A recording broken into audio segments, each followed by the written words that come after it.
Good morning, ladies and gentlemen, dear chefs and chocolate lovers. Welcome to the second day of the World Chocolate Masters Final 2018, live in Paris, Salon du Chocolat.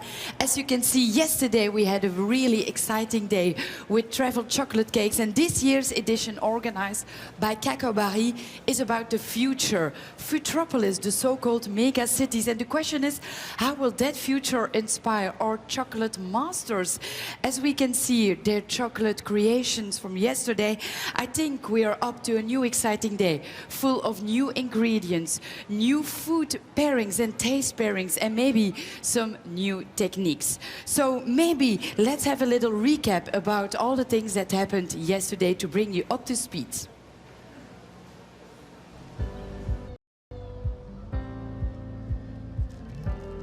Today was a nice day and everything was on time and we got the result. So I'm happy. I'm half happy, I would say. I was really good with the travel cake, and when I did the showpiece, something got inverse basically in my pieces, and it messed me up completely. So I lost like 25 minutes. I was really at ease. I was calm, and everything went as planned. The temperatures was nice here, so I'm really happy. Yeah, it was a little bit tricky today. Not so happy about the showpiece. Had a lot of problems, and yeah, it could be better. The main challenge was the timing. So the travel cake, it was gone well, but for the showpiece, I didn't get a little bit struck with the time. But yeah, this is still the first day, so let's see tomorrow and tomorrow what will happen. I've done very well, but really I have to stick on the plan as I practiced. So it's another day is coming very soon, because tomorrow I'm working in the morning time. But I'm very excited. I can't wait to finish it. Sí, estoy contento. Todo salió conforme al plan. Realmente creo que en las competencias siempre hay cosas que suceden que no puedes controlar. Ik laat alles zoals ik in de planning had staan. Ik weet dat morgen een van mijn sterkere dagen moet zijn. Met de goede smaken, goede producten. En ja, dat moet morgen moeten worden.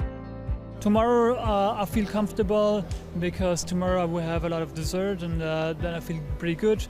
And I hope we'll reach the top 10, and then I'm happy. Pour le plan غدا ان شاء الله خصني ناكسلري شويه، خصني نخرج البونبون مزيان، نخرج لاباغ شوكولا مزيانه، نخرج ستاك تو جو مزيان باش نحاول نكون باغمي لي 10 بروميير ان شاء الله. As you can see, our contestants are really geared up and ready to battle it out once again through 3 assignments in front of our live audience, you, ladies and gentlemen, in front of our 20 jury members, and of course all our chefs and chocolate lovers from all over the world here at Salon du Chocolat. Tonight, only 10 of them will make it to the final day, the super final tomorrow. So please stay tuned all day and have a look with me of the things that already happened this morning, as a first team of 10 finalists are preparing their assignments. Good morning, everybody, and welcome back to day 2 of the World Chocolate Masters here in Paris. It's almost 7 o'clock and we're almost ready to start day 2 of this brilliant competition. So all our contestants are here and they've all had a good night's sleep and they're feeling rested and ready to go. So I'm just going to have a quick word and see how they're feeling. So, a good night's sleep? Yeah, a few, but it was okay. It went too quickly. And strategy for today, are you ready to go? In your mind, you know what you're doing? Yeah, now I do. I know what I do, and I hope it will be fine. It's going to be amazing. It's all going to look good. So we're here. 5, 4, 3, 2, 1. Start of the competition. Let's go.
we are ready, ladies and gentlemen, to dive right into the assignments. And the first assignment for our contestant is, of course, the chocolate molded bonbon.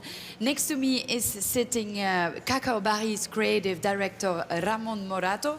Ramon, could you tell us a little bit more about that molded bonbon, because it counts for 15% of the results? Yes, it's a very important assignment, which is the chocolate bonbon. So everybody is busy now preparing the first part of the molding, basically, molding the bonbon. Someone already filled with the different fillings, and it's going to be a very, very nice assignment, this one. What will the jury be looking for, be looking at? There's a lot of things. It's full of details. So, but basically, is the aesthetic of the product. So some months ago, most of the contestants, they design your own mold. So together with our sponsor, with the Chocolate Masters, they design, they create, they have an idea, and they make a kind of design. And how do you, excuse me to interrupt you, but how do you start with such a design, designing your own mold? Key question. This is the question. Depends on the guy. Some people work together with designers. I know that in some teams there are designers or graphic designers, and they do something together. Some other people just have an idea and say, "Come on, I like this form, I like this shape. I will convert in a chocolate bonbon." But basically, they have something new. They have a kind of a prototype. And today we will see the result. So first is the form, and then is the feeling, is the skills to feel, to work. So this means that we will see very unique forms and shapes that have maybe never been used before. Of course. I always say that the World Chocolate Masters is the kind of Formula One in pastry or in chocolate market. No, we will see in every single table, what we see is prototypes. We see new ideas, we see new trends to be maybe fit in the market in the next coming month or years. And talking about Formula One, we have some that started in pole position today, but everything can change. But tonight we'll know the 10 super finalists. So what do you think, as a chocolatier, what kind of mold, or how would you do this assignment, the molded chocolate bonbon? For me, it's one of the best assignments, because in the end of the day, this is the reality. Okay, the chocolate showpiece, everybody like it. It's a show, it's visual, but it's something that we can see in the day-to-day of the pastry shops. But this is the reality. So they have the opportunity today to demonstrate your skills on taste, on doing a great product with nice textures.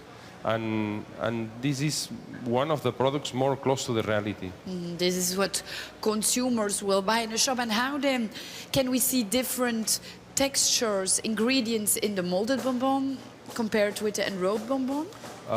Yes, because we have a Coke, so we have a container where we can fill with the different. What we ask as organization is that it's mandatory to make a ganache. You know that a ganache is a kind of a chocolate mayonnaise. So it's a kind of a mix together with cream, milk, dairy products with chocolate. And we fill with this, which is the heart of the bonbon. And then together with the ganache, they are allowed at least to use minimum one other filling. But depends on each one. They use one more or two or three, like we can see right now. But So the interest... Have you seen already some special techniques here? Because we are following the first group of 10 contestants. Yes. Group 2 we call them. But We see some different techniques. Also, I see myself some really different molds on design. And I think that today, early when we already start right now, the temperature on the place is a bit cold. So this is also a challenge on all these guys, because they need to really play with the temperature. Okay, well, thank you so far. We'll come back on the chocolate molded bonbon, dear chef. Ramon, what I wanted to say is that today we also have Julie and Mark with us, our eyes and ears, who are amongst the chefs in their kitchen. So maybe we can go back to them and see what the chefs are preparing. Thank you very much. Thank you.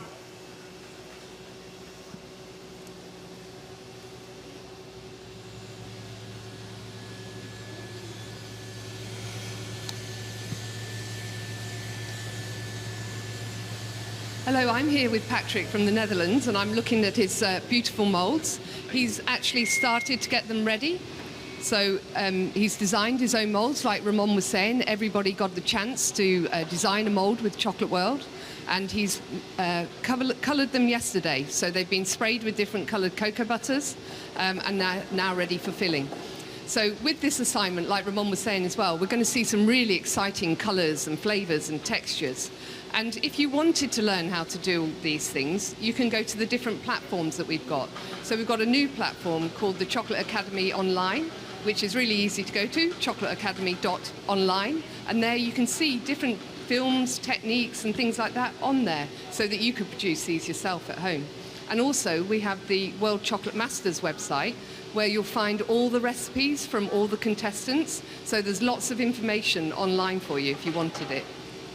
So Patrick, could I ask you about your moulds and how you produce them? What was your ideas? My idea was the future fresh flavors. The mold is like a raspberry. It's a hybrid raspberry. Normal raspberries are fruity, and I mixed for the jelly yellow raspberries with red raspberries. And there are a spice ganache of licorice, cardamom, and star anise. Wow, the judges are in for a real treat. So, back to you, Virginie.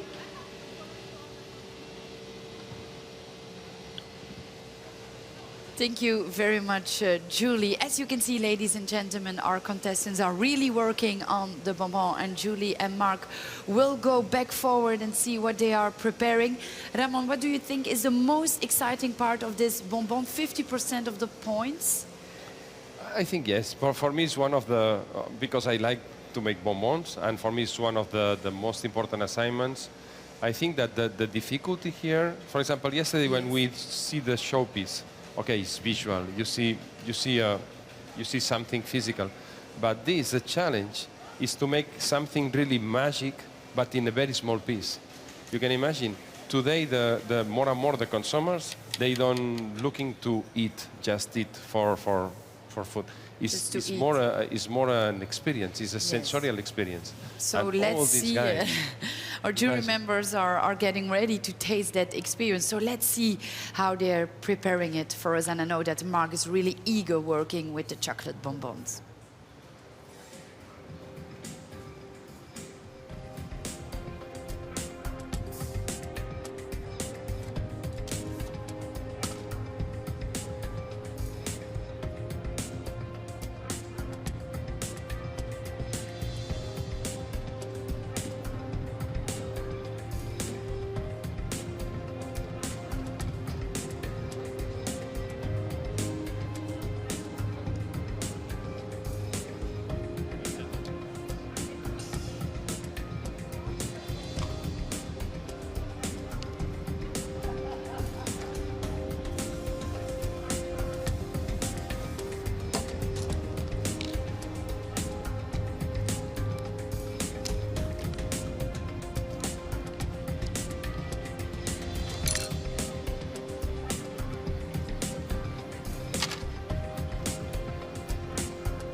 Well, good and stunning ideas all around, but who will please the jury with a praline that is really too good to resist? We'll find out later, because that is not the only assignment.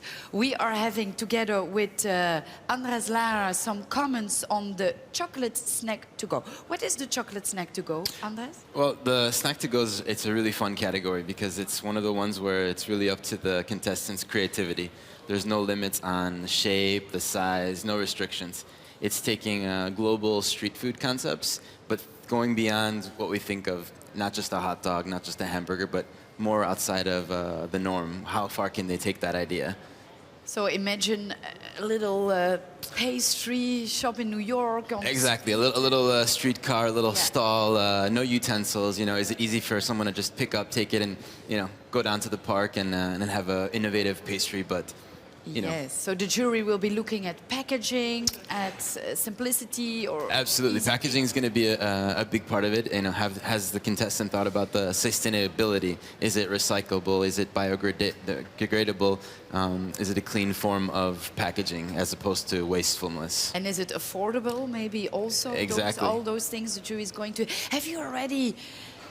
have been watching our contestants and Yes, of course. It'll be interesting to see if they really take the global aspect of it, or if they bring in their own culture into the street food aspect. You know, if the contestant from Korea does something typical of Korea, Belgium, etc. So. Because that is also what we saw day one, is that some of the contestants really kept into their local specialties. Is that maybe a trend we will see in the future when it comes to snacks to go? I think so. At the end of the day, you need to kind of play to your clientele. So it would make sense that if you're feeding people, you're feeding them what culturally they're used to, what they like, flavor profiles, tastes, etc.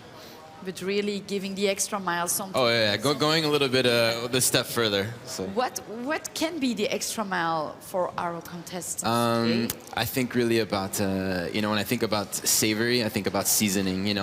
Is it just sweet, or have they played with different sensations? Salty, savory, sour, crunchy, but still easy for the customer to handle with their hands. How can we be innovative except from shape and texture? Is it working with new ingredients that haven't been used in chocolate before? I think that's a big key. Is it just the typical raspberry hazelnut chocolate, or are they using local herbs, spices, educating their clientele, introducing them to different things, sensations? And of course, we are working with Cacao Barry on Futropolis, this mega cities of the future. How do you see that? How do you see... The theme definitely has to tie into the overall concept, whether it's the packaging or the actual pastry itself. It definitely, are they approaching the snack to go for the future, not just for today? Well, I think you already told us everything we need to know about this challenging assignment. We see each other later. Maybe let's have a look about what they are preparing, filling tubes, of course, and they are working simultaneously on different assignments. Today they have 3. So thank you very much, Andres. Thank you. Quite interesting. Thank you.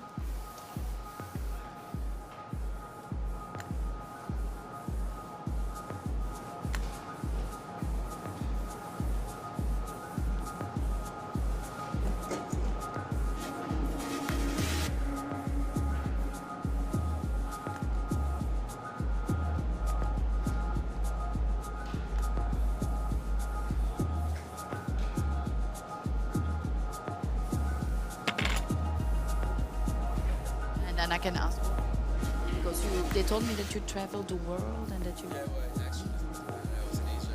So you see a lot of... I'm here with Jürgen, and he's preparing his snack to go.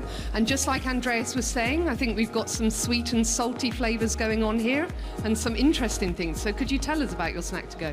Yeah, sure. Because I'm with a team of Underwater, I try to use also same team in all my competition. So I have Belgian waffle with some kind of pearly thing with creme inside. Then I have a caramel, and instead of using sea salt, I use dashi. Dashi is Chinese fish stock. It's really flavory. And then I have a jelly of orange and ginger. And then I also have dried seaweed to go with it. Wow, so lots of salt and sweety flavors going on there. And also guacres. Guacres has a flavor of coriander. The jury's really in for a treat today. They're really going to be getting some really unusual flavors. And when you serve it, are you serving it in a special way? No, just easy, simple, as few as packaging possible. Just one bowl with 2 waffles in it, and that's it. Just on the go. So waffles, definitely Belgium. It's waffles, yeah. Thank you. And back to you, Virginie. Thank you.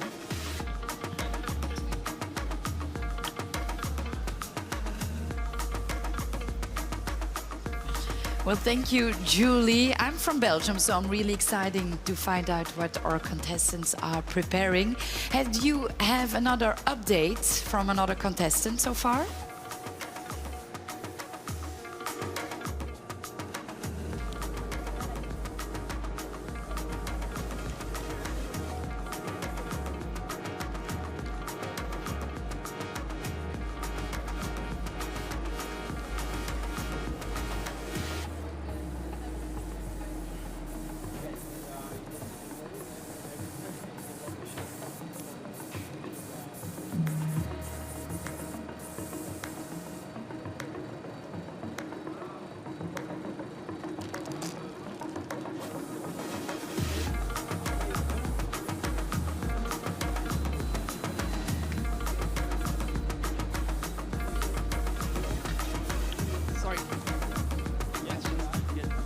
Hi, I'm here with Florin from the USA, and he's also doing his snack to go. So we're going to find out what exciting flavors he's got for us today. So today in my to-go, I did an hybrid between France and US. I don't know why. So my foundation are pretty French and Belgium actually. So it's a waffle, crispy waffle with a chocolate caramel inside. And on top, I did a vanilla lemon parfait. Everything looked like a donut, but it's an ice cream sandwich actually. So it's an hybrid between the US and France, you know. The look is US, and the inside is French. Very interesting. So thank you very much for that. Yeah. I'm going to lead from...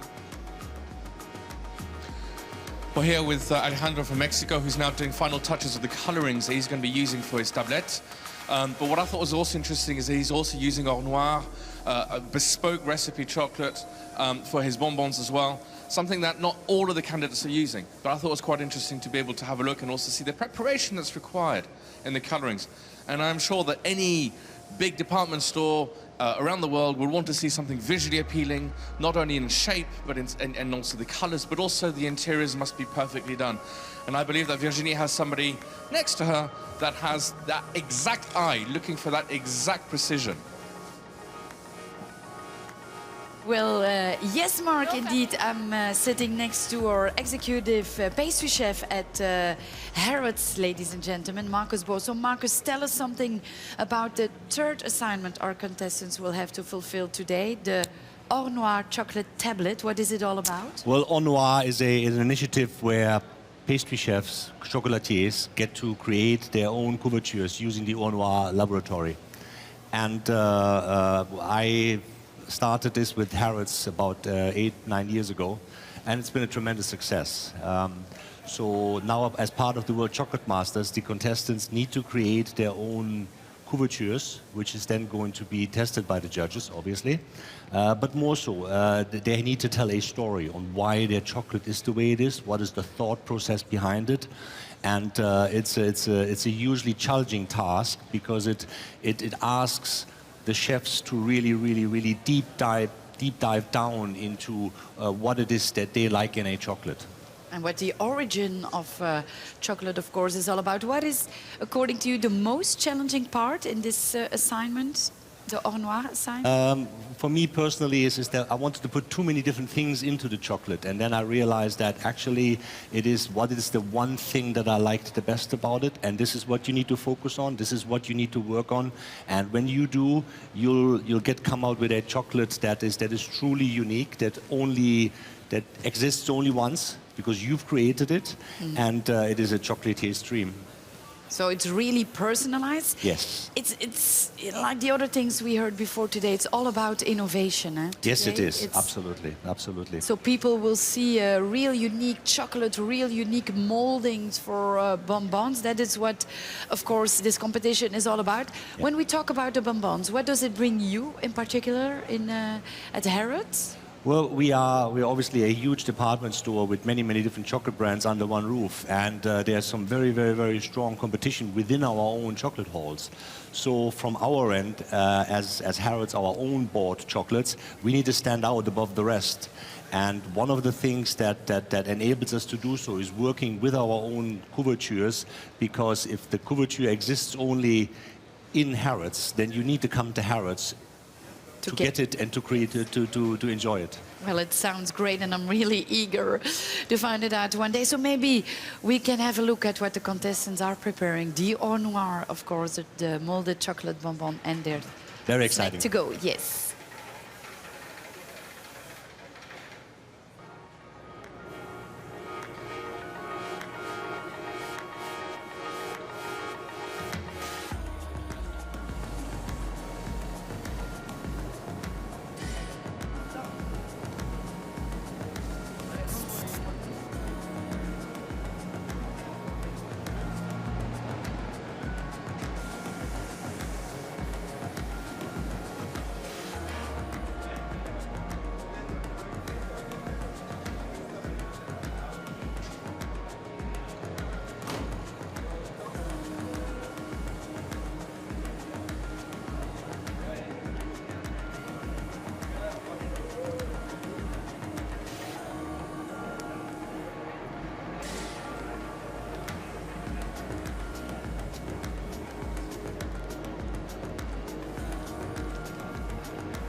All right, we are really ready to see, smell and taste what our 10 finalists of Group 2 who are working this morning on their 3 assignments have prepared for us.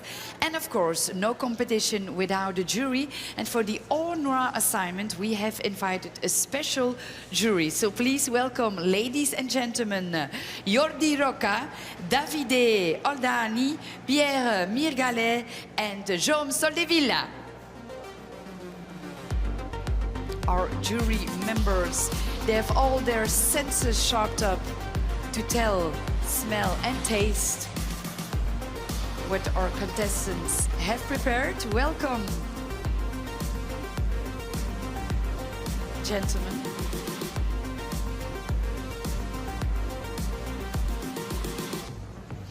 I hope you are ready, because our first contestant is coming from USA, Florent Chevaux, presenting his Noir tablet, of course, Futropolis.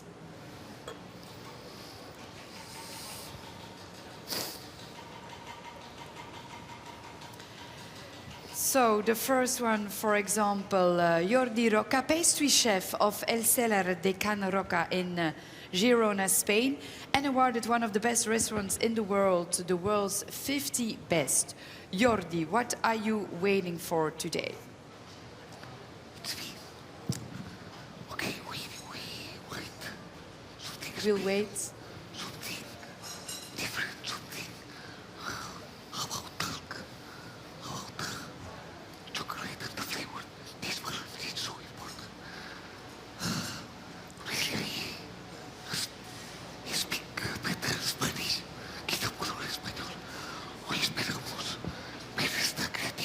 Okay. So you're looking for new flavors, new textures also. You're having some voice problems, we know that, but we'll tackle it, no problem. So Davide, let's go to you, of course. You're owner and chef of Do, the Michelin-starred restaurant in Milano that has revolutionized gastronomy with the Cucina Pop. That is an accessible gastronomy. So lower in price by playing with ingredients and smaller portion size. What are you looking for today? Today I'm here for Noir. So I work with Noir since 4 years, more or less. And I did my chocolate, my flavor of chocolate with Amélie and all the team of Noir. It was a great experience because I tasted a lot of types of different chocolate. And I decided to do myself, my chocolate.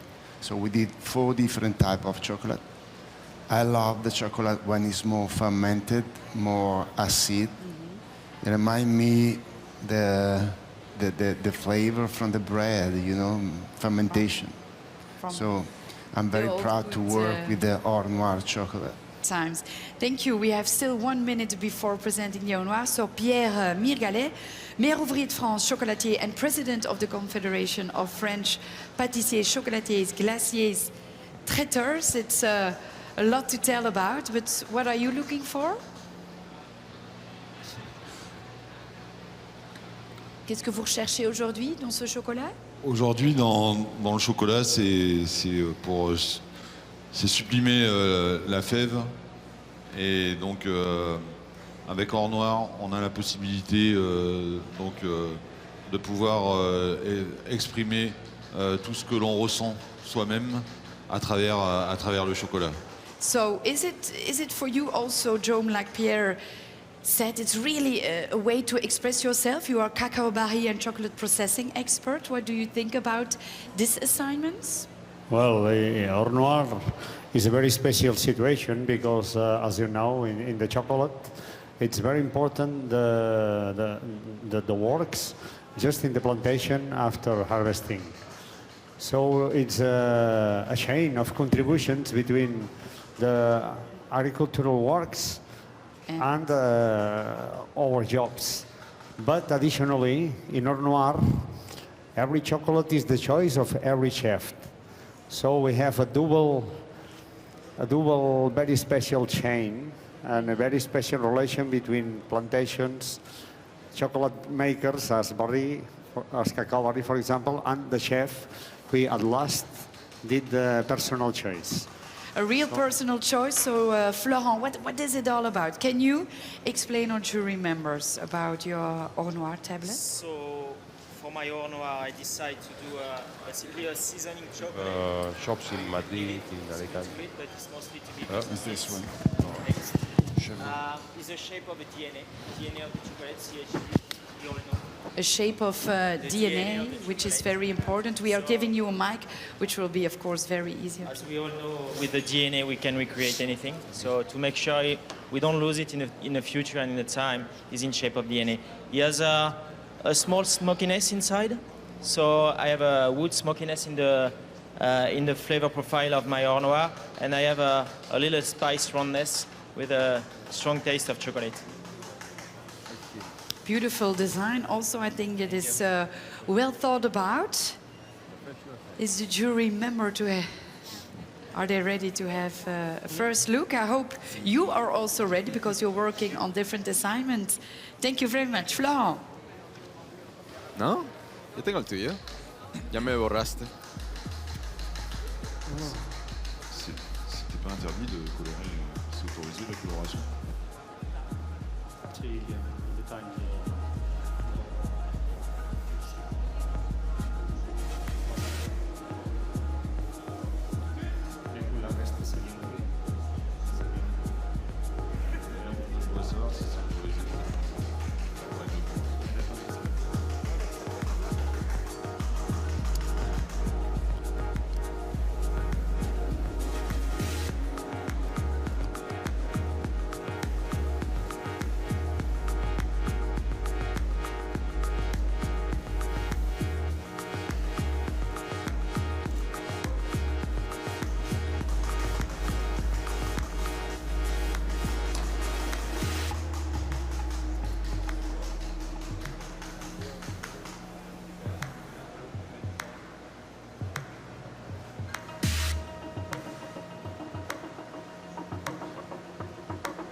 Well, thank you very much. Dear jury members, it's time to invite our next contestant who is presenting his Noir. Please give it up for Jurjen Baert from Belgium.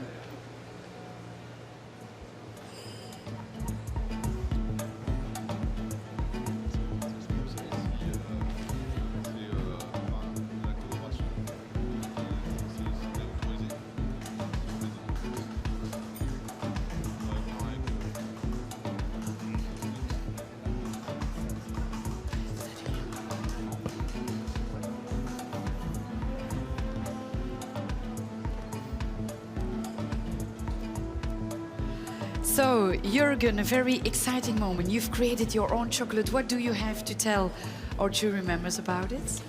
Well, I try to provide something that's really spicy and really fruity with a punch of chocolate at the end. So I combine it with sakura, that's Japanese cherry blossom, cherries, and then a chocolate sponge, or something like the Forêt Noire chocolates. That really combines well, and also there's hennep paste that really gives a strong flavor to the crunchiness of the chocolate. You've been working with some new exciting ingredients, dear jury members. Maybe time to have a little bite already. And don't forget, if you have any questions, to ask Jurjen about. Donc n'hésitez pas à déguster et à poser naturellement déjà quelques questions, si vous voulez. For me, it's clear. For me, it's clear. The explanation is You more made than it enough. clear, Jurjen. Thank you very much. Good luck for Thank the you very rest. much. Thank you.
contestant who's presenting his Noir futuristic chocolate tablet comes from the United Arab Emirates. Please give it up for Aravinda Lidaratna.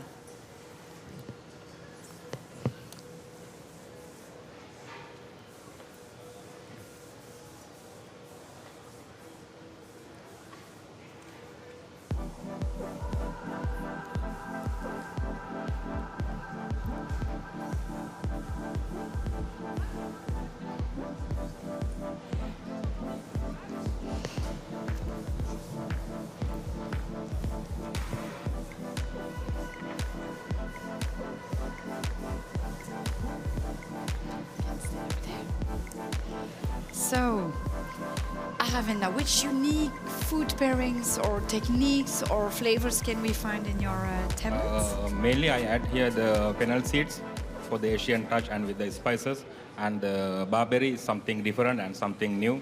So the dry barberry and the fennel seed with the hazelnut and crunchy, so mainly, and with the Ono, my Anana chocolate.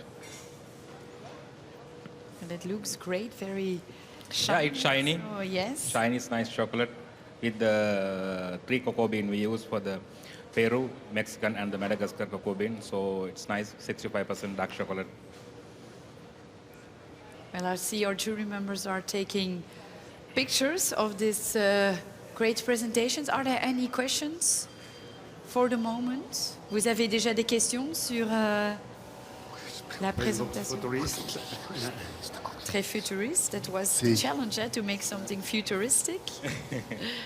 Shiny, absolutely shiny, but we can have a look on the taste and the textures, etc., etc. I think we have a question over there, dear Aravinda.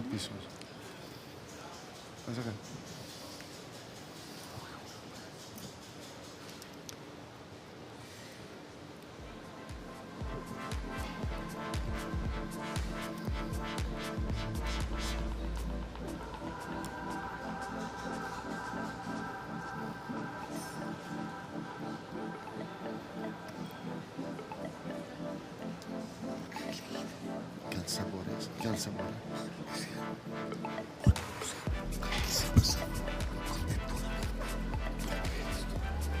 Ma dobbiamo assaggiare.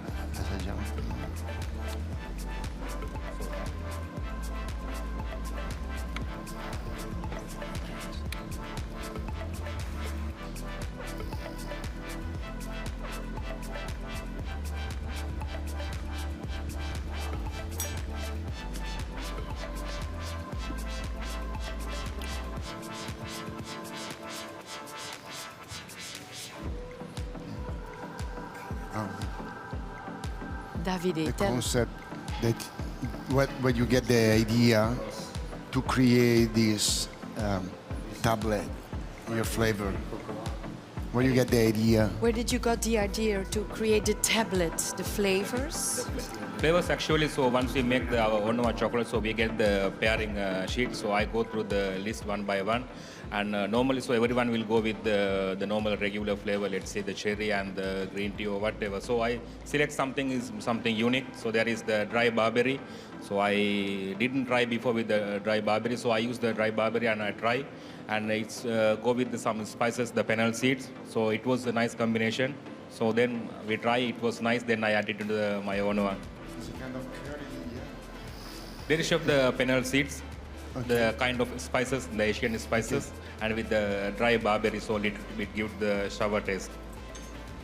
Okay. So it's really like trial and error. Just well done. Thank you very much. Keep up the good work.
And now time's up for our Dutch candidate from the Netherlands, Patrick de Vries. You're absolutely right, Virginie. You're absolutely right, Virginie. Here we are with Patrick, who's from the Netherlands, who's now running late. Unfortunately, he will be deducted some points because this is a very tough competition. So at the end of the day, what we've got to make sure is that everything comes out on time. Everything comes out meticulously. And here, Patrick is clearly working very, very hard to try and make sure that he catches up on time.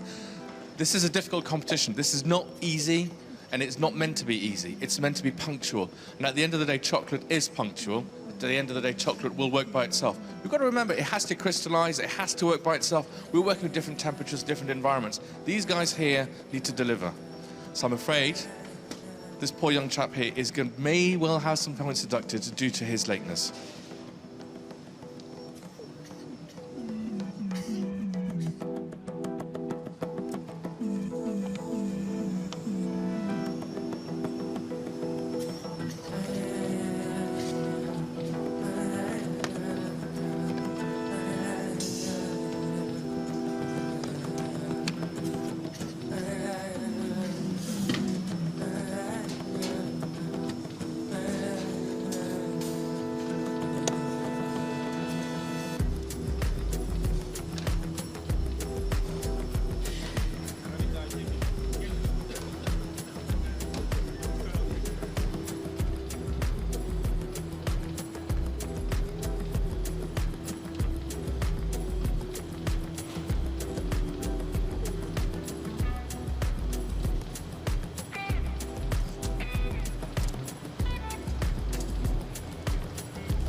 Well, here we are with Artem from Russia, who's now busily making sure that he's got...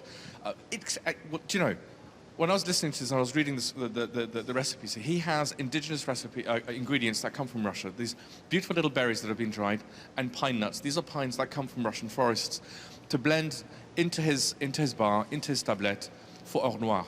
Clearly designed very specifically to work with these two particular ingredients. Now, at the end of the day, this is what this competition is about. We want to wow our judges. We want them to know that they're tasting something very different. We don't want them to try another normal chocolate bar. We want them to say, wow, this is new, this is modern, this is contemporary, it's the future. So Artem at the moment is clearly now preparing and making sure that everything is working well. Just bear in mind that he is also hand tempering all of his chocolate, and most of our candidates are doing. It is very cold in here, and of course it is crystallizing far faster than we would expect. But you know, that's the challenge of the competition. Let's just watch him at work.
Well, here I am with Yassine from Morocco, who is now preparing his tablette with the Or Noir. The Or Noir blend that he has chosen has a particular accent, shall we say, from Madagascar, Ghana, And these are really quite interesting, as well as Papua New Guinea. And what's really interesting here is that the Madagascan cocoa is very fruity and flowery. The Papua New Guinea has a little hint of smoke to it, you know, and the Peru is very deep and intense. So what he's trying to combine is something almost that will try and cover greater scope. Remember the smokiness of the Papua, which is a milk chocolate here. It will give it that sort of smoothness, but also a nice sort of aromatic side to it. Brilliant.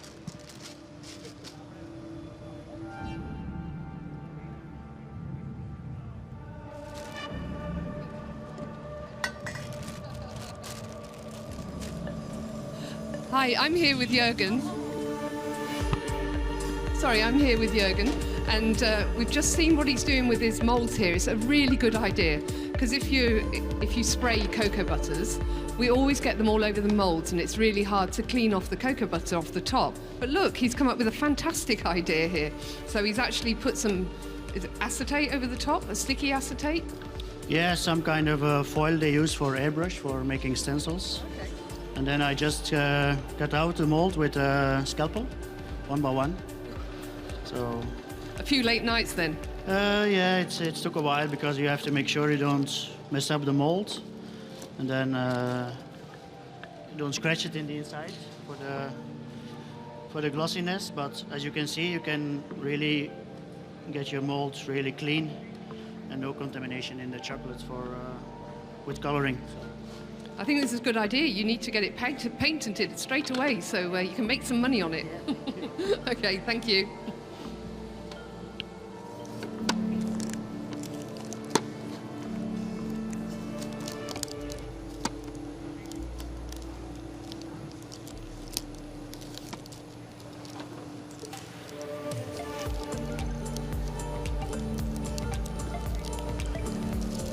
That is what the World Chocolate Masters is all about, innovative ideas and creativity. So let's have a look at what Korea has prepared for those ladies and gentlemen who knew Kim.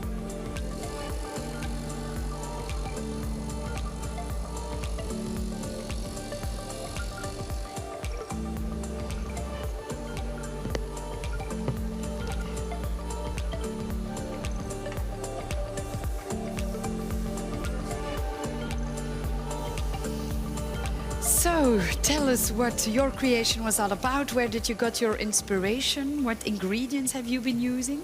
Okay, basically I have used the 3 layers. The top part, it's gonna be the coulis. So I've used the acacia honey with lemon to make it kind of like a sauce. And in the middle, there is a ganache using my own Noir chocolate with a eucalyptus leaf, which makes you very relaxed, feel relaxed. And at the very bottom, I have used the pistachio paste with a Jaffe white chocolate and the puffed black rice, which has got very thin skin. And also there is cacao nibs and the pistachios. And I tried to show you the color by eating the chocolate. Where, as you can see the warm colors on the top. And also that's kind of my symbol of my own creations. And this is called, that's why it's called aromatherapy. So as you are eating my chocolates, you also get to, through the aromas and the colors, you get to feel relaxed and also cured. It's my concept. That's how you see the future of chocolate, as a kind of medicine and Yes, that has like kind of function to cure, like treat the people. Something for by our eating chocolates. well-being. Well, thank you. I don't know if for the moment our jury members are having any questions. No, only to thank you. We will be very relaxed after the degustation of your specialty. You're Thank you very giving much. us some relaxation. To help us. I think you made it clear, and you give us some inspiration and relaxation by eating your chocolate. So thank you. I suppose. Je suppose.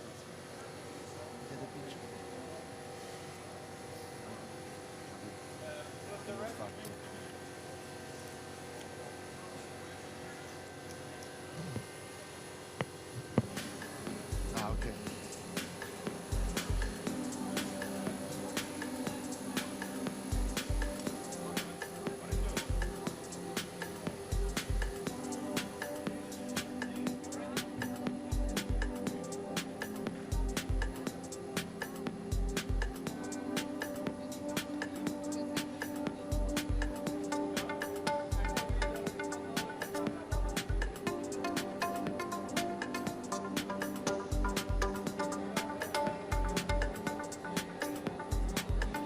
Hi, I'm with Florin from the USA here, and it's getting very exciting down this end. We've got liquid nitrogen being poured into a saucepan, and you can see the smoke going everywhere. And I'm not sure what he's about to do with it. We'll find out. Oh, wow. So he's pouring it all over his molds so that the molds will freeze really quickly and that he'll be able to release it. He's coming up with some really good ideas here. I can see this in our everyday workshops. Liquid nitrogen everywhere. Imagine the condition we work in. He said, imagine the conditions we'd be working in if we're doing this everywhere. But you be careful. Because this liquid nitrogen is really, really cold. So minus 300, is it? Yeah. And you can see the shape of the plastic. It's actually contracting because it's so cold.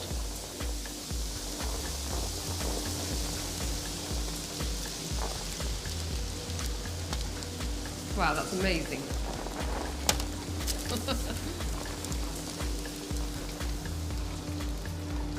Now he's putting them straight into the blast chiller just to let them settle, and then he'll be demolding them.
Well, time's up for Italy. So, ladies and gentlemen, we are ready together with our Noir jury members to have a look about what Maurizio Foll has prepared for us. Maurizio, from Italy.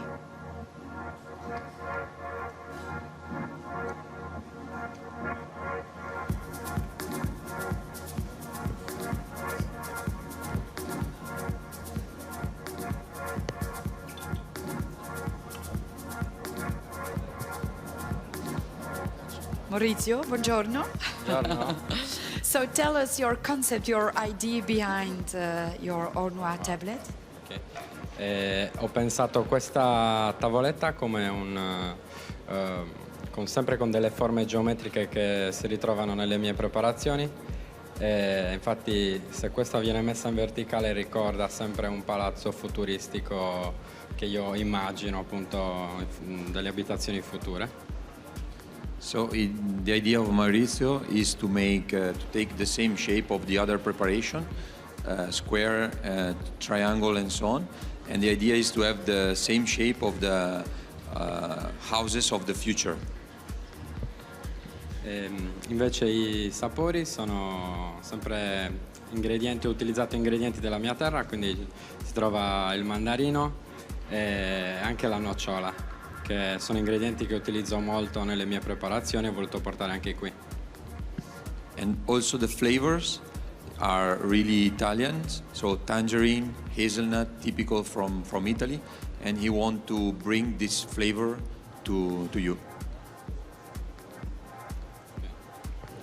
Well, I think you made it clear. Are there any questions? Yes. Yes, you have a I question? think so, yes, it's clear. Okay. And it looks like will be a nice Italian experience, no? A travel to Italy, no? So thank you for bringing us to Italy. Viaggio then. all'Italia. Piccolo. Grazie. Istantaneo. Grazie. Grazie. Hello.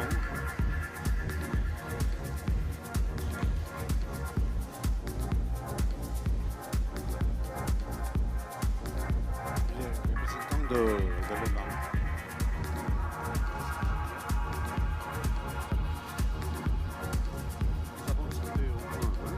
Il n'est pas prêt, je crois.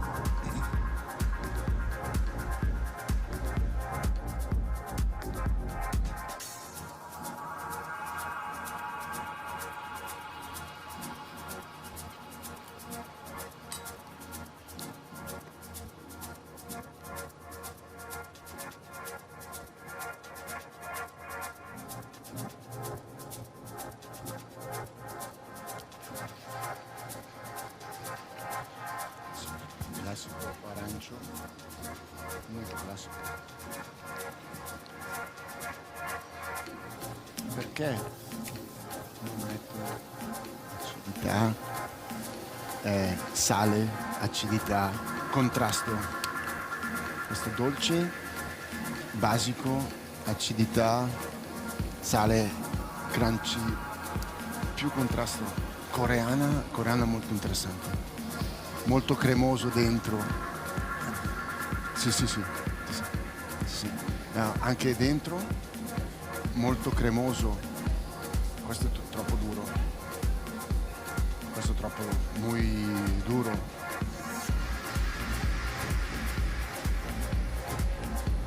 No male, ma normale.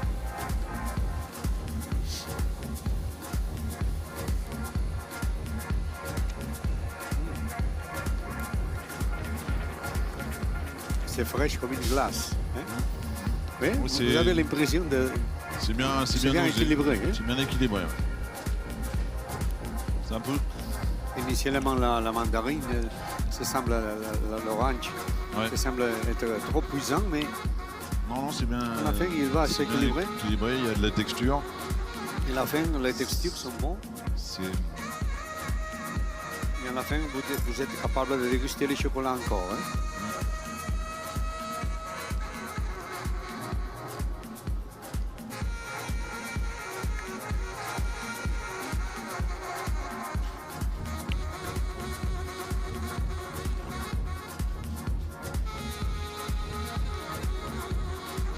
Il y a encore de la cardamone là-dedans.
And now time's up for Germany, who is preparing his Noir tablet to present it to the jury and working simultaneously on his chocolate snack to go and of course a molded bonbon. But for now, time for Germany and the Noir tablet.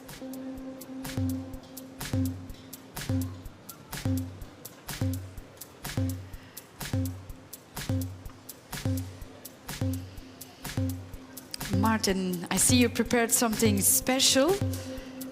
What is the concept and the idea behind your futuristic Noir tablets? Good morning, everybody. My idea behind this Futropolis tablet is I want to say we all connected, we work together, and that is also my design. We made it myself. It's also with computer made self.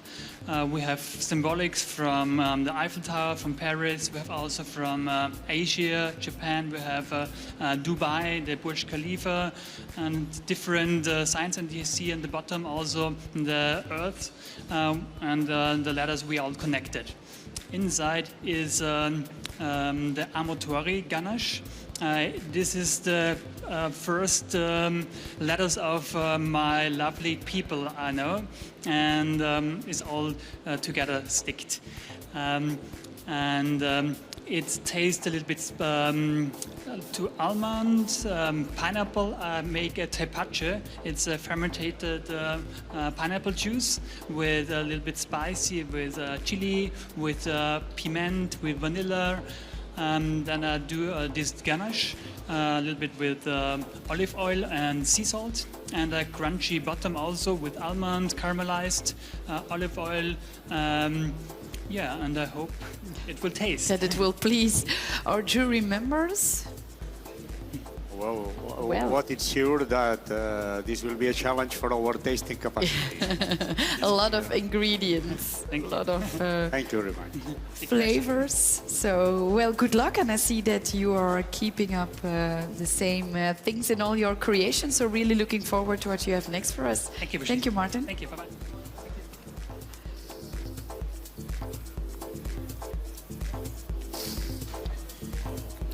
Tony, hierna is het toch Marokko. Ça va être compliqué parce qu'il y a beaucoup d'ingrédients, beaucoup de... Ça et ça fait toujours peur, ça. This is Italy. Ça fait peur, ça. Torre di Pisa. Ouais. ça. Wow. Ça aussi. Ça fait peur. Pour moi, ça, troppo duro. Vero?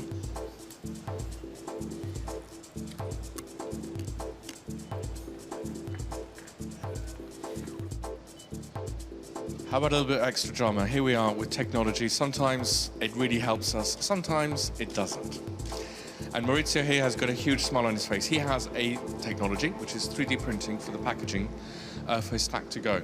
This is extraordinary because what we're looking at is innovation, looking at what is going to happen in the future. Unfortunately, it's letting him down now, but he will fix it. He will find a solution for it. But what I thought was quite interesting is that we're looking and thinking out of the box, literally for the box. We'll get there, and we'll come back, and we'll see how it's put together.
Well, let's invite our next contestant coming from Morocco, the first time that they participate in this great final of the World Chocolate Masters. Ladies and gentlemen, Yassine from Morocco.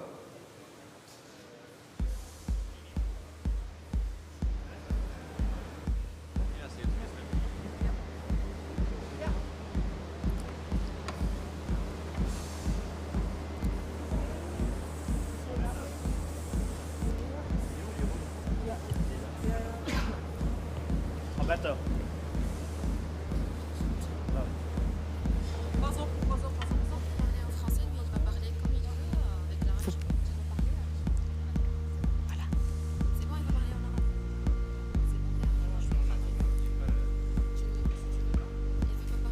Yassine, êtes-vous prêt, oui ou non, à nous raconter le concept, l'idée, all the concept behind your Noir futuristic chocolate tablet in French, English or Arabic?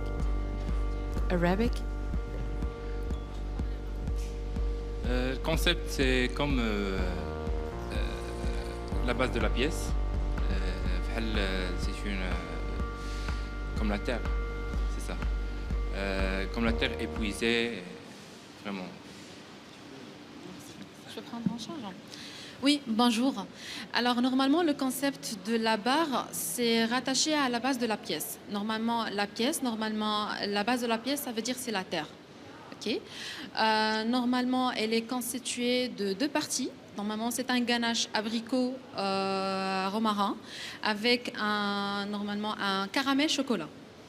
Ensuite, et un streusel, oui, effectivement, avec un streusel chocolat et avec un croustillant praliné. Non, c'est... Oui, ok. Attends. Les composants sont un caramel chocolat et un ganache abricot romarin et un streusel chocolat. Voilà.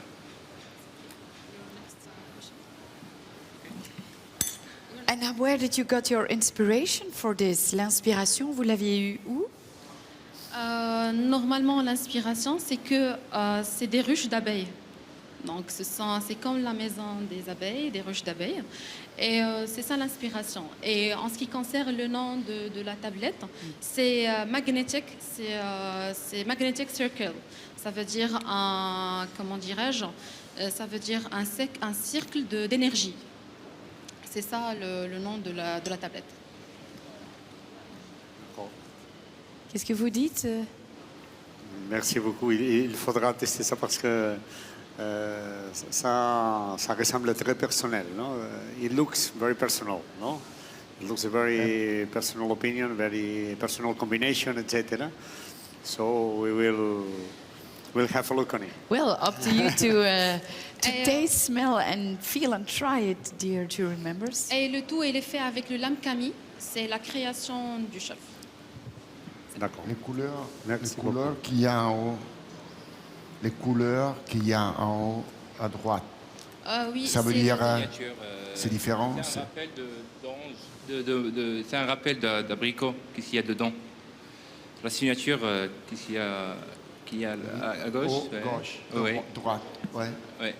C'est juste une signature pour faire un rappel qu'est-ce qu'il y a dedans. Ah, okay. Un rappel d'abricot. Okay. Thank you. Merci. Well, well-taught chocolate bar, so thank you very much. Merci beaucoup, Yassine. On se revoit tout à l'heure.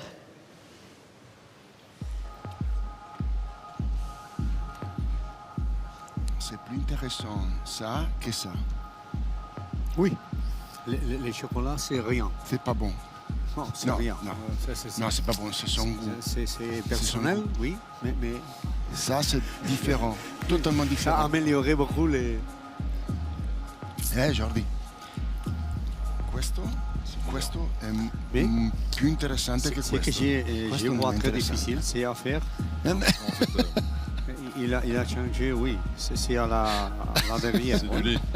Mais là, il a mis du colorant. Qu'est-ce que il a mis du colorant. Oui, là, il a coloré, c'est noir. Mais tu credi coloré. C'est pas bien fait. Ah, ok. Dentro.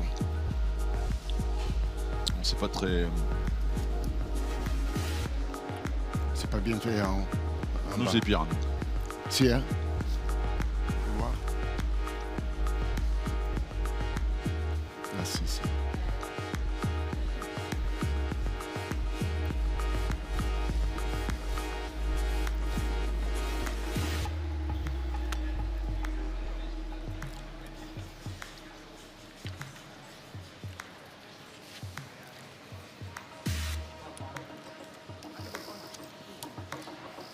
Je pense qu'à niveau être une tablette, c'est un bonbon géant. C'est pas une tablette. Hein? Oui ou non? Oui, oui.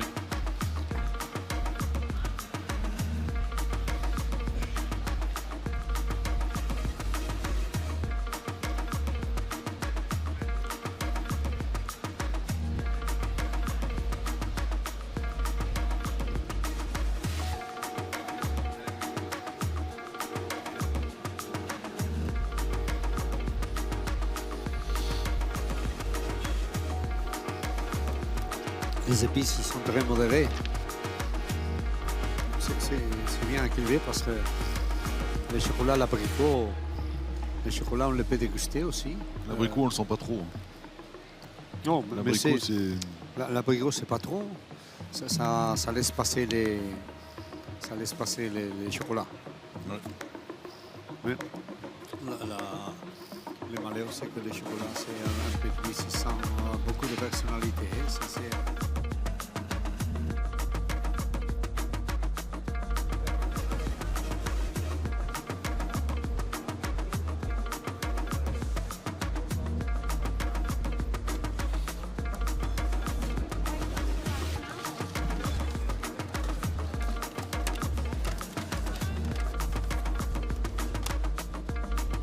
Hi, I'm here with Aravinda, and he's just preparing some stuff for his chocolate snack to go. And you're preparing a chocolate drink by the looks of it. Yep. So I'm preparing the chocolate drink for my snack to go. So the idea is eat and drink. And you're pouring it into little tubes that they've got to drink from? Yeah, for the small cylinders. I'll just let you do it and keep out your way. So this is obviously a chocolate drink. Is it from your Noir or is it a different chocolate? This one with the Inaya 65 and with the orange. Okay, a Naya and orange. Very nice. It's a nice combination. It's a nice combination. You like oranges, I'm seeing. Yeah. I think everyone is like with the orange, so... Yeah, I'm the same. I like orange.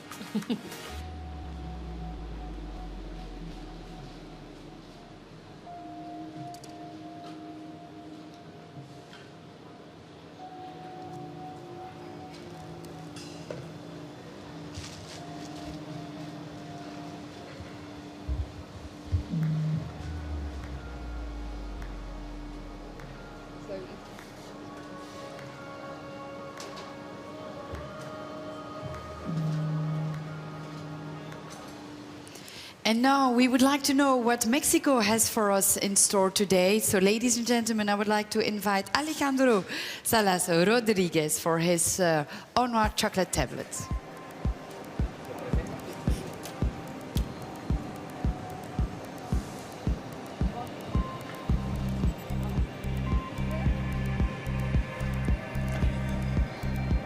Welcome. Alejandro?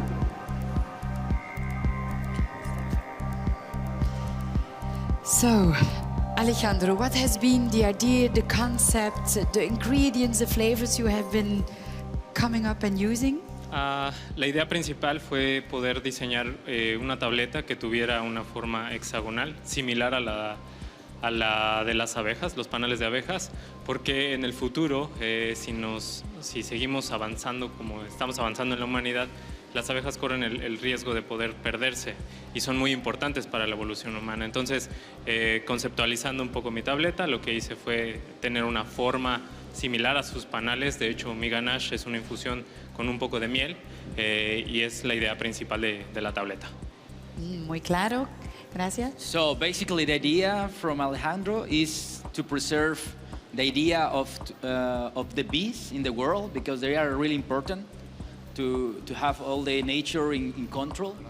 And the tablet is made with honey, and obviously the idea to make the honeycomb is practically to make all the bees really important for the world.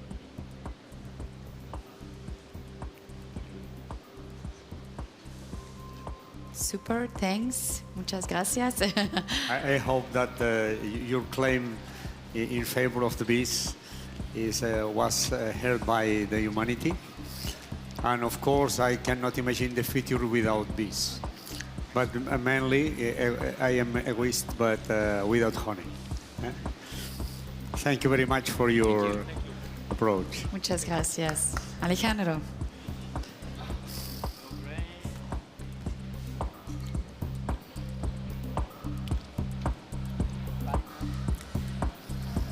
S'il y a un petit sfumato, eh?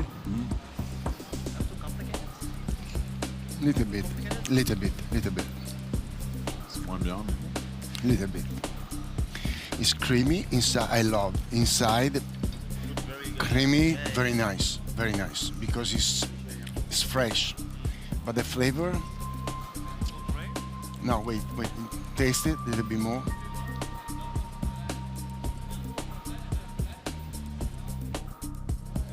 Do you know, here we are talking about Futropolis, about technology, about how it's so important for the future and how we associate ourselves. Here, Artem is actually really looking for it. He is now about to put on a QR code on his Noir.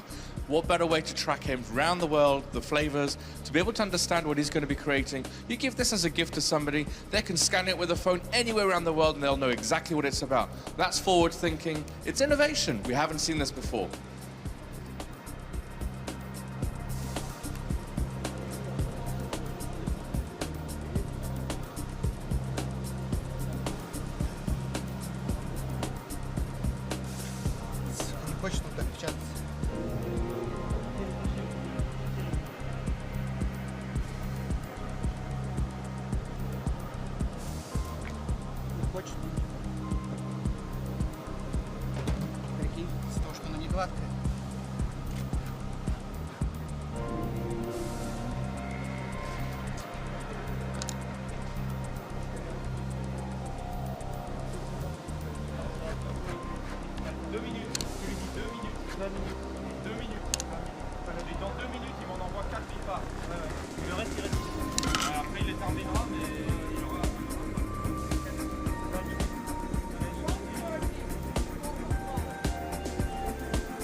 And now we would like to welcome to our Noir stage our Russian candidate, Artem Glushkov.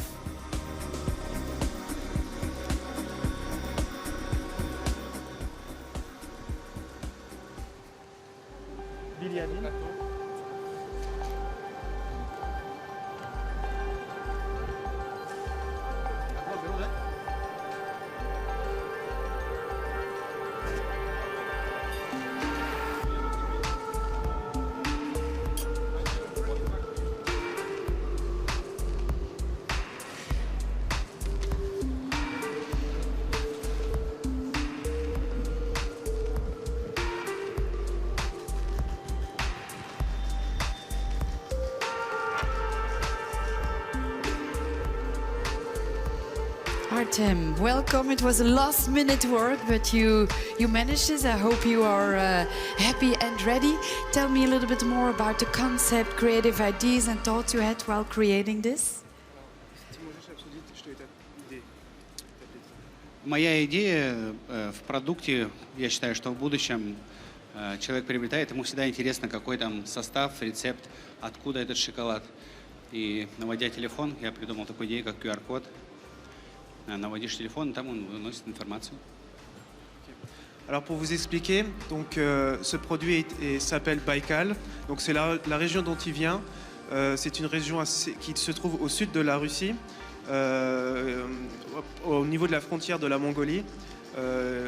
Cette région est très connue pour ses pignons de pain et son argousier. Donc il a reproduit, en fait, il a fait une tablette en vous essayant de vous transporter dans sa région et de vous faire découvrir en fait sa région. Voilà. Et donc vous pouvez découvrir sa région à travers le QR code qui est sur la tablette. So you have been using a QR code to tell us a little bit more about the region you are coming from. Very original. Is there something you would like to add? Quelque chose que vous voulez encore ajouter? Нет. Достаточно. Пробуй, тест. Vous avez plus qu'à vous transporter dans sa région. Alors on a déjà goûté pas mal de pays. Maintenant donc la Russie. Chers membres du jury, vous avez encore une question? Do you have any more questions?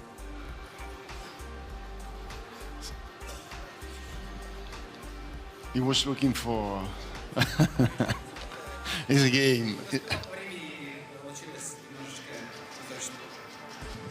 Au niveau du temps, il n'a pas réussi à faire quelque chose d'assez régulier à la surface pour que le tampon il fonctionne correctement. Normalement, il passe. Mais But we can find the code. We can find the code. We will give you the right code and then it'll work. So it is the future. Thank you very much. Artem, good luck for the rest. Thank you.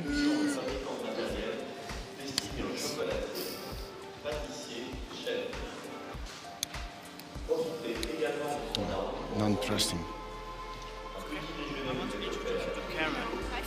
Chai. Hi. Some comments. If you guys have some comments, you want to write it down, and later on we talk about it. Okay. But it's not late now. We finish. On n'a pas commencé encore. Je crois, messieurs, qu'on doit encore faire les Pays-Bas.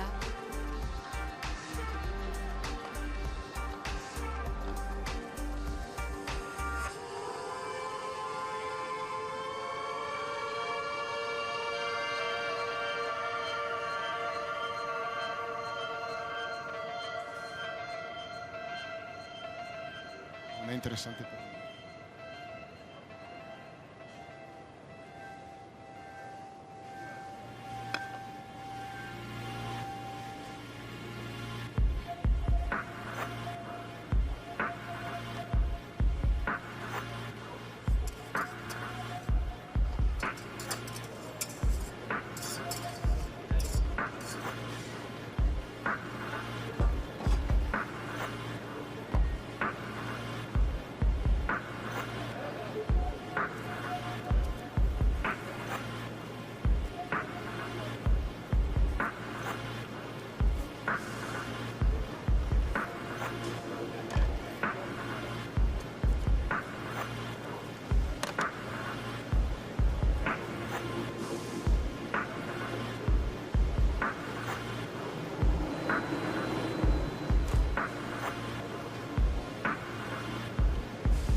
Ladies and gentlemen, finally our Dutch finalist Patrick de Vries managed to finish his Noir. So jury members, here he is, Patrick de Vries from the Netherlands, our Dutch candidate.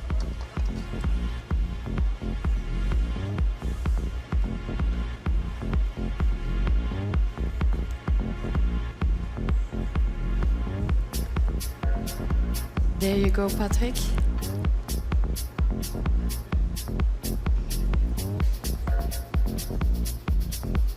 Well, it looks very shiny and tasteful. So maybe you can explain or jury members where you got your imagination, creation, flavors, ingredients.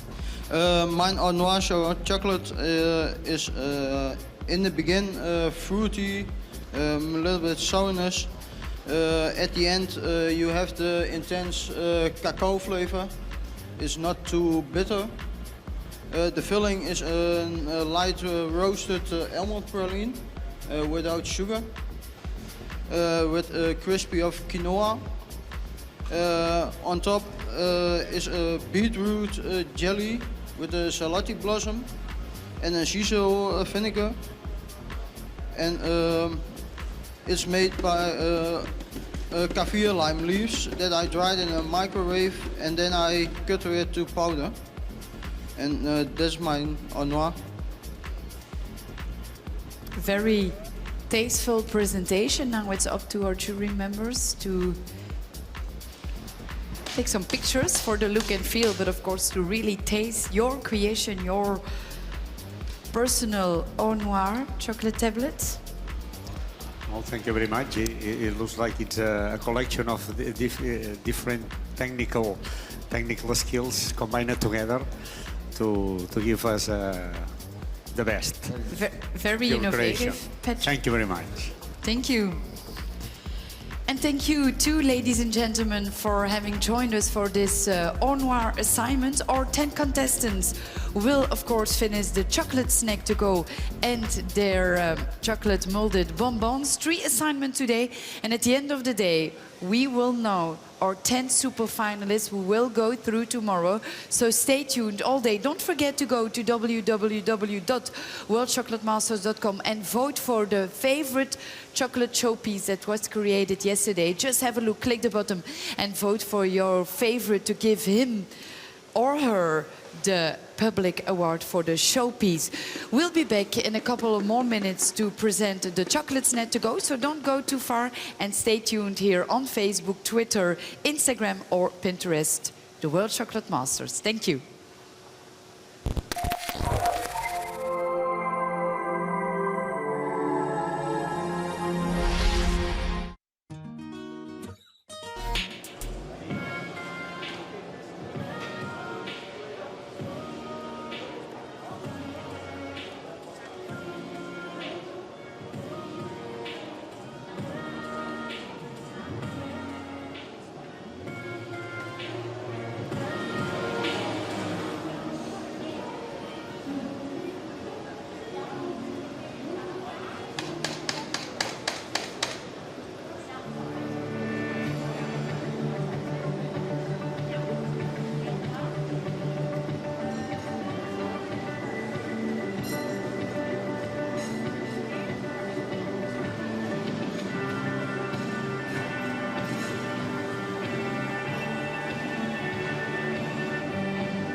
and inspired by makers. The explorers, the creators. You are the reason we innovate and create possibility. So keep making, and we'll keep making history together.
Ladies and gentlemen, and especially dear chocolate lovers, welcome back. This is day 2 of the World Chocolate Masters Final 2018, organized by Cacao Barry. And those who are just tuning in, this year's edition is all about the future mega cities like Futropolis, future cities, zero emissions, edible food packaging, and we will be eating on the go. And that's what our contestants are preparing, a chocolate snack on the go. We have seen stunning chocolate or noir tablets, but for now it is time to present their chocolate snack to go. And luckily I'm sitting here with Andres. So tell me, the chocolate snack to go, what will be expecting in a few moments? I think it's the whole package. Are they respecting the theme in the package, in the presentation of the actual taste, and then are they thinking forward, not just now, but how should this be eaten 5 years from now, 10 years from now? You're traveling around the world, you're living in a lot of cities, so have you already seen some snacks to go? Amazing snacks to go? Yeah. It's going to be interesting to see what they bring from their region of the world, their culture, contrast of sensations, sweet, salty, sour, temperature, hot, cold. It's going to be fun. Well, we had the opportunity walking around this morning. Have you seen some stunning techniques? I've seen some fun things going on. Some things that are going to take, I think, some of the judges by surprise. Especially temperature elements are going to be really interesting. So, yeah, I think it's going to be fun. As I said in the introduction, we'll be eating on the go. Is that true? Is this the snack of the future? Will we be eating on the go? I think it's a very different kind of pastry shop that I think we're going to see in the future. Maybe not so much a traditional boutique with so much variety, but more focused on one product, maybe a few different ways, and really for the customer just to pick it up and take it anywhere. Just grab exactly. it and go ahead. No thinking involved. So what are you most exciting or waiting for? Maybe you don't want to reveal your favorite, but I've seen a lot of interesting images. Well, it's quite cold today, so if there's a couple things that are warm, I think that would be great. So let's see. Because we are going to try, exactly. We are going to taste it. What is, for the contestant, the most challenging part in this assignment, the chocolate snack to go? If they have some kind of a la minute or last minute components, I think the timing is going to be one of the challenges to make it serving temperature just right, to make sure things stay crisp or fresh, not get soggy. I think the reality of serving it, that's going to come into play. Because if we're looking at a cake or, for example, a bonbon that can be prepared, but this is something we buy à la minute in a shop, in the streets. We're not talking about freezing it here. We're not talking about making production. It's literally made and served. So I think that's going to be interesting. That's indeed going to be a very challenging part. Why do you think that in traveling the world, the chocolate snacks to go are getting more and more popular? also the desserts, for example, in the world? I think just the convenience. People like to be out and about, especially in very metropolitan, busy cities. You know, it's about multitasking. It's about, okay, I have a day off. I want to accomplish these things, but I still want to indulge. So maybe not taking the time to sit down, but taking it so they can multitask and do other things at the same time. Because I'm seeing two trends. On one hand, people want to go global, they want to see the world, they want to visit, they want to eat other cuisines. Yes. But on the contrary, they want to stay local. People are getting more and more back to basics, to local things. Is that? I think so. we I think maybe just going back to basics, but refining, tweaking the taste, updating the taste per se, but still respecting the classic or the tradition. And using local ingredients. Well, I think we will taste, see and smell some great things within a few moments, Andres. So maybe we can have a look at what they are still preparing for us.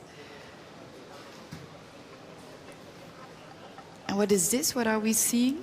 Well, it looks like some kind of cream going into a mold, perhaps to be frozen and unmolded. And of course, Mark and Julie are also over there helping us. They are our ears and eyes in the kitchen. So it'll also be interesting to see how much they rely on technology, what kind of tools they'll be using for their snacks. Is it something the jury will take into account? I think that has to do a bit with creativity, possibly thinking a little bit outside the box. You know, did they use a special machine? Did they design a machine? So it's not only about what we will get served, but also the way how it got to that point. And everything should be clean, because we haven't mentioned it before. This is day 2, but the jury is really taking every part of the steps into account. Absolutely. The desk, the work methods, work ethic, the attitude, cleanliness. Yes, it's the whole package. Oh, this looks great already.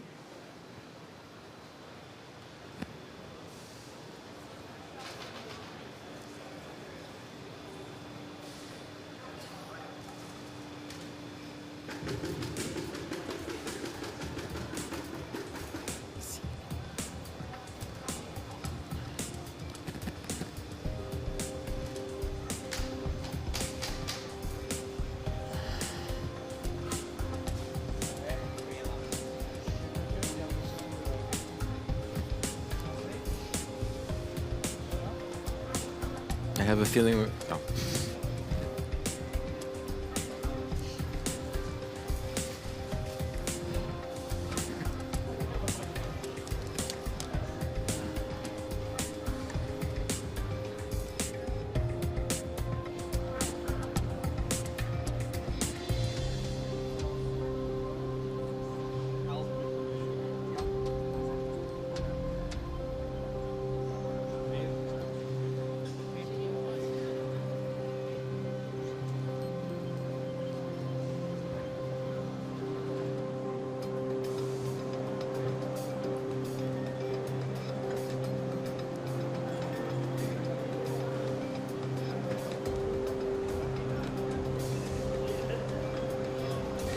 Well, the first finalist deadline for the chocolate snack to go is Florent Chauveau from USA. Let's have a look at the video he prepared for us.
Going to be all right for 1 minute?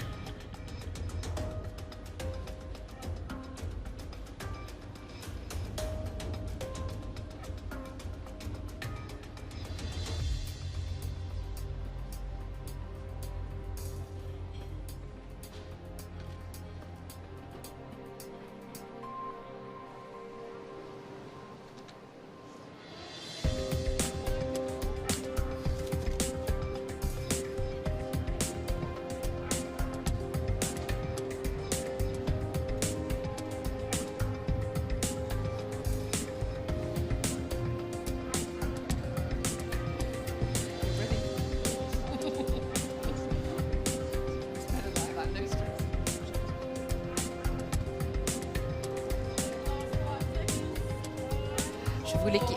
3, 2, 1. I'm here with Florin from the USA, and he's ready to do his snack to go. Would you like to tell us about your snack to go?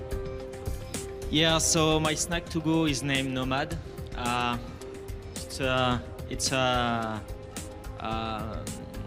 mean, I found myself in this thing. I found myself in this item because the base, the foundation are European, are actually pretty much French. And then the design is American. So it's a donut. It's a donut on the go. It's an ice cream sandwich. It's a soft sandwich. That's what we eat over there, and I mean we really like it. So the inside is a waffle, chocolate waffle, with a chocolate caramel, and the top is a vanilla lemon parfait with a praline crisp. On it, you're gonna find the logo CH3, as always, because that's my version. That's my vision of the molecule of the chocolate as a to-go. And why did I do a stand like this? I believe if we live in a city with a lot of green, with a lot of nature, I would like to walk in the street, walking next to a wall, a green wall, and picking my things and go. And eating. And eating. So I would like to not seeing no more pastry showcase. If you live in a city that there is a lot of people and there is nature, you want to commune with nature and you want to be part of it. And that's how I see it. Thank you, that's brilliant. You also have a napkin underneath. You also... Yeah, so there's napkins underneath for you to hold.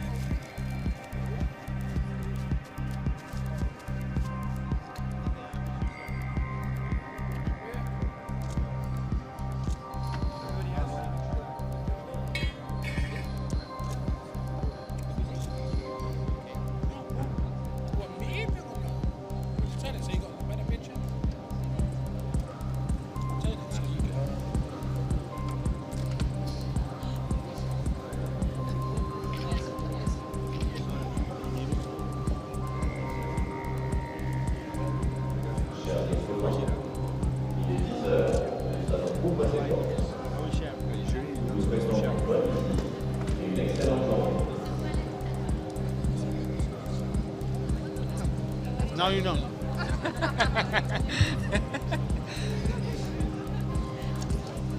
Yeah, it's difficult.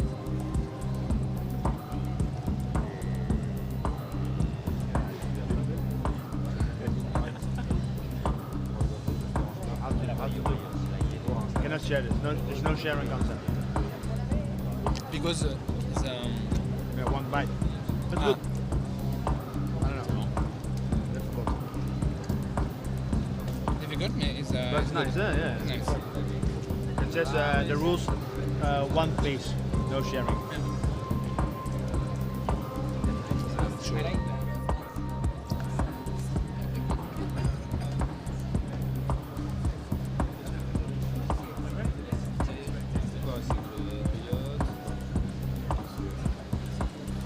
Okay, thank you very much. So, Andres, let's find out what it is all about. Beautiful box already. The packaging is beautiful.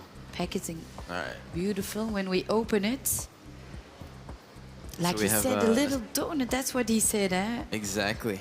And the napkin is also. Ah, that's really smart. That's smart. That's really thought through for the customer.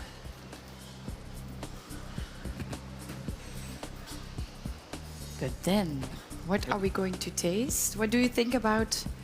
Well, I think right away it's something that's recognizable. Everybody knows a donut, but I think we're going to get something a little bit more interesting than a typical donut here. Shall we? I think that when people see it, they're really eager to buy it. Eh? Yeah. Yes. Shall we try?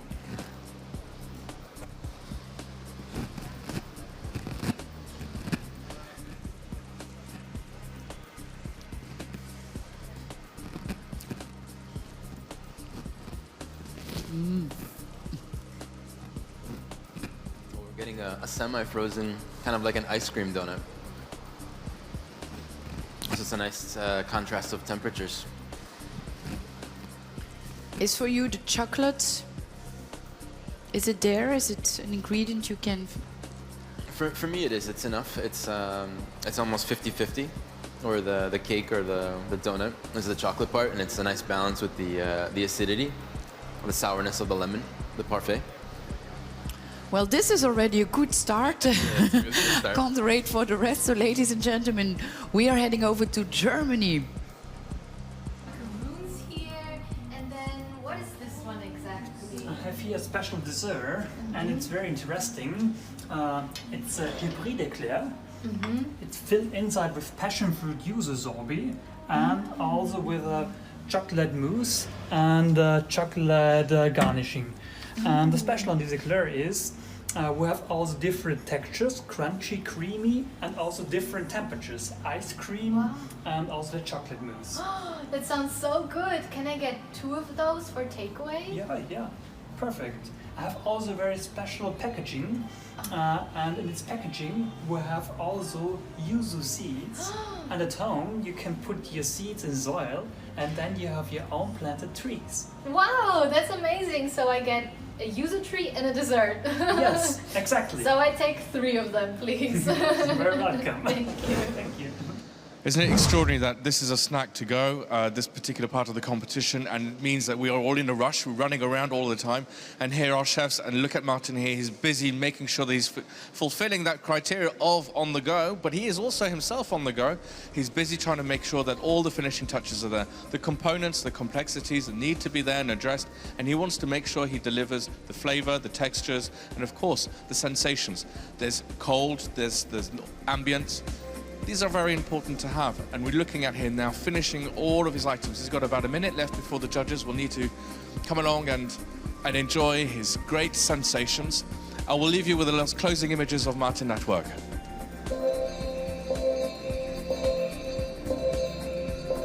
Martin, your time is up. Thank you very much. Your time is up. Your time is up. Can you please stop? Thank you. And now we need to present your snack to go to the judges. Should I? Okay.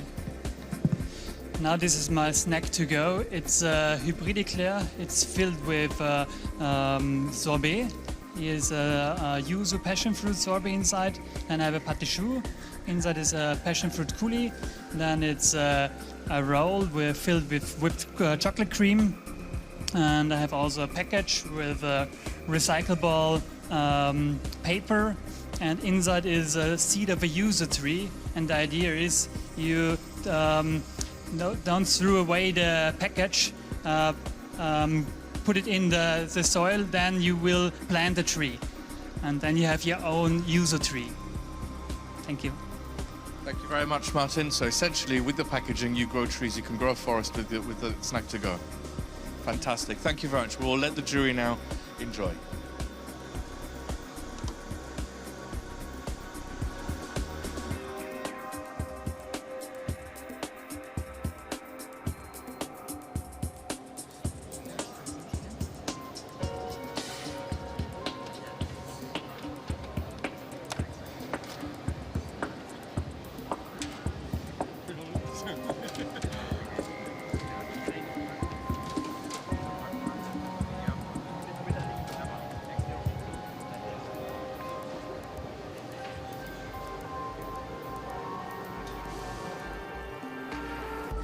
Now the problem starts, huh? Okay.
Ready.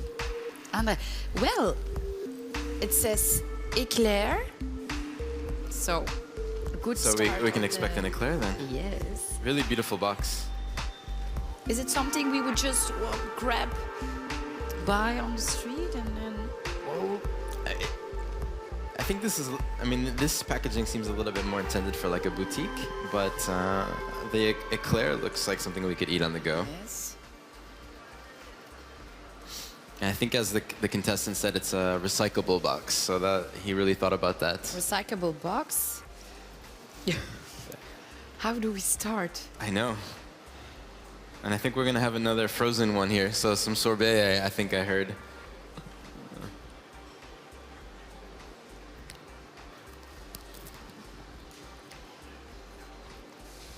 So this is very exciting because we have this assignment, but for the moment there are 20, and tonight we will only be with 10 finalists going through the super final tomorrow. So this assignment, I think, will have a lot of influence on the jury members. Absolutely. When it comes to creativity and... As we said, there's no limitations here, so.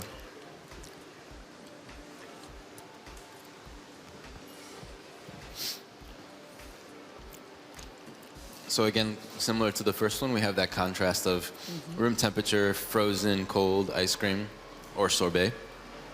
And I hope, of course, when we buy it in the shop that we will have a little napkin or... I would hope so too, otherwise it's a little bit difficult. It's quite fresh.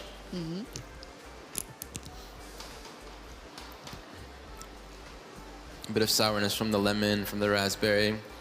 I'm finding it a little bit hard to find some of the chocolate here though.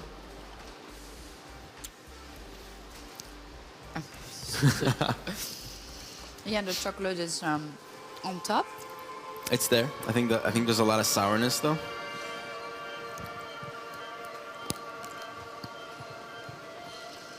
Well, while we are still tasting, we are going to have a look at the United Arab Emirates and Ahavenda. What has he prepared for us? He will tell us in his video.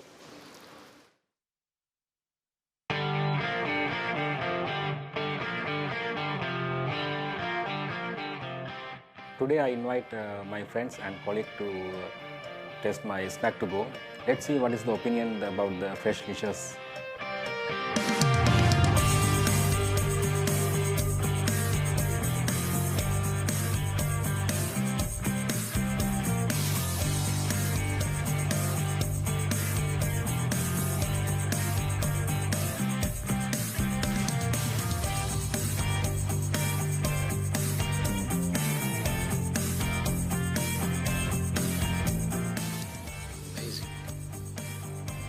Fantastic. Wow, it's so fresh and delicious. It's superb. I'm not used to this. I'm here with Aravinda, and we can see he's all ready with his snack to go. And I think this one's going to be a real treat. It's looking very chocolatey. So he's got a couple of seconds yet before he needs to present to the jury. And with this one, we've got the snack and the drink. So, you know, when you're out and about, you've got both of them here. You've got a little bit to eat first, and then he's going to go for his drink.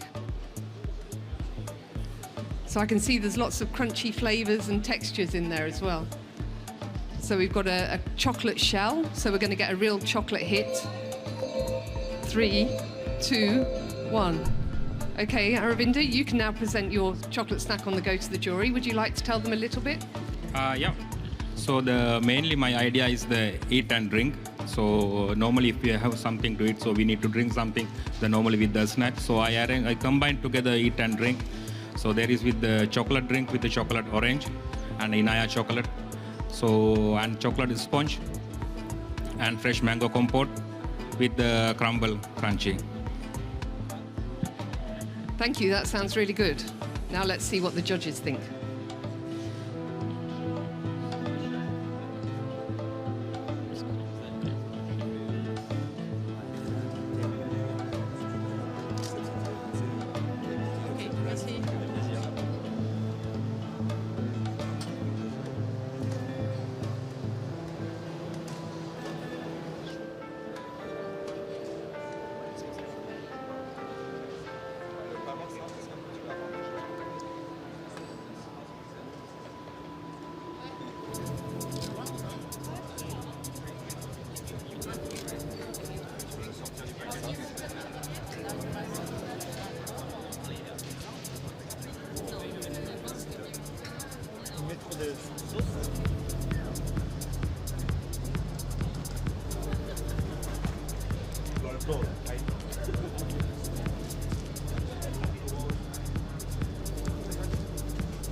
Andres, here we go. I don't know where to start first. Here we have a drink and a snack. Some hot chocolate would be useful on a cold day today.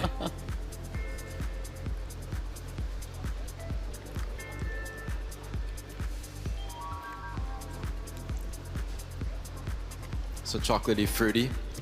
Little orange. Yeah, chocolate orange, I think we're finding. This is an interesting packaging. Yes. Do you think it will be something simple, easily to? I think it's beautiful. I think again, it's also maybe a little bit more boutique than. Too sophisticated to grab. I think, yeah, I think it's elegant, it's beautiful, but I'm not sure if it's you know, what I would consider walking around with. But let's try this. And now then, le moment suprême, no?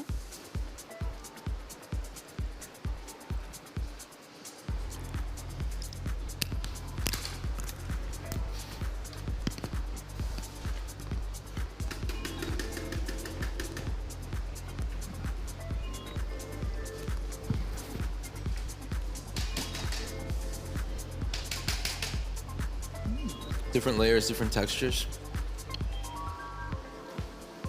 So we have the shell of the couverture, we have some fruit, sponge, different creams.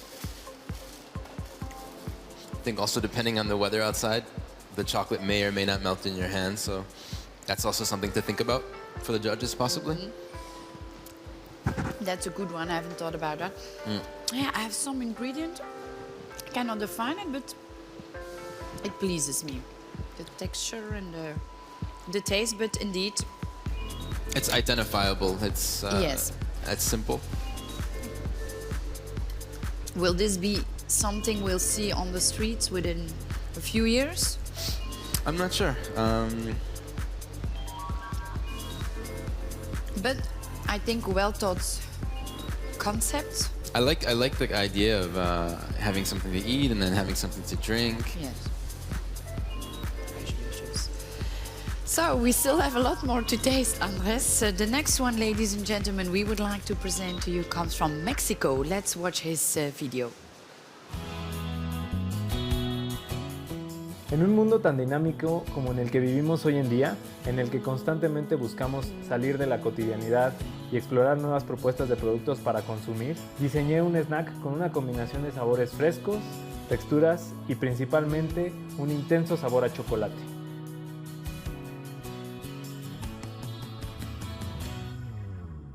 The Tropic Sphere refleja las formas de la gastronomía moderna, de forma esférica en relación a la forma de la Tierra, consistencia ligera y suave. Mi motivación principal es poder compartir con los demás. Busco que las personas hagan una pausa y se detengan para disfrutar de un snack que les dé instantes de felicidad, que les traiga recuerdos a través de los sabores y la experiencia gustativa. The Tropic Sphere puede transportarte a momentos especiales. Alejandro, we are literally seconds away from the last few seconds in order to the assemblage. We're letting the chocolates crystallize right now that you've just dipped into the croustillant that you have here, ready to put it into the little packaging that's very dainty and very cute. We look at you calling it the Tropic Sphere. I'm making the commentaries, by the way, ladies and gentlemen, because Alejandro obviously is extremely busy trying to make sure that he hits the timing bang on with beautiful products. Snack to go. It's a snack that you want to be able to take, run and go and eat on the way. So you don't want to get your sticky fingers, you don't want to have it all over yourself, and that is why he's busily making sure that also the packaging is easy to open and easy to dispose of as well.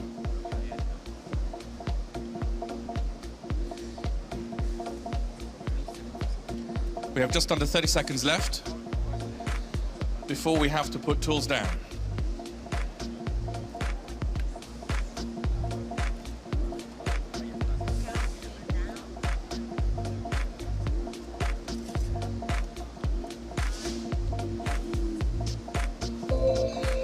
Four, three, two, one. Alejandro, please stop.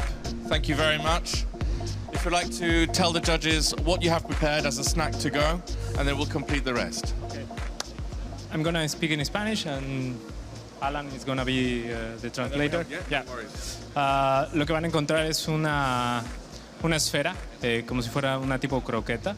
La intención es que fuera un snack rápido, que lo pudieran terminar prácticamente en un par de mordidas. Es una porción realmente no muy grande. Lo que van a encontrar en los sabores es chocolate Cuba, un cremoso de chocolate Cuba, una crema de plátano con maracuyá y un bizcocho de almendras cubierto con una cobertura de chocolate Cuba y una sablé vienes de vainilla.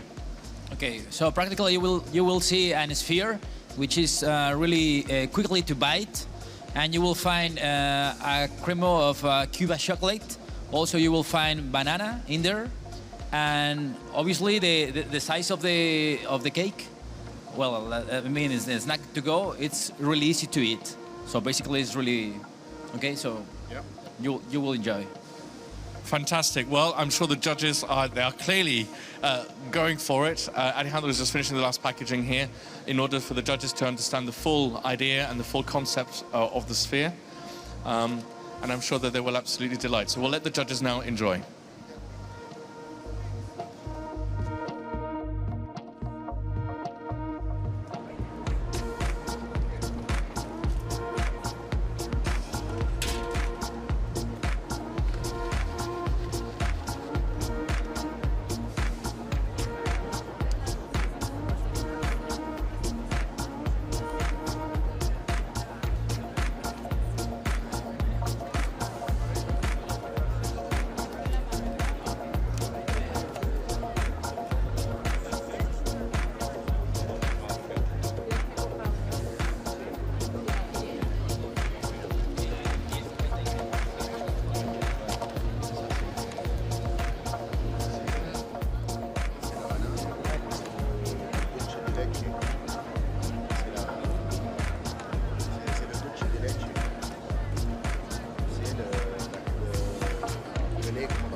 Well, Anders, I'm really eager to find out what this is all about. So the tropic sphere. The package was very... It's very cute. It's very easy. You know, when I see the shape round, it's very reminiscent. Culturally, a lot of street food in South America and Asia, we think of round, kind of fried things. So this fits the perfect image of what I think of when I think of street food. In my country, these fried balls are called bitter balls. Ah, so, okay. Yes. Actually, I'm from Colombia, and we have something very similar. They're cheese balls, but like this. Okay, so let's go.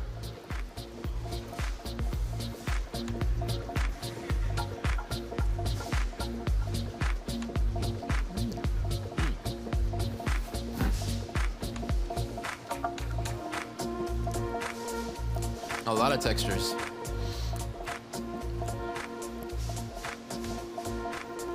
I can see people really identifying with this. Yes. Yeah, it's, you know, with 2 fingers Banana, the chocolate. You have crunchy, you have creamy, a little bit of sourness. Something easily to buy. Something in all temperatures. I mean, it is all cold. It's one temperature. It is pleasant. You know, we had some contrastive temperatures before. I think in the summer this would be perfect, though.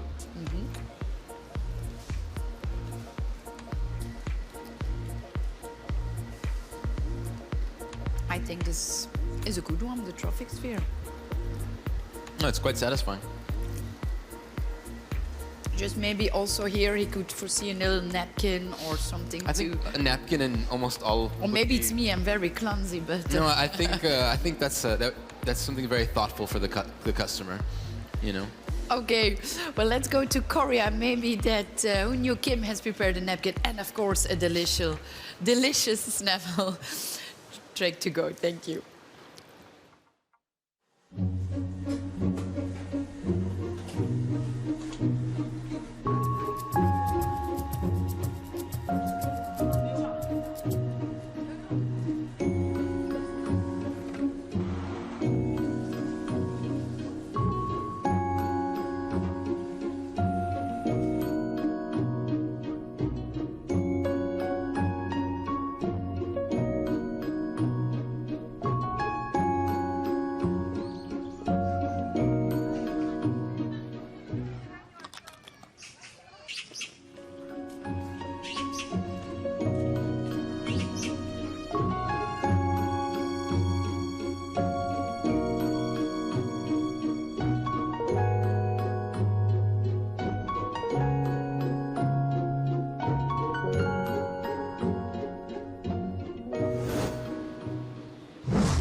Hi, I'm here with Eun-hye, and you can see there's a lot of interest, but we've got a couple of seconds before we actually go to the tasting, and it's a beautiful presentation.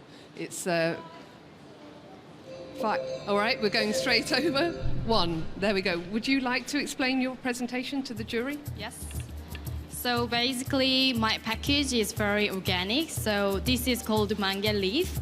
In Korea, we have there's a rice cake that is called mangue tteok. Okay.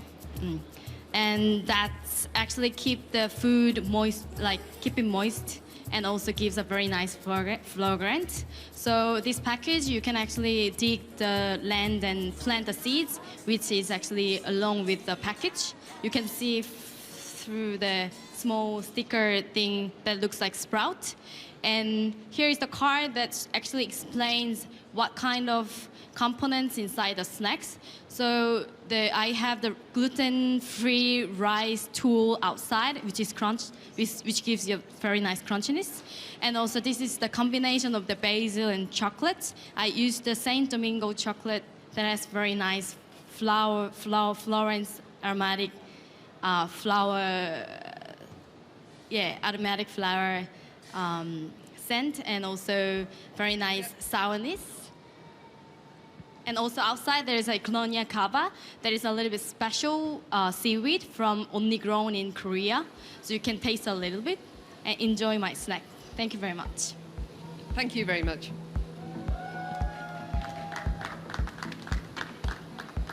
It's good.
Andres, first impression? It's beautiful. I mean, it almost looks like something I would want to buy and give it as a gift, not to eat. Absolutely. Yes. Maybe it is too sophisticated to just buy it. Possibly. It's almost intimidating. It's so pretty. I like the fact that she has foreseen something, some little seeds. Exactly. It's kind of like replanting what you just ate. And I also like I like the contestant's story. It goes back to using something that's part of her culture, part of her childhood. So this is quite nice. And gluten-free. So. Yeah. Which is something we haven't talked about. I think this is a little bit of the future of some street food is more health conscious or allergy conscious, I think, for consumers. Yesterday, a lot of the chocolate travel cakes were gluten-free. Exactly. Were well thought.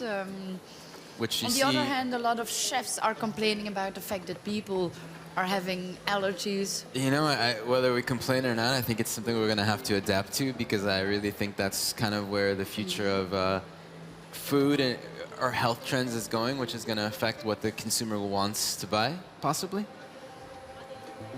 So it's still consumer is king, huh? Yes, always. The customer is always right. All right, so let's give this a try.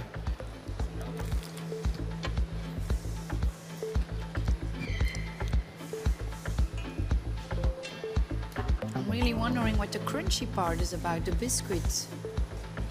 I think it's kind of a rice flour-based tuile. That's what she said? Yeah. So rice flour usually tends to give things a more crunchy, flaky texture. I'm getting there's like a flavor of like an herb or something that I can't pinpoint, but it's there.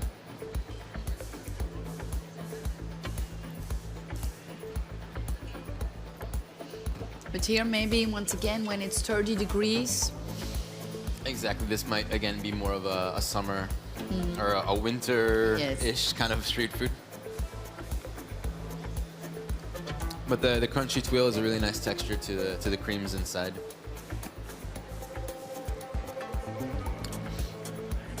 And then we can take the seeds home and plant them. So.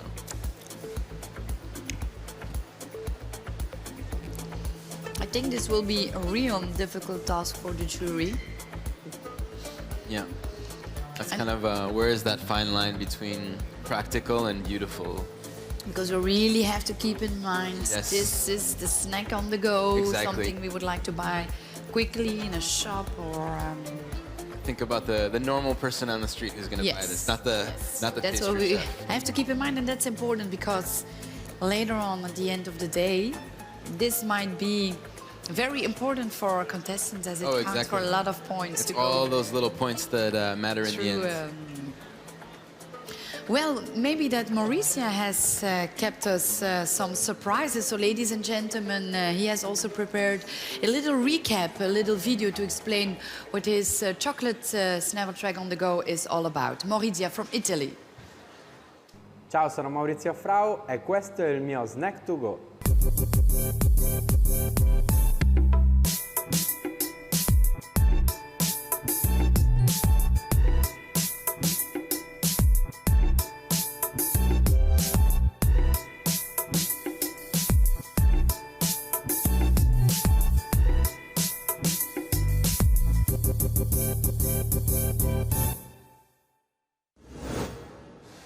And welcome now to the workstation for Italy. Maurizio, you have a beautiful table here.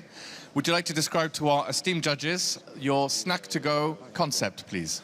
Ok, ho pensato a questo, il mio concetto dello snack to go è stato pensato per i pasticceri che volevano ridurre gli sprechi nella realizzazione del packaging, quindi non utilizzo di stoccaggio di tanti materiali appunto stoccati in pasticceria, ma con la stampante 3D, infatti volevo mostrarvelo prima, crearci il packaging nel momento in cui ci serve, quindi poco spreco, impatto zero e utilizzare, avere il nostro packaging solo nel momento in cui ci serve. So the idea of Maurizio is to use the 3D printer in order to make his home packaging. Why? because the idea is to don't have many packaging in the pastries, and so have a lot of product to throw it away, or packaging, too much packaging. So the idea is to create at the moment the packaging. Can you just also explain what is inside so that the judges know what they're going to taste? Alla base abbiamo una sablé al cioccolato, una bavarese al caffè con un'infusione a freddo. The base is chocolate sablé with a cold infusion of coffee. Nella bavarese. In the Bavaroise. Un cremoso al cioccolato, color noir. Cremant al chocolat. Cremoso al cioccolato, poi un biscotto al cioccolato bagnato con una bagna all'albicocca. And a biscuit with syrup of apricots. Sounds absolutely delicious. I'm sure that we're going to have a moment of quiet as the judges will enjoy this.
Looking at it on screen, it looks great. We're having it here in front of us.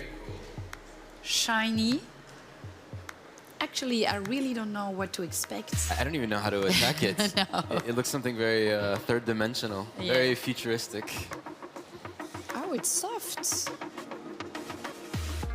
I thought it was real. Just by touching it, it's Yes. soft but also cold. So maybe another kind of cold component here.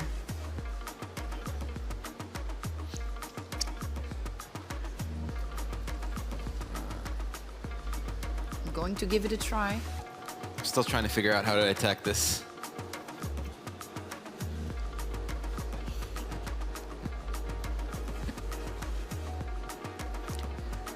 Get coffee right away. It's a wake me up. The fact that I'm taking a second bite. I think if I close my eyes, I would almost think like a tiramisu, which kind of plays to Yes. Italian roots, or obviously.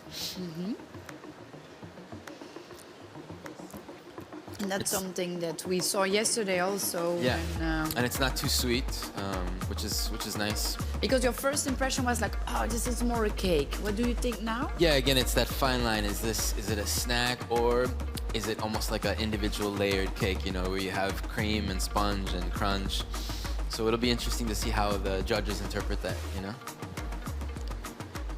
I like the color, the shiny orange color. How, I think how it do definitely. you realize this?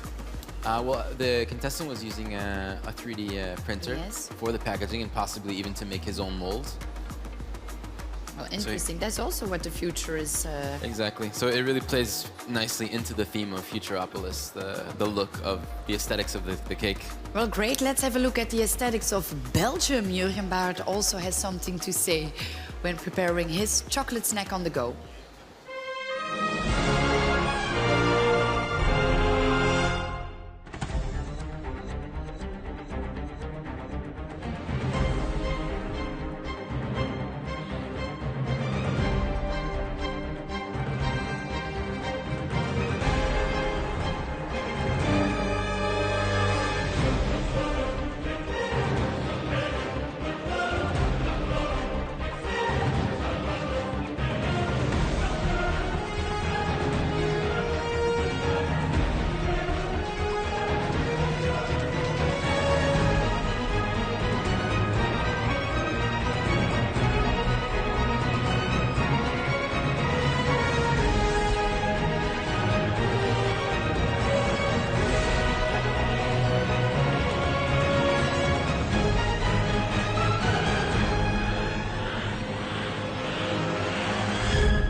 with Jürgen, and that was a very dramatic piece of music there.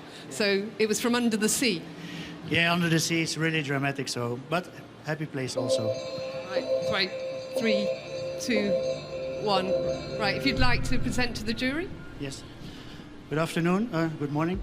So of course, I'm from Belgium, so I have prepared you Belgian waffle. And because my theme of all the competition is like the statue from yesterday, Under the Sea, I put a little pearl inside. In the pearl is a cream of Baileys, glazed with vegetal. Then I have underneath a jelly with orange and ginger. I have some kefir, dried kefir powder on top, and some caramelized sesame seeds. This is dried seaweed, also from Under the Sea. This goa cress is a taste of coriander, also really nice with the chocolate. And the caramel is spiced with dashi. It's like salty fish stock. So instead of using sea salt, I used dashi for giving some extra flavor, also combining. And the jasmine blossom is for decoration. So I invite you to take one waffle per person. Thank you very much. So if the jury would like to take one waffle per person. Yeah. About the packaging, I just try to use as less packaging as possible because it's on the go. As you could see on the video, it's like when you are in a stand on a fair or something, you just take one piece and you walk around with it, taking the waffles.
Well, Anders, the Belgium sweet pearl.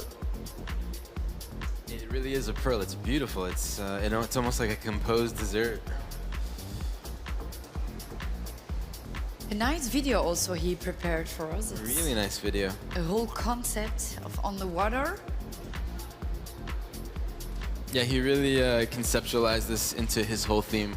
It does look like a pearl in a shell. How do you make that so shiny and silver? It looks like a little bit of like luster silver dust or powder, perhaps.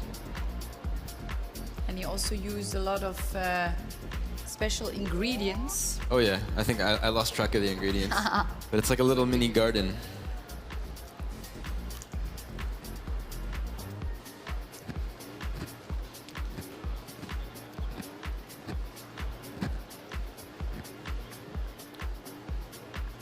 Very fresh. Mm.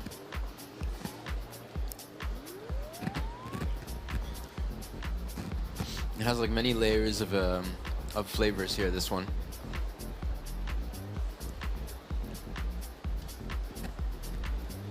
The herbal notes are quite nice. The herbal. Yeah. Coriander? is it? Coriander, yeah. Fresh coriander, which is quite nice. Which I wouldn't associate with Belgium, but it's interesting. No, we wouldn't. Or like South America. But that's what I was saying, and it's about a global ingredients, Yeah. but that are put into local, Into your context. into the proper context, and Exactly. I guess the only thing when I think of a waffle, yes, it's more I'm thinking of something warm, perhaps. warm.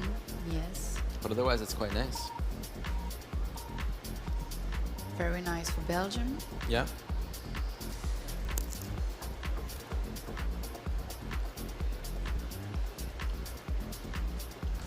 Is it chocolate enough for you? I think there could be a little bit more chocolate in this one. I think there's a thin layer on the outside of the waffle and perhaps a bit in the batter, but Yes. So I think you should eat it as a whole. I think so, yeah. Because the sourness is quite strong, the acidity, the freshness. But I must say that our contestants have set the bar at the highest level. And you, ladies and gentlemen, those who have been watching us yesterday, would also remember the beautiful chocolate showpieces our contestants have been making. So don't hesitate. Go to our website, worldchocolatmasters.com, and vote for your favorite chocolate showpiece. And talking about chocolate, Morocco, it is the first time they are participating. So Yassine, what have you been preparing for us? Bonjour, je vous présente mon snack to go, dont vous pouvez l'emporter quand vous voulez, et il sera protégé par son packaging. L'idée du packaging, c'est comme un réfrigérateur mobile pour conserver le snacking, ça serait au futur. Et pour manger le snacking, vous devez pousser ça à droite et le manger.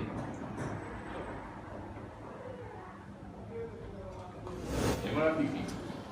Well, here I am with Yassim from Morocco. Fantastic. We have beautiful pieces here. Yassim, can you tell us a little bit more about what you are preparing for the jury for the snack to go? Alors, pour le snack to go, c'est un biscuit chocolat, un croustillant riz soufflé avec une compote d'orange, compote exotique, banane mangue passion et un ganache fève tonka. So if you want to know, basically there's a ganache of tonka, there's a compote of fruit, and then there's also a base of puffed rice. Let juries, please do enjoy.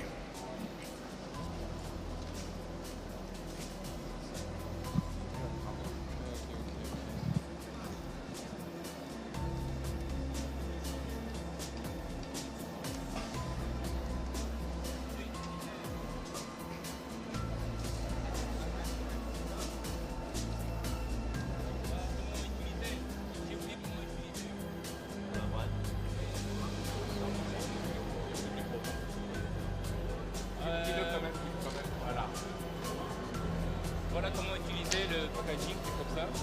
Open your packaging and then bring the base down so you can eat it cleanly.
What is the first thing you think when you see this? I love the packaging. It looks like Yes. something I would get in a boutique. Very nice packaging. So, It's a thoughtful way to open it. You don't have to think about it too much. It's quite easy. yeah, I'm doing it on the other side, but I told you I'm very clumsy. So, This is clever. yes, this is really clever. I think this is nice for the customer. You don't have to get your hands dirty. It's almost like a hot dog, but not. It's beautiful. It is. I hope people at home can see how beautiful it is with little gold texture on it, which you don't really see on screen, but Yeah. here. And here you can see distinctly different layers. So sponge, probably some kind of jelly, some kind of cream. Attack. Okay, let's do this.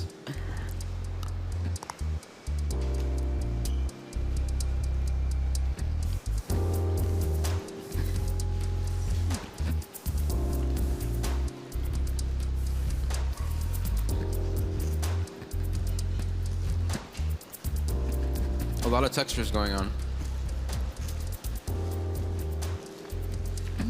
Crunchy, sponge. You get the chocolate, you get some sourness.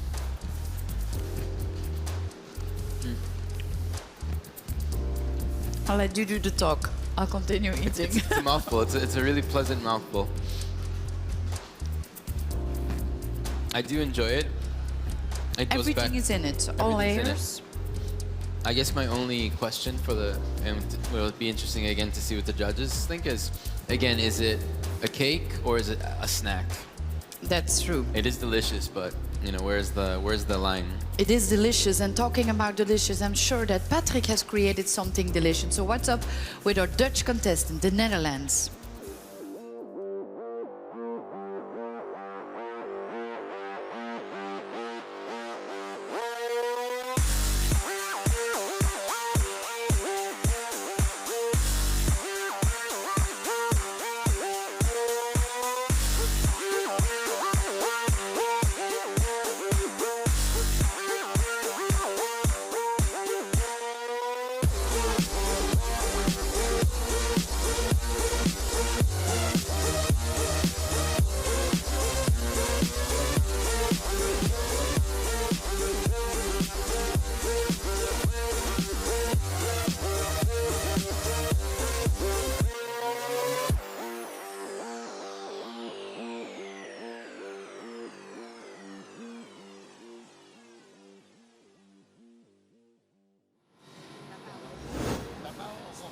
So we have a really interesting snack here. I can see that we've got the steamer going and we've got some steam buns.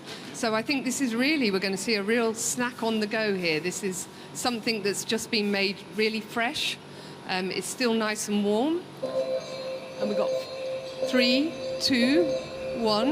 So if you'd like to present to the judges and tell them about your snack. And we're going to have a translator. Mijn concept van Snack to Go is een broodje bapau, of een steam bun. De vulling bestaat uit een éclateur chocoladevulling met kaffirlijm en gember met kokos. Bovenop zit een raspberry gel en een lemon gel en een disk of chocolade. En ja. So he tried to work on a snack that is seen in China, so the steamed bun. So the idea is coming from the dim sum. So it's a chocolate steamed bun. With inside there's a ganache with coconut, coriander and ginger and kaffir lime. There's a raspberry jelly in between the chocolate disc, and on the chocolate disc you will have some more textures. So the chocolate disc can slightly start to melt, and then you can eat it in a hot version. Thank you very much.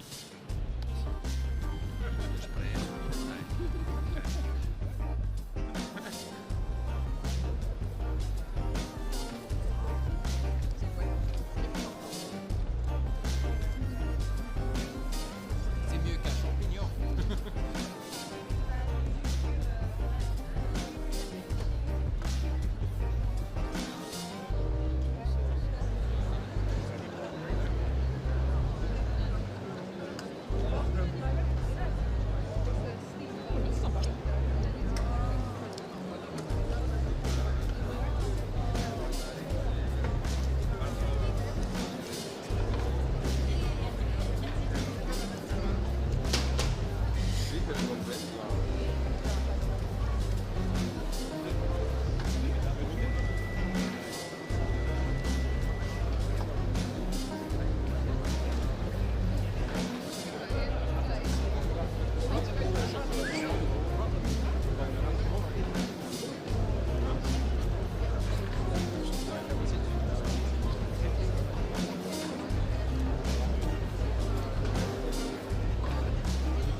Patrick.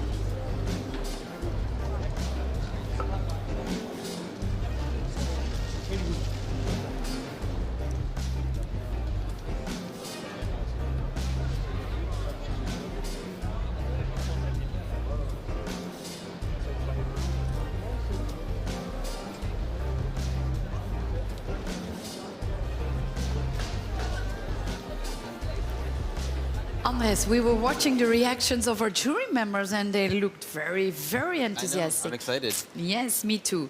So we had a little discussion, yes, for the first time, because we were talking about the packaging and I was like, no packaging. Which is smart, no waste, but then again, is it part of the criteria? Is it part of the criteria? But it is warm. Our first warm one, which I'm excited about. I'm really excited. Yeah. It really makes me think of my hometown and the Belgian waffles, which we also get in such you know, I lived some time in Hong Kong, so this is very reminiscent of dim sum.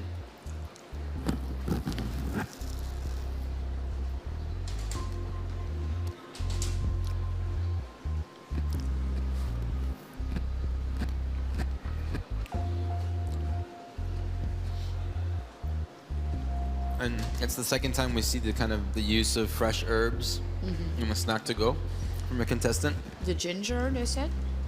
I think this is, we had maybe some lemon balm or lemon balm leaf, which is very fresh, very herbal. And then something else that's quite interesting is the disc of chocolate that kind of just melts with the warmth of the bun.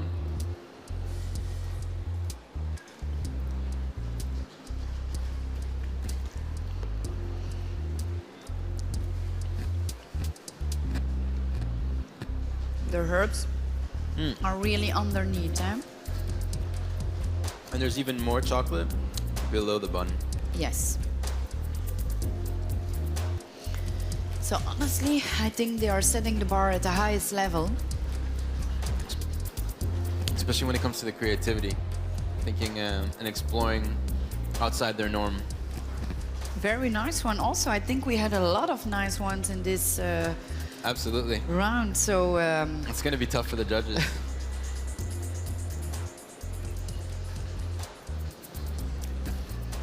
I'm not counting calories anymore, just counting chocolate. Well, let's have a look about what Russia is preparing for us and for the jury members, of course, ladies and gentlemen.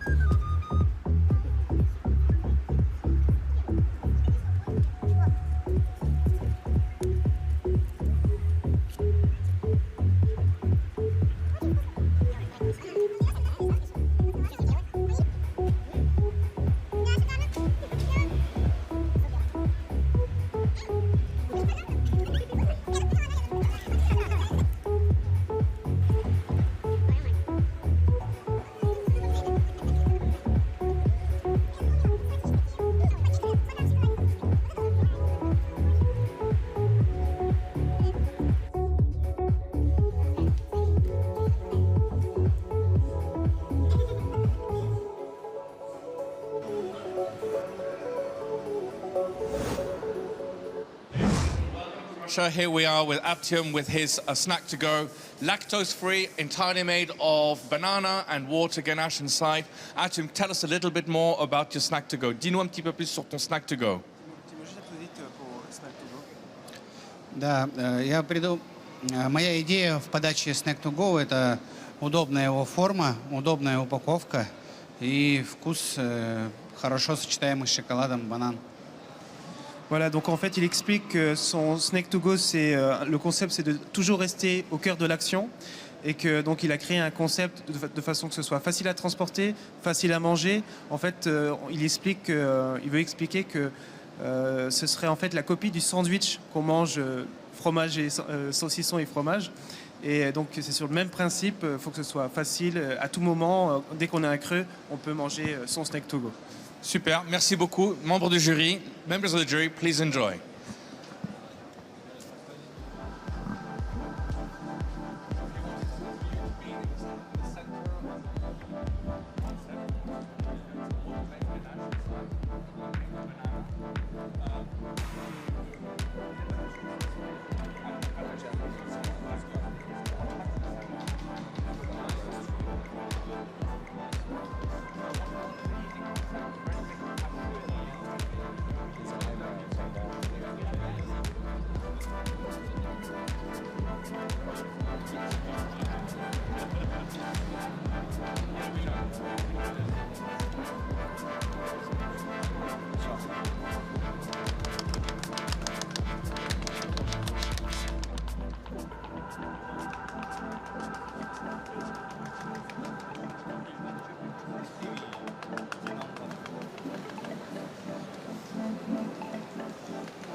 Well, Anders, the first thing you said is, "Oh, this is a nice one." Yeah, well, visually speaking, it's a really pretty package.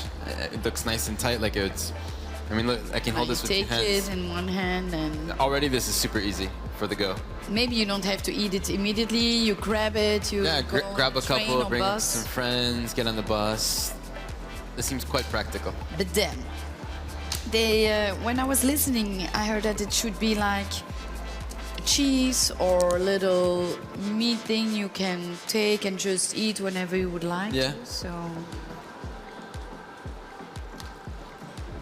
I like the texture that I see on the surface. So I think we're gonna. It looks simple on the outside, but I think we're gonna find some surprises on the inside. let's discover.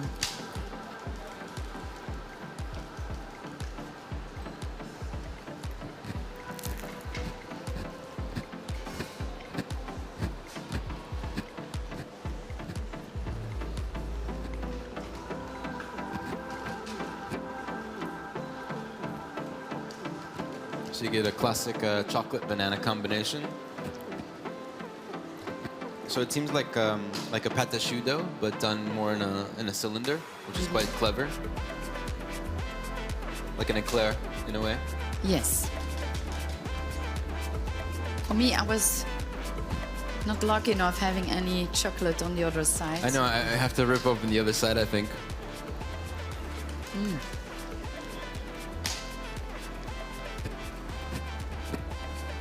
It reminds me of something.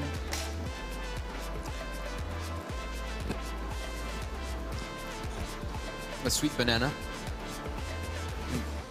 A sweet warm banana with chocolate. Yeah. It's the second time they're using a banana, so I think that's also something people would like to eat and have to Banana giving is one us of some. those kind of safe, everybody loves kind of flavors. So I personally love it. So are you already having some favorites in mind? Oh yeah, I mean, there's a lot of talent across the pool, but yeah, I think there's one or two that I quite like. Well, I'm also having my favorites in mind, and I think our jury members also, and that's quite important because tonight, in this afternoon, our second group of contestants will do the same assignment, and then tonight we will go from 20 contestants till 10, and those 10 super finalists will battle it out tomorrow during our super final. So really important to stay tuned and follow the whole competition, and why not go to www.worldchocolatemasters.com to vote for your favorite chocolate showpiece, to give your favorite candidate the public award for Showpiece Edition 2018. We'll be back right after the break with our molded bonbons, of course, the third assignment for today. And for the rest, I would like to say, enjoy, take a cup of chocolate, a cup of tea with some chocolate, and see each other right back in a couple of minutes.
The great thing of World Chocolate Masters is to compete against all these amazing fellow international pastry and yet to become friends in the end. In 2010 and in 2012, I signed up for the World Chocolate Masters in Mexico, which I won, and I competed in the 2011 World Edition in Paris.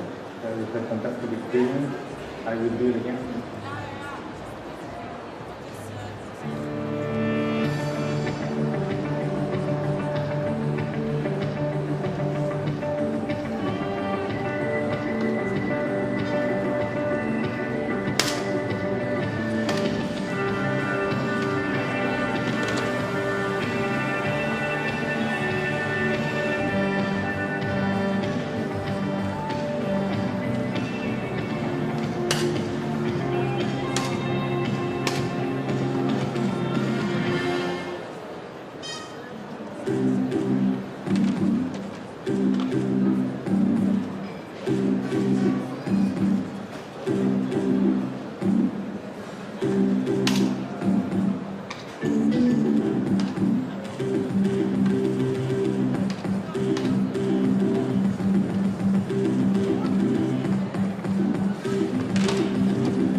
the explorers, the creators. You are the reason we innovate and create possibility. So keep making, and we'll keep making history together.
Hi, ladies and gentlemen. Welcome at the World Chocolate Masters Final 2018. This is day 2, and we have one group of 10 finalists that is working this morning on 3 assignments. That is the molded chocolate bonbon, the chocolate snack to go, and of course a chocolate au noir tablet. This afternoon, a second group of 10 finalists will do the same, and that means that tonight only 10 of them will be the final super finalists that will battle it out tomorrow. For now, our 10 first finalists for today are still working on the chocolate molded bonbon, which is a very excited assignment, I think. So, Ramon, you are really a molded expert, a chocolate bonbon molded expert, creative also. So tell me a little bit more, what is this assignment about? Is about the magic to taste something really small, because it's the piece that everybody tastes today, the smallest one. I think that we have between 10 to 14 grams only, so it should be something really great. So this is really the explosion, the surprises we will find in our mouth. So what is the most difficult part of this assignment? For me, the most difficult part is everything, but it's the molding, because in the morning, early in the morning at 6:30, it was really cold, and when I see some contestants molding the chocolates, this is not really the right temperature. So this is a challenge. We'll see on the layers. And also the combination of flavors and textures. This is the most important thing. So what is different from these bonbons and the bonbons we can find in a shop, for example? First is the risk, because they have the opportunity to take some risk, to surprise the people. In a shop, you should be maybe more commercial. The public is more generalistic. But here, we have a jury, we have the place, and as I said this morning, we produce prototypes here, so this is the right place to take some risk. We have a very qualified jury, some experts, so it will be very hard to surprise them, of course, and to see who's climbing to the top. Let us remind our audience is that the contestants had to create their own mold for this challenge, eh? Yes. They have the right to create your own mold, so your own design, and then fill it with one of the different chocolates from Cacao Barry, and use the painting, so they can pair with what they want. So, for example, here the forms we see is something quite unique, something that this contestant created. In this case, it's a double bonbon, so it's 2 molds and just glue it, and this is the right capacity to create a different feeling. So excited to taste this one. Why would a chocolatier prefer to work with molds? Because in some years ago, the use of the molds is like, oh, this is easy, it's not nice. Too easy, yes. Yeah, it's too easy. Today I think that is just on the other side. It's not easy, it's about design, it's about the possibility to use some natural colors to get the shiny textures. And how do you create such a mold? How do our contestants started this adventure, for example? This is about the creativity, so they sometimes starts on a dialogue between different people.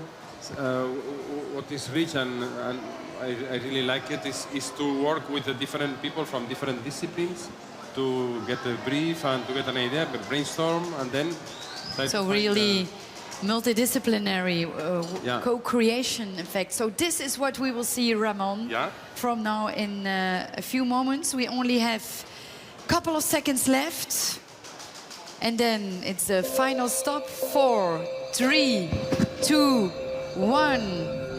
Thank you, all finalists. This is the end of the chocolate molded bonbons. Please give them a big round of applause. And that means that except from presentation, they're finished for today. And now 10 finalists presenting the molded bonbons. And then this afternoon we will have our other 10 finalists working on the same assignments, and only 10 out of 20 will make it to the super final tomorrow. So tomorrow we will be there with the third day of the competition with only 10 contestants left. So this is, although a really important phase we are looking at, Ramon, because remember yesterday evening our jury members already gave some quotes and results and points for our finalists. So let's see what they think about the bonbons. And within. And also, I think that is important in the case, for example, right now we can see the contestant from US is about also to get consistent in all the different assignments. Because, for example, here what we see is a design really close to all the other assignments, the chocolate showpiece, the snack to go. So there should be also a red line between all the different assignments. And of course, our finalists have to take into account the theme, and this year's the future. Think about mega cities, edible food packaging, zero emissions. So that's also something our jury members will of course keep into mind. They make a chocolate with a nice combination, but more than a chocolate is a message. It's a message to say, this is my proposal.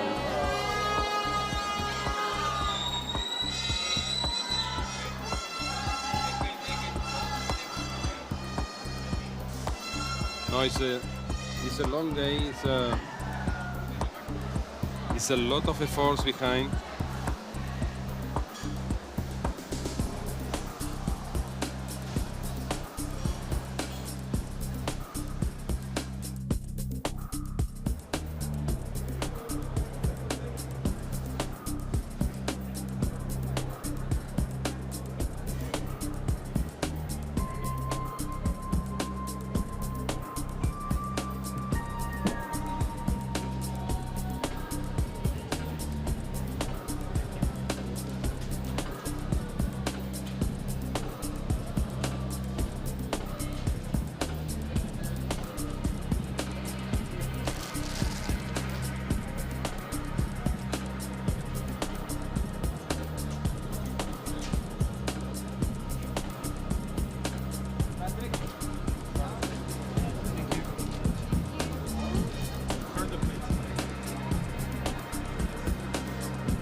And here we are with Patrick de Vries from the Netherlands, and unfortunately we're a little bit late here. He's just a few seconds away from knocking out the last few chocolates. It is stressful, it is very, very pressurized environment, but he's getting there. And unfortunately he is behind. Hopefully we can get some of the chocolates out to the jury in good time. But as you can see, he is busy making sure that every single one of them looks pretty and needs to go on his beautiful presentation so that then they are put at best value.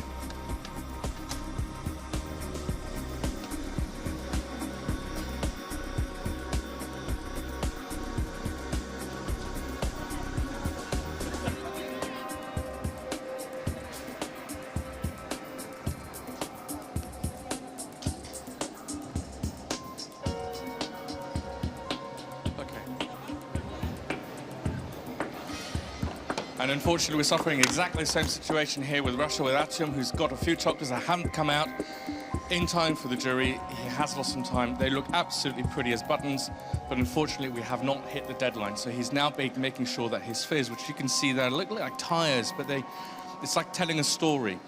But unfortunately, he's not ready. And so the judges will need to take that into consideration.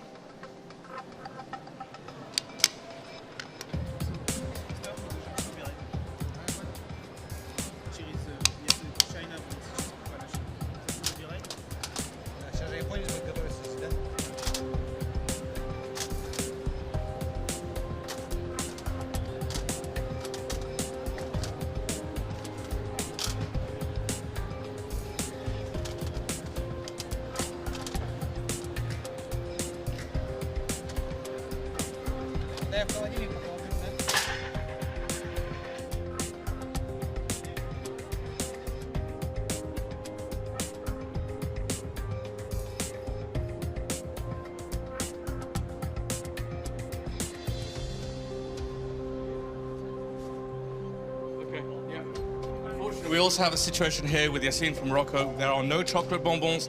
Was unable to finish them in time. He's made the decision not to submit them right now, which is really quite a shame because I know that he had a fabulous recipe to share. So these are the consequences of working under pressure. This is what this competition is about. Unfortunately, it's a fighting situation, survival of the fittest.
Well, as you can see, ladies and gentlemen, we are very happy seeing these beautiful chocolate molded bonbons in front of us.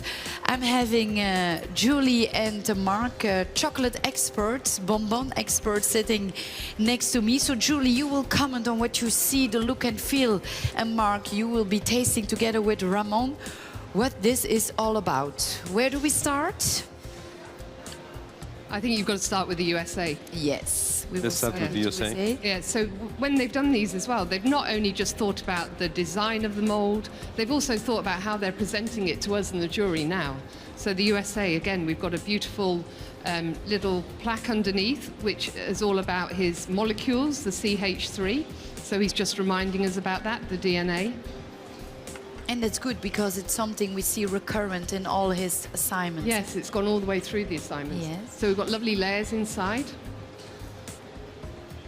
And we'll wait to hear that in a minute.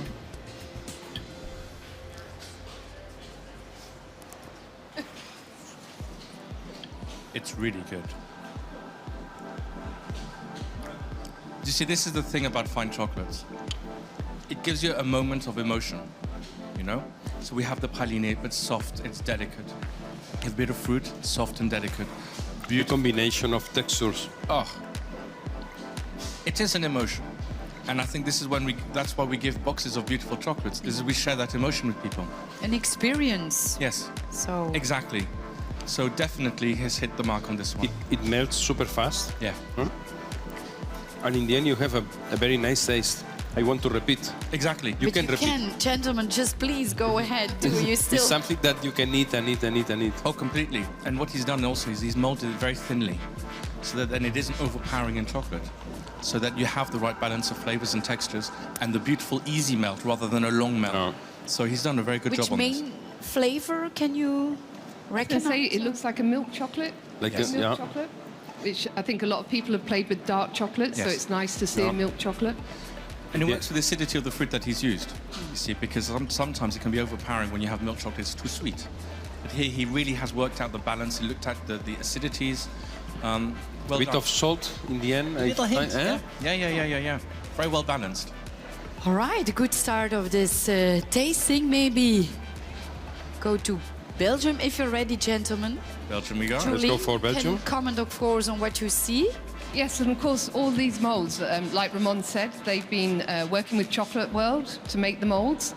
So we have one of the chocolate molds here. Yes. They're one of the new molds. And you can see that there's 6 compartments in there, and these molds are interchangeable. So this is Young Hayes, this is her one, and she's made a beautiful design. But if she wanted to, she could have 6 different designs in one mold, and that's what the new concept is. So our chocolatiers got to use these molds first. So it's very good. It's very intelligent as well, isn't it? It's very... Very intelligently presented in the way in which they make these. Yeah, it's good. So if anybody wants to go and have a look on the Chocolate World stand. Very smart solution. Yeah. Yeah, so a lot of molds over there. So what do you think about the taste, the Belgian taste in this case? I can't remember the ingredients, but I get kaffir lime here. So I hope it's got kaffir lime in this. We've got a berry as well, like berries, griotte, something like that. Yeah. Again, he's used white chocolate as a ganache inside, which you would think would be overpowering, but it isn't at all. It works very well, very smooth, very delicate, very thinly and filled. Again, a very successful story here. Well, Julie is looking it up. I see something red, no? Yeah, it's some sort of a berry. I think it would be, or a cherry of some sort. This is a Belgian one. I'm just checking. Oh, no, UK. But look at this, completely different than the first one. Completely. Just another story, Is it something you can compare, or is it like... You know, it's fruit and vegetables we cannot compare. Do you know, a box of chocolates is always varied, isn't it? That's the beauty of it. You always have different flavors, you always have different textures.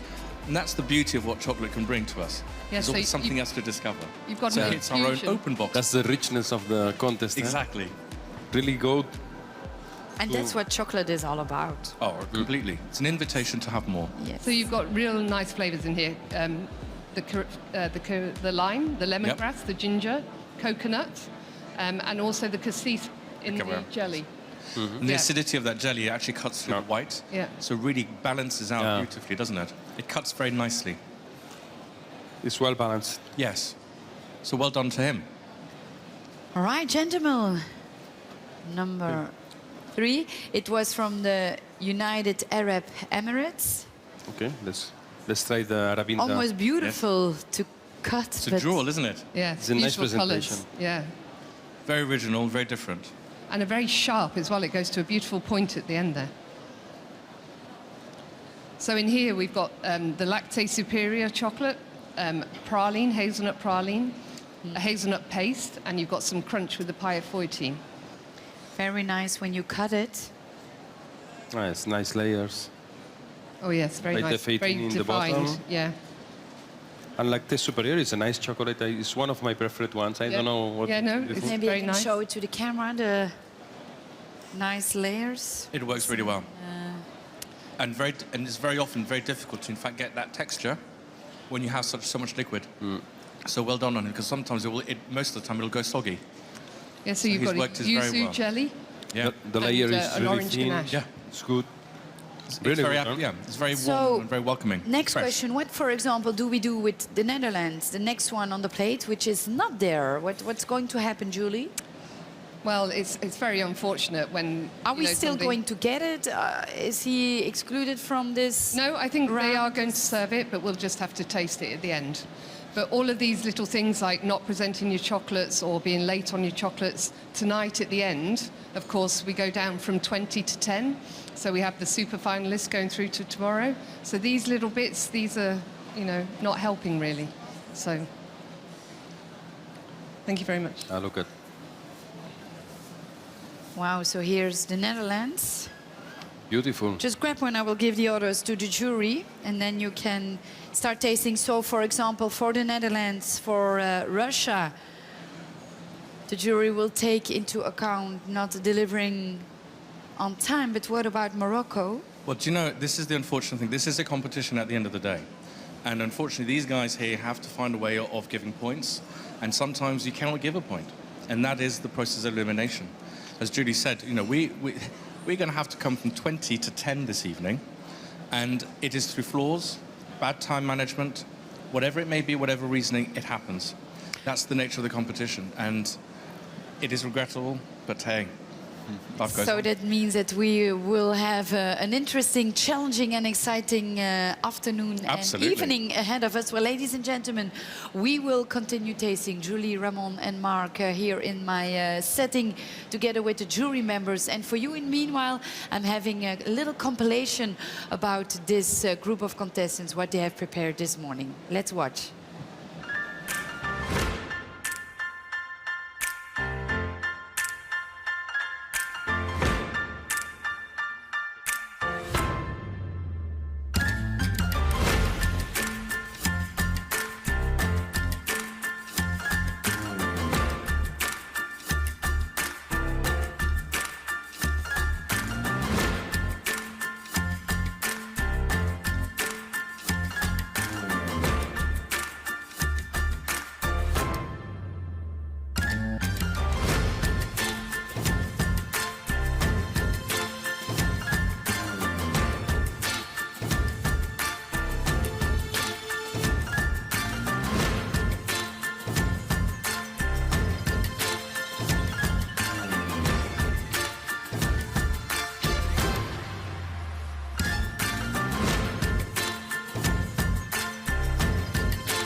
And you don't get the tonka. As you can see, a lot of chocolate excitement this morning, and there'll be more this afternoon. The second group of 10 finalists will battle it out. So stay tuned at 2 p.m. because tonight we will go from 20 to 10 finalists. In meanwhile, don't forget to vote for your favorite chocolate showpiece on www.worldchocolatmasters.com. And why not join the conversation on Facebook, Twitter, Instagram or Pinterest by the hashtag WCM Futropolis. See you back at 2 p.m. Bye-bye.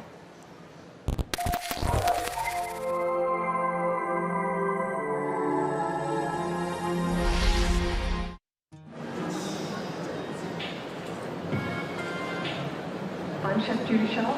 Welcome to the Chocolate Academy Online. So I specialise more in the patisserie side. I like to do the plated desserts and entrees. So what's great about the Online Academy is you can learn from chefs from all over the world. They've got different ideas, different influences and different backgrounds. There's loads of ideas.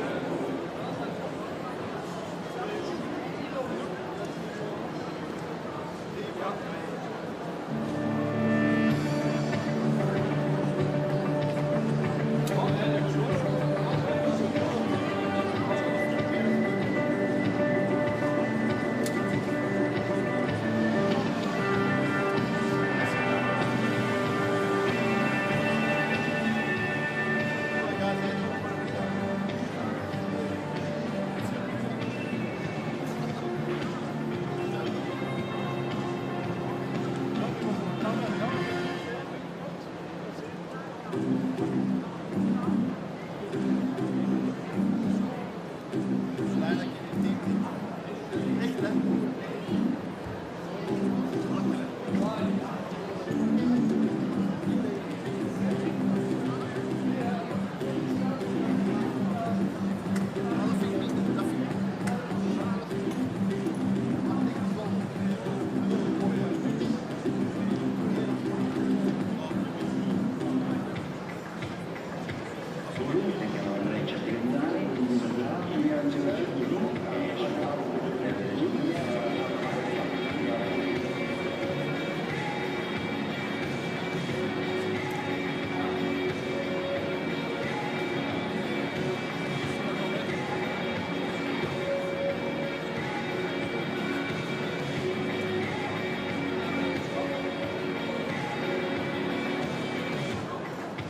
100 years, KitchenAid has been inspired by makers.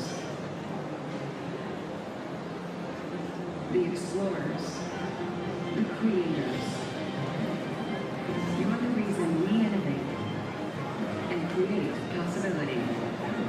So keep making, and we'll keep making history together.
Chers exposants, nous vous donnons rendez-vous dans 15 minutes sur l'espace cacao chaud pour un moment exceptionnel, inédit sur le salon du chocolat. On compte sur vous. Bonne journée.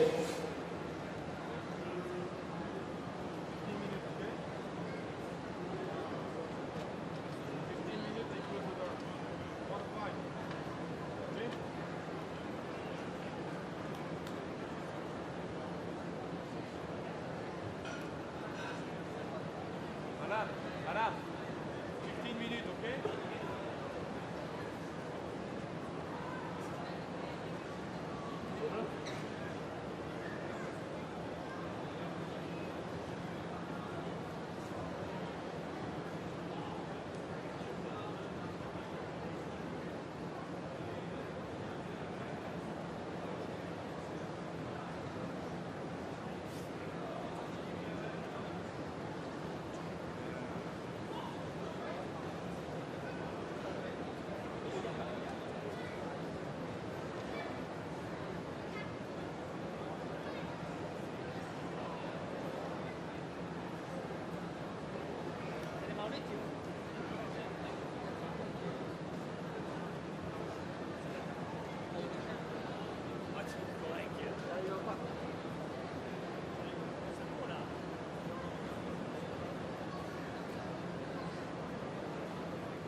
on that. Do you need some help here? 15 minutes. خلاص.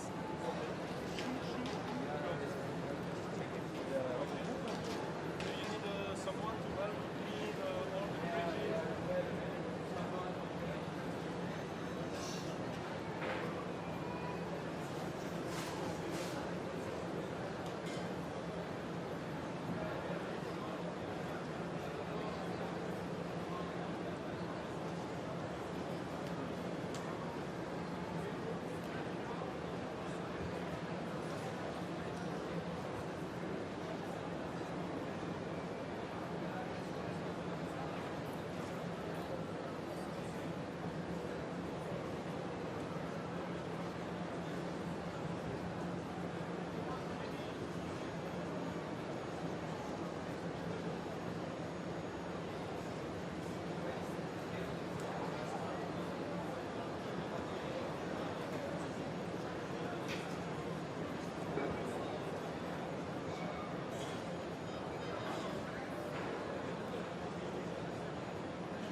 chers exposants. Nous attendons donc, chers visiteurs, nous attendons dans 5 minutes sur l'espace cacao chaud. Une surprise de taille vous y attend. Merci, bonne visite.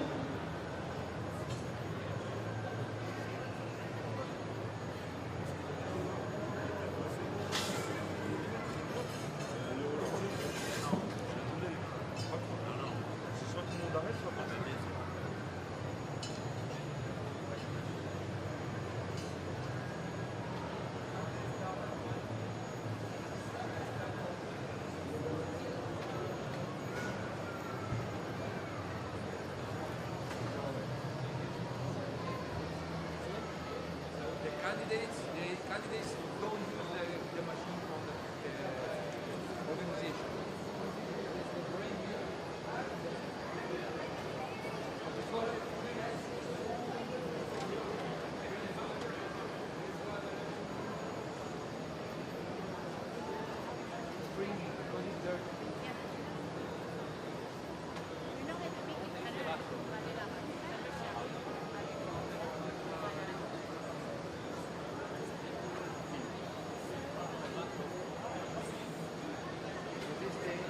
Porque lo ha traído y ahora lo va a cambiar. Yo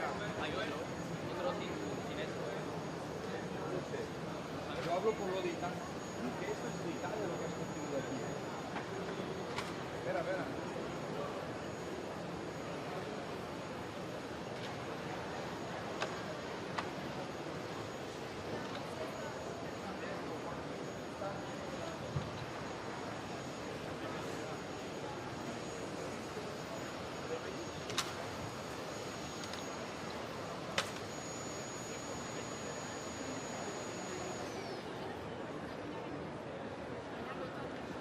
Daniele, vieni via da lì.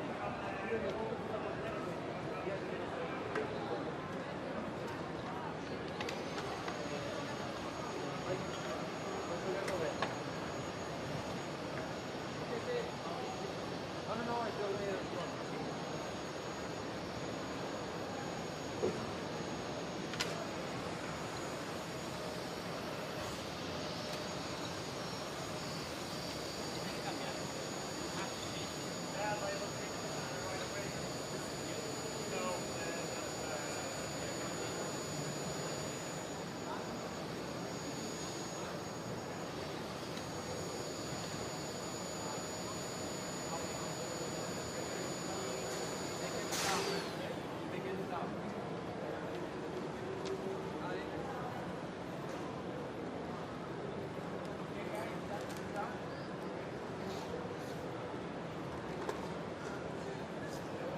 C'est bon, on peut y aller.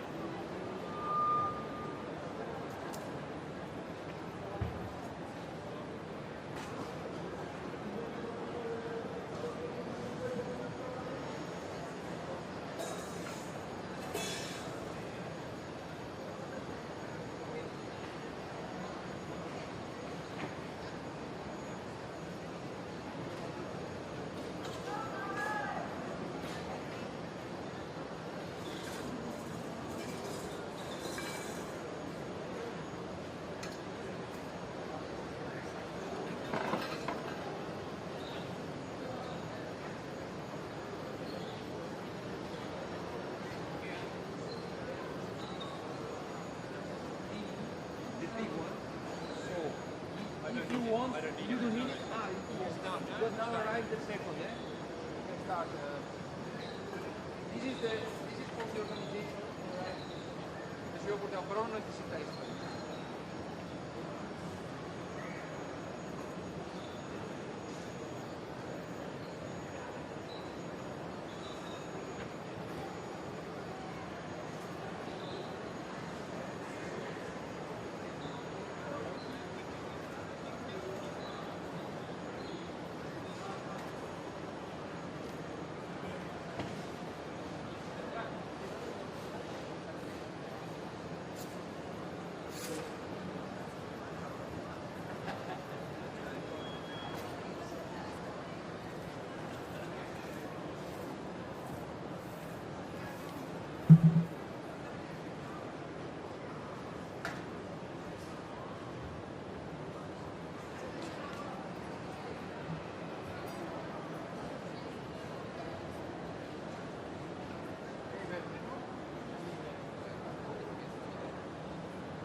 te, no?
Alberto.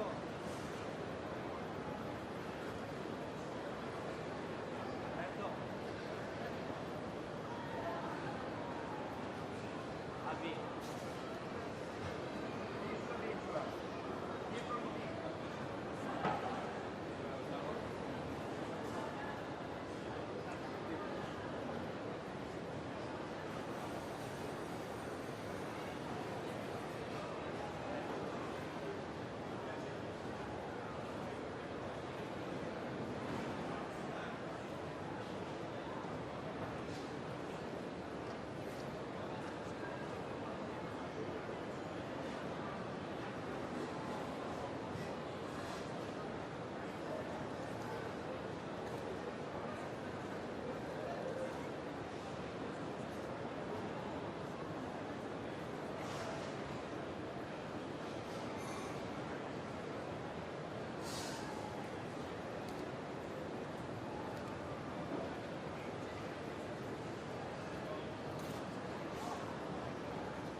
va como sea.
Ladies and gentlemen, dear chocolate lovers, welcome to the World Chocolate Masters Final 2018.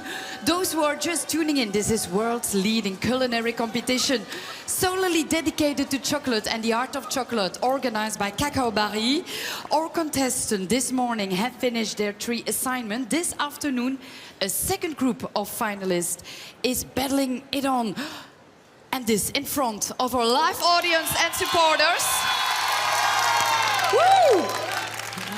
But of course, also live for you, ladies and gentlemen, and live for our jury members here at Salon du Chocolat in Paris. I must say, this has been already a very exciting second day, and tonight only 10 out of our 20 contestants will make it as a super finalist for the third day of this competition tomorrow. Let's have a look at what happened today. I have a very tough program time-wise this afternoon, so really I have to give it all from the first minute on, you know, to push, and I hope that I get through in time, yeah. I will focus to trying to cover yesterday my mistake, yeah. So let's see, I will full strength today, Ecstatic that my travel cake won the best travel cake in the world at the World Chocolate Masters, so couldn't be happier about that. I think I've got a really strong day 2 with the tasted items, especially my Bonbon. So you'll just have to wait a little bit longer to find out. 時間的にはスムーズにいったんですけど、若干ミスしたところもあります。 The showpiece I had assembled, but I ran out a little bit of time. But I'm very happy with the result, and now I have a clear plan for today, and I have a very tight timeline for today. So I'm going to stick to the plan and head down and push on. What's the plan for the win? My plan for today is also same as yesterday. Do what I have prepared and present my best. Focus. Est-ce que tout s'est passé comme prévu? Après, on est toujours en condition de concours, donc il y a toujours des petits couacs, on ne connaît pas les lieux, ni le plan de travail, les fours, la cellule qui a disjoncté 2 fois avec la machine à chocolat. Donc il y a toujours des petits couacs qui coincent dans l'organisation qu'on avait prévue, mais dans l'ensemble, tout s'est bien passé, oui. Najważniejsze, postaram się zrobić wszystko, żeby wszystko wyszło i wyrobić się w czasie. I was struggling with my travel cake being frozen. I will try to push my best and to get a little bit up the ladder, try to finish my products on time and fully. El plan que tenemos es entregar todo a su tiempo y según todo lo previsto.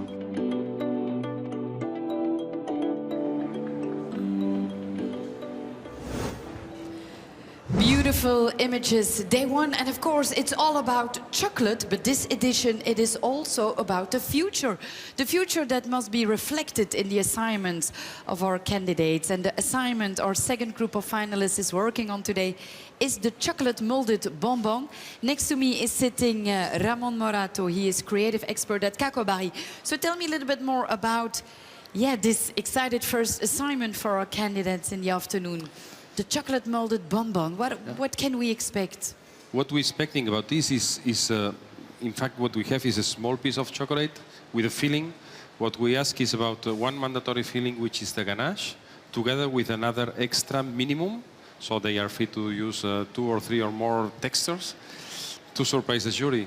And this is the challenge, is the combination with different products. I just take a look on the recipes. I see bamboo powder, matcha powder, tonka beans, a lot of different flavors paired with our chocolates, with the chocolates of Cacao Barry.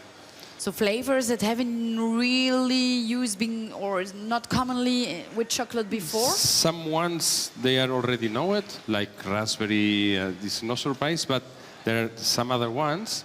Depends on the culture also, depends on each country, is more or less know it.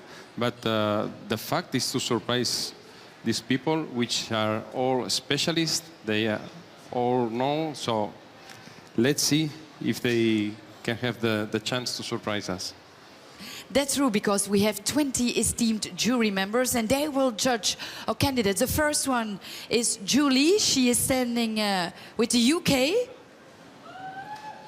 Hi. Hi, I'm here with Barry from the UK, and he started on his moulded bonbons. And again, we've got some beautiful moulds here that he's designed himself. So he's had to go through the whole process of thinking about the concept, how he does it, what he wants his bonbon to look like, and also how he wants to decorate his bonbon. So at the moment, Barry sprayed them black. So we've had some tempered black cocoa butter. But now in the bonbon, he's got some lines that he's just using a cocktail stick, and he's scraping away those lines so that when he sprays them again, you're going to get the colour popping through. So it's very clever. And again, we've also got, we saw this morning somebody had some acetate on their mould, and again, Barry's done the same. So he's covered the mould, so when he pulls off the acetate, it's going to be nice and clean. So again, another very clever idea.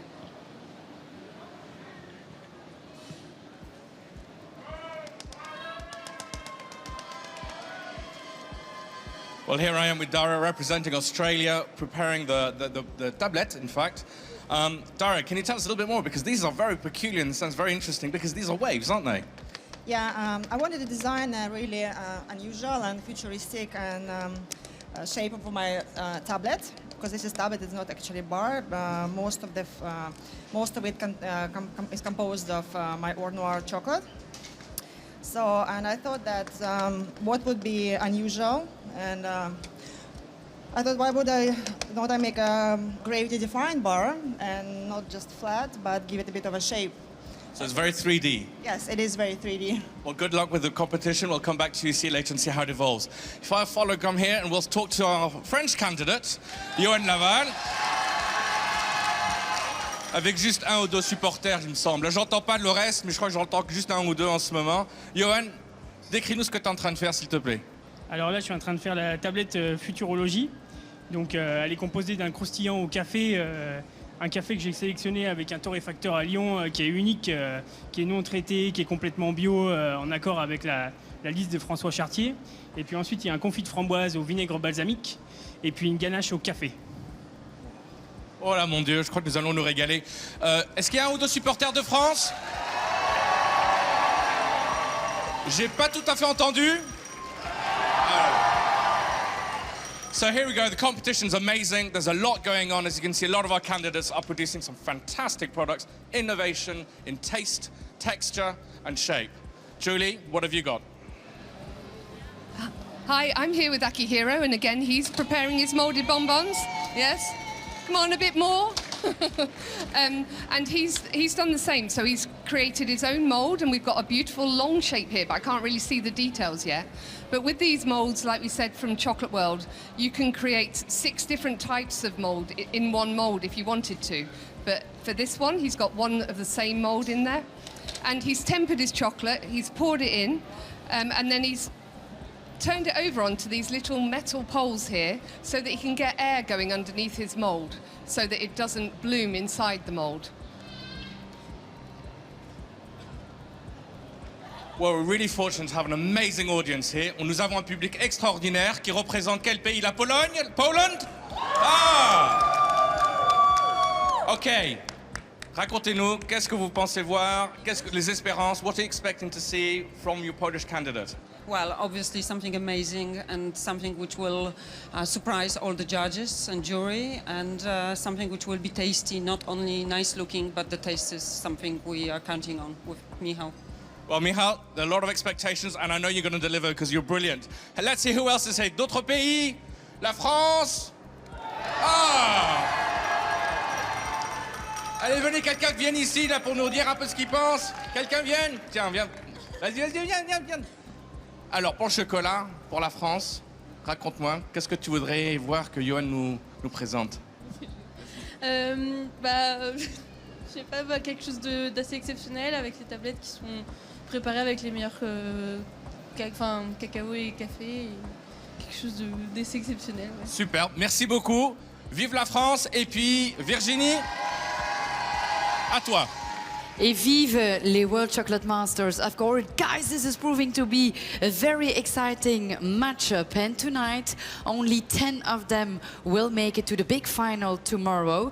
We are having a lot of assignments, and the second one this afternoon is creating a chocolate travel snack to go. What a mistake, a chocolate travel snack to go. So Andres, you're a real expert when it comes to chocolate, eating on the go. Is that something we will do in the near future? Eating more on the go? I think so. I think it's a future where some pastry shops are going instead of larger boutiques, more kind of specialized on one or two items, easy, accessible, no wasting time. Well, we have been watching also our contestants this morning. We have been tasting. What do you think about this second group of 10 finalists? It's going to be exciting. We saw some really unique ideas this morning, lots of contrast of temperatures, unique ingredients to their regions, and quite, I think shocking as well. And I'm excited to see what happens in the afternoon. And what are you hoping to see? Have you already got a glimpse of new techniques or special ingredients? I'm hoping to be surprised by, I think, a mix of that. I think we talked this morning of seasonings, going into the savory, the umami, the sour, temperature differences, the whole package. Well, I'm really looking forward to taste them with you later on. Let's have a look at why is it so important creating this travel snack? Why is it in the competition? I think it makes them kind of reach outside their norm of just making a cake, a bonbon, and also the whole theme is also the packaging, the sustainability. Are they thinking about the client, the way they handle it? What do they do after when they need to throw it away? Is it recyclable? So it's a lot of thought into something quite simple. Yeah, so we should keep in mind that the jury will also look at packaging, how clean the desks are, the attitudes, and that's really important to mention. So when it comes to the travel snacks, what have you already been tasting? Maybe not here at the Salon du Chocolat, but you're traveling around the world. So it's always fun to see people's interpretation of their kind of savory street food.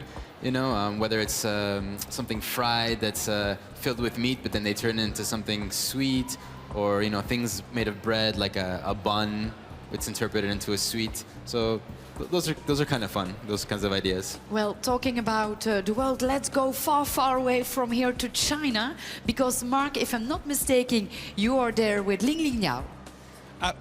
Hi there, absolutely. Here I am with Jing Jing, who is now preparing her tablette, hors noir. And this is really quite a complex one, so I'm not going to interrupt her, but as I understand, there's a croustillant, so it's a crunchy base, and then you have a ganache infused with a very Chinese ingredient called Mao Tai. It is absolutely 100% Chinese. You will not find this anywhere else. So she's bringing a lot of authenticity from her national pride. But let's see, do we have any Chinese people around here supporting China? Hey, come on, louder, come on, louder. There you go. So you see, nearly all of the countries have got some great supporters following them, encouraging our candidates. Hey, this is amazing.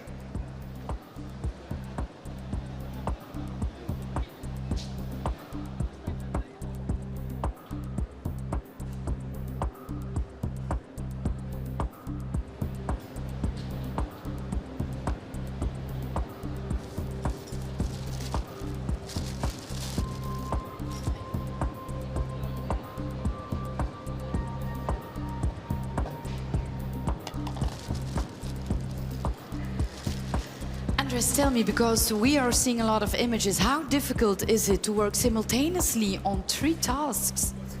It's extremely hard, especially if they're crystallizing chocolate and working on their bonbon on one hand, and then they're getting ready to do an a la minute street food item where it needs to be fresh, last minute.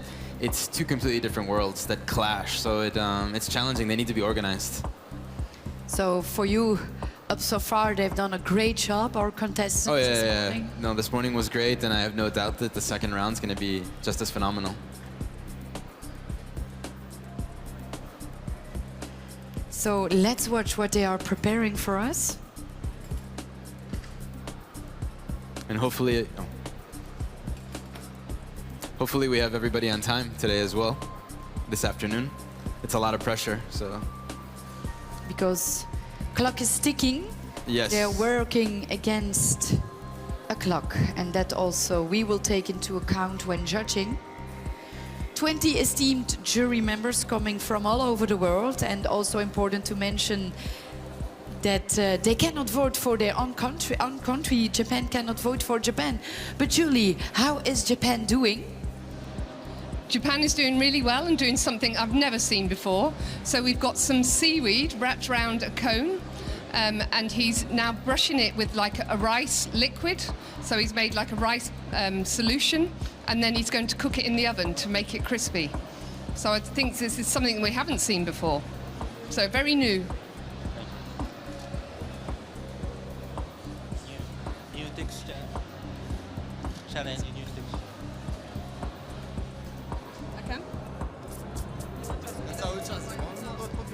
Well, here we are with Michał from Poland, and I think I can hear some Polish fans around. Again, just one or two. Now, Michał is under a lot of stress at the moment. Like, tell us very quickly, what ingredients are you preparing for us now? I make take to go. Fantastic. We're going to discover it later on. I'll let you crack on. I know you're stressed. Do you know, the competition here is so rife, as it was this morning with the first 10 candidates. I'm going to swing over to see what our Spanish friends are doing right now and see what's coming up. Ivan? Hola. Hola. How are you? Bien. Yeah? Muy bien. You good? Have we got any Spanish fans here today? España? ¿Hay nuevos españoles? Por favor. ¿Cómo? Ah, muy bien. Muy bien. Muy bien. Tell me, what are you preparing in this machine? Estoy preparando, es un chocolate blanco Zephyr con frambuesa liofilizada que será para el snack to go. It's white chocolate with cherry, liofiliz lines, I don't know how to say it. It's for the next preparation, it's not for this one. Okay. But what is inside? What's making it so pink? Per què ho està fent tan rosa? Què és el que fa això tan rosa? La frambuesa. The cherry. The raspberries. Raspberries, okay. sorry. So we have raspberries in the white chocolate that you're conching to make a white chocolate with raspberries. Yes. Very intelligent, fantastic. Now I saw earlier also you had some sesames. What did you do with that? Sésamo? Sésamo. ¿Qué estás haciendo? Estoy haciendo por la tableta. For the tablets. So a lot of flavor and crunch. Yes. Good luck. We'll come back to you. Thank you very much. And I believe there's something happening in Switzerland. Yes. Hi, I'm with Elias here, and there's lots going on in Switzerland and lots of supporters as well. It's great. I hope you can hear them shouting for you. So Elias is here, he's just making his mousse. So in his mousse, he's got yuzu and a pepper, a Piedmont pepper. So he's just making an Italian meringue and just melting his gelatine, and he's going to put his mousse together. And then I think we're going to put it in the fridge for a while.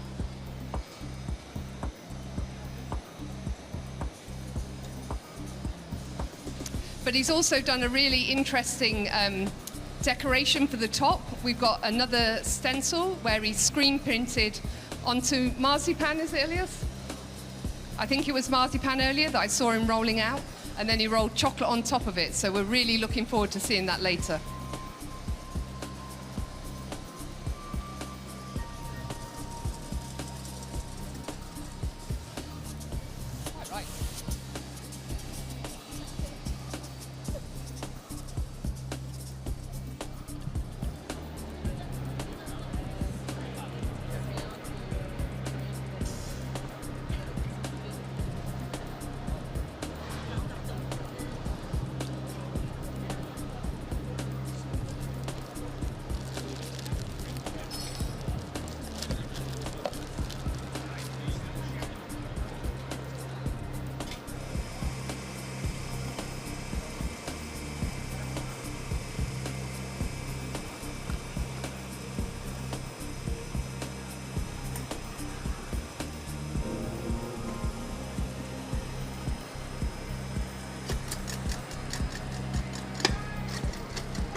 Here I am back now with Dario in terms of the tablet, because you're using this with Or Noir, aren't you?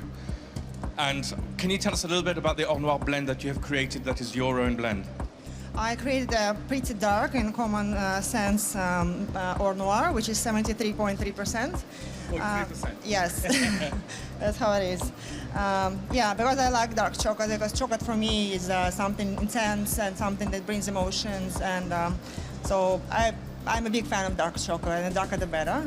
So, and my chocolate is a little bit has a lot of cocoa flavor, not much acidity and fruitiness, but really like real dark chocolate. So very intense and original as well in that sense. Yes, correct. And in my tablet, I decided to use pair combination that was suggested for us for our Or Noir. So I used eggplant confit and cocoa nib nougatine. Fantastic. We look forward to it. We'll let you crack on. And I believe also Julie's got something to say to us about Or Noir as well. I'm here with Tor, and he's also doing his Or Noir bars. So we've got some beautiful flower-shaped Or Noir bars, and he's making a strawberry ganache to go inside. So again, he's following on from his theme from yesterday, where he did his beautiful garden with his daughters sitting inside, and we had all those lovely strawberry packets and things. So I think this is carrying on with the theme from yesterday. Sorry? Well, wow, and you must know, ladies and gentlemen, that the chocolate Or Noir is adding another 10% to the total scoreboard, so a very important one. Luckily for me, our executive pastry chef at Harrods is sitting next to me, Marcus Bohr. So tell us, because we are having 3 assignments, the molded chocolate bonbon, the chocolate travel snack, each counting for 15%, but this Or Noir is also very important. What is it all about?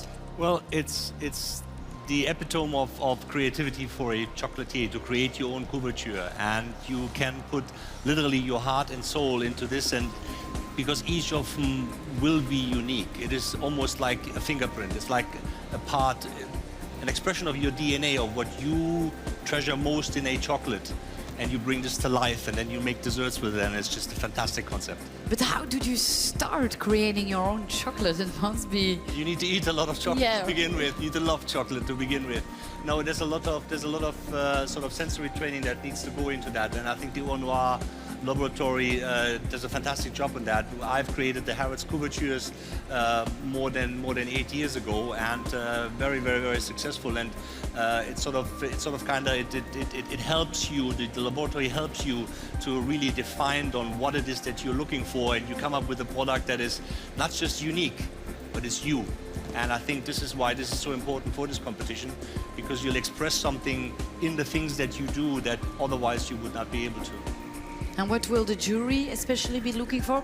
Not only the Or Noir, but they are also looking at what our contestants are making with their Or Noir. Well, what the jury will be looking into, each contestant has to tell a story, so to speak, with his chocolate. And this story he needs to verbalize, he needs to tell it. The jury will taste it. And if the jury can follow the story that they tell and taste that same taste journey in their mouth, then it's a successful project. So it's really an end story. It is, yes. It has also to reflect the future. How can you bring the future in such a bar, a chocolate noir or noir bar? Well, it is. We're living in a time of individuality, and I think the Or Noir is the ultimate expression of that. Every chocolatier that worth his salt should be striving towards creating the one unique thing that nobody else will be able to copy. Something that we have done in my realm at Harrods very, very much so. If you wanted to taste the Harrods couvertures, you have to travel to Harrods. You have to come to us to eat them, and well, that's what it is. We'll do that, but you were talking about creativity, innovation. Let's go over to UK with Julie. Hi, I'm here again with Barry, and Barry's piping in at the moment into his Or Noir a mango gel. You can see that beautiful colour there, and this mango is really going to pick up the flavours of his Or Noir. So after that, he's going to make a ganache to go on top, and the ganache has got a pepper spice inside as well. So again, it's all complementing the flavors that he's created for his Au Noir bar.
So I'm just here with Tor, and he's building up his Au Noir bar at the moment. So we've had another layer of gel go into the base, and then he's made his ganache with his Au Noir chocolate, and he's just adding in some crispy leaves here to go into the base.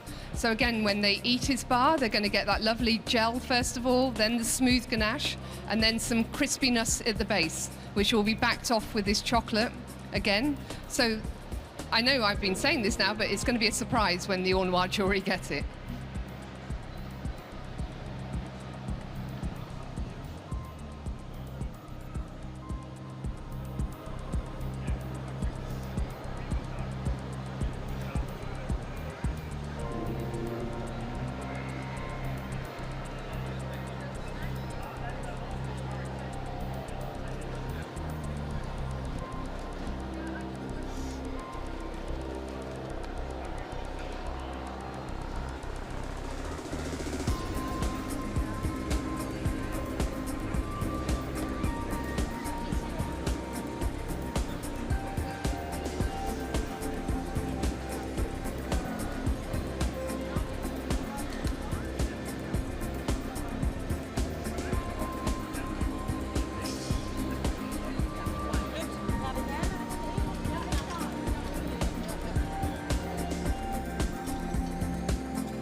Well, I think it's time to taste, smell, feel and see, of course, the chocolate Au Noir bar, together with a special Au Noir jury.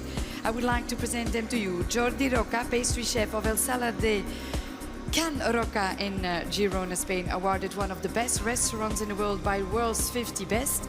Davide Oldani, Michelin star awarded chef, Restaurant d'Eau in Milano. Pierre Mirgalet, meilleur ouvrier de France, chocolatier et président de la Confédération nationale des pâtissiers, chocolatiers et glaciers.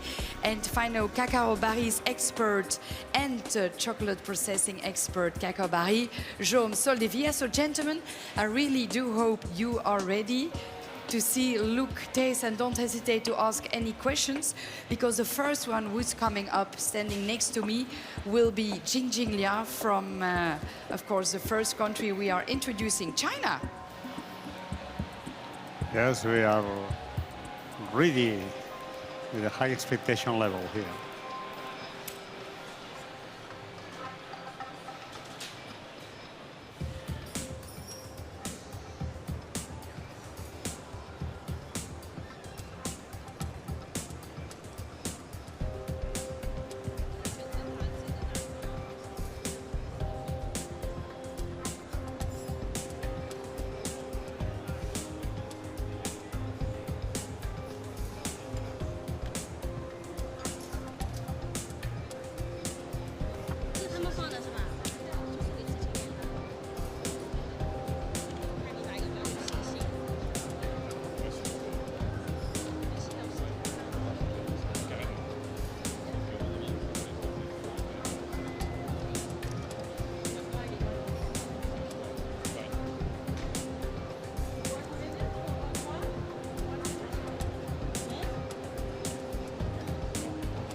Well, there she is, ladies and gentlemen.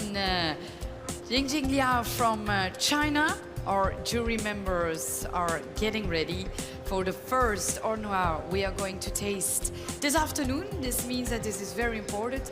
It will count for 10% of total scoreboard, and only 10 out of 20 finalists can make it through round 3 for tomorrow.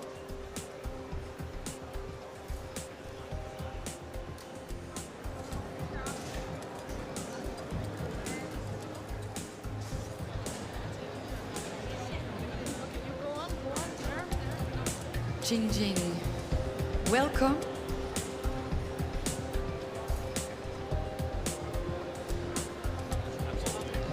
Well, wow, it looks beautiful.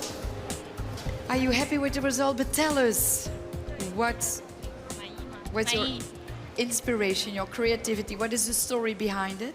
然后讲一下你这个创作的概念启发。可以，这款黑巧克力的话，我是用的Noir我自己定制的一个黑巧克力，那么里面是配的中国的果酒、茅台和新鲜的苹果，口感是非常棒的。那么底下会有一个曲奇饼干，吃起来会有点酥酥脆脆的。 For the All Noir chocolate bar, we use the dark chocolate infused with a national Chinese rice wine, which has a 53 degree of alcohol. That's a strong Chinese flavor. We hope you guys enjoy it. Do you have any questions for the moment before tasting it or cutting? We will taste, and we are expecting for a fabulous flavor. A fabulous one. Enjoy. Thank you very much, Jingjing. Good luck with the rest. Thank you. Thank you.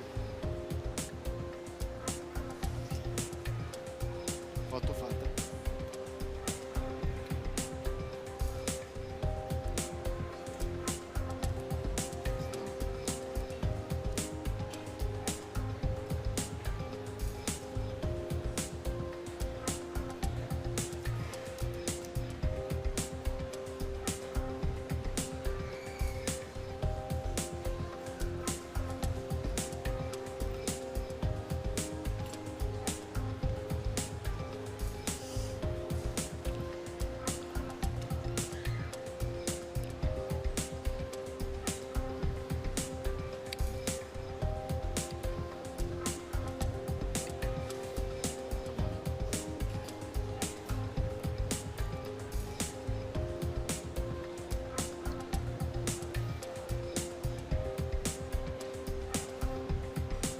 No, the bar is not.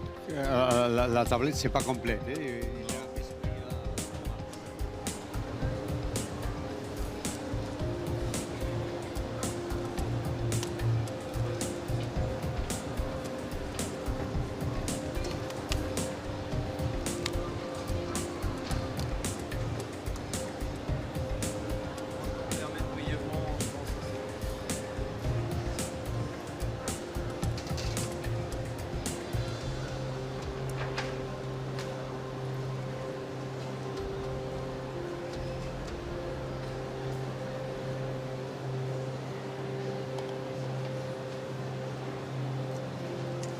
Bien.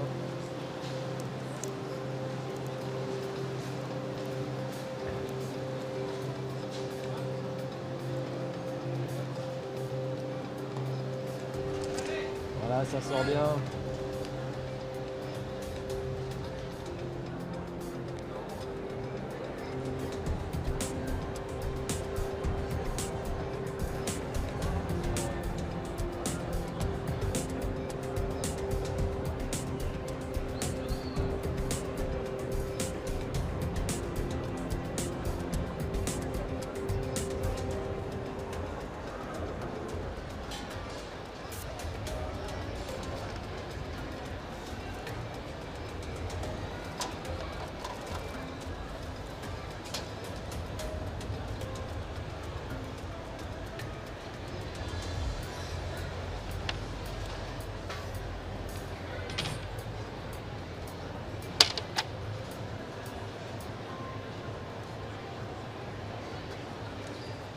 just wanted to snip in here because Michal from Poland is creating an extraordinary visual All Noir tablette.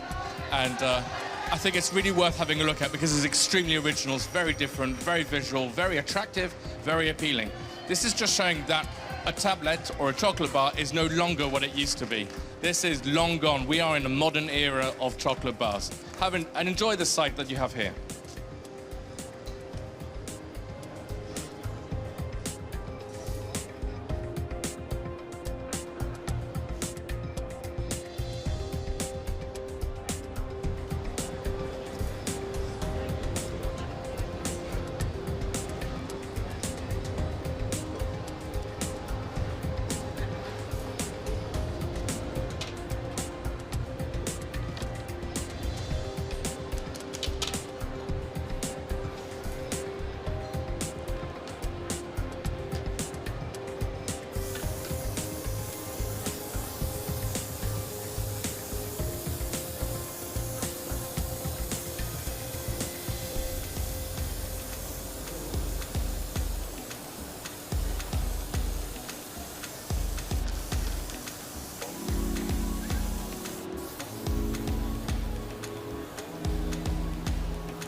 Last 20 seconds.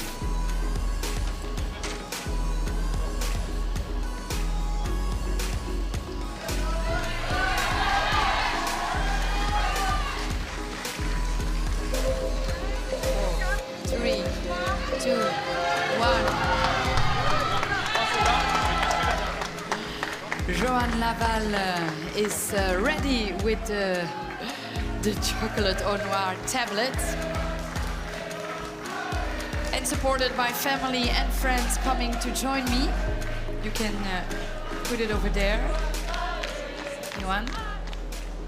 So give us some explanation about the look and feel, the taste, the flavors you used. Alors, déjà, on va commencer par le décor. Il s'agit d'un circuit imprimé en rapport avec la nature pour exprimer la force de la nature dans la ville du futur. Ensuite, j'ai voulu travailler un confit de framboise au vinaigre balsamique qui correspond à la liste de François Chartier. Ensuite, dessous, on a une ganache au café. Donc c'est un café Honduras, le Marcala, qui est sélectionné par un torréfacteur à Lyon qui est spécialisé là-dedans. Et il n'est pas traité, il est bio et il est extrêmement parfumé avec des notes de fruits rouges. Et ensuite, à la base, il y a un croustillant au riz noir. I don't hope you want me to translate everything in English, but I'll keep in mind that it is really the force of the nature you want to show, and that you use some more local French ingredients like the ganache from Lyon with the coffee aroma, that was it. And of course also, yes, the red fruits. And raspberry and some little black rice, so balsamic and vinegar. Well, now it's up to our jury members. I hope you are satisfied. I'm sure you still have a lot of work to do. Don't forget that, of course, Switzerland and France are for the moment in the running, but it can all change because of the 3 assignments you are having today. And tonight then we'll know if you will be one of the 10 super finalists, but we wish you all the best. Thank you. It is true, ladies and gentlemen, only 10 out of our 20 will make it to the 3rd day of this World Chocolate Masters Final 2018. But don't forget, you also have something to say for the public award of the chocolate showpiece. So just go to www.worldchocolatemasters.com. Go ahead, go look and find your favorite chocolate showpiece, push the button and give a vote to your favorite master chef. Just do it. And we are going to taste the chocolate noir by, of course, La France. So I hope our jury members are ready. Va bien travaillé.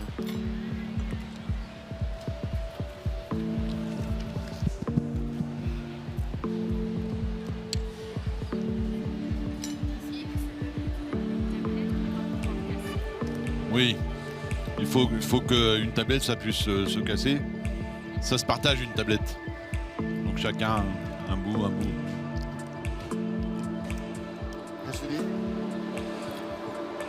Elle m'a demandé ce que c'était vraiment une tablette. Et j'ai dit une tablette, ça doit pouvoir se casser. Et ouais, enfin ça, ou les autres, hein. Enfin celle-ci on la casse quoi. C'est plus tablette ça que l'autre. Ah oui, ça c'est une tablette. Ouais. Enfin pour moi. Hein. Si.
I'm here with Elias on the Swiss table, and I just wanted to point out there's some beautiful techniques going on here with his All Noir bar. So he's come up with lots of new ideas. So we have a...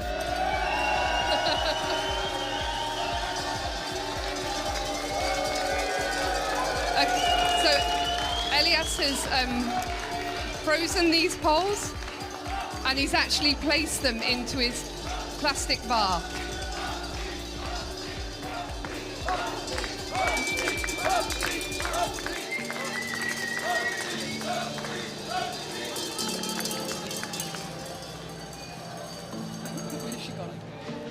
Hello?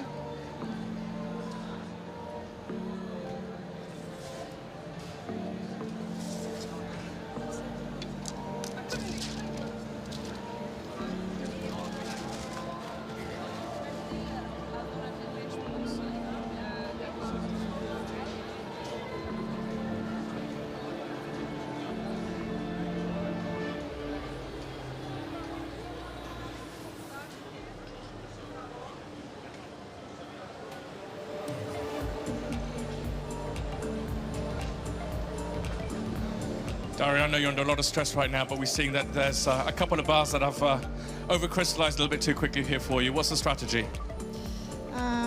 Just keep it steady. This tablet is very hard to demold on a rush, but I was a little bit behind, so... I love the fact that you're very composed. Good luck, and I'm sure that the judges, you'll have enough for the judges to be able to enjoy. Good luck. Unfortunately, things like this do happen. This is the World Chocolate Masters after all. We need to have a bit of drama, and it happens all the time. The very best of luck to Daria.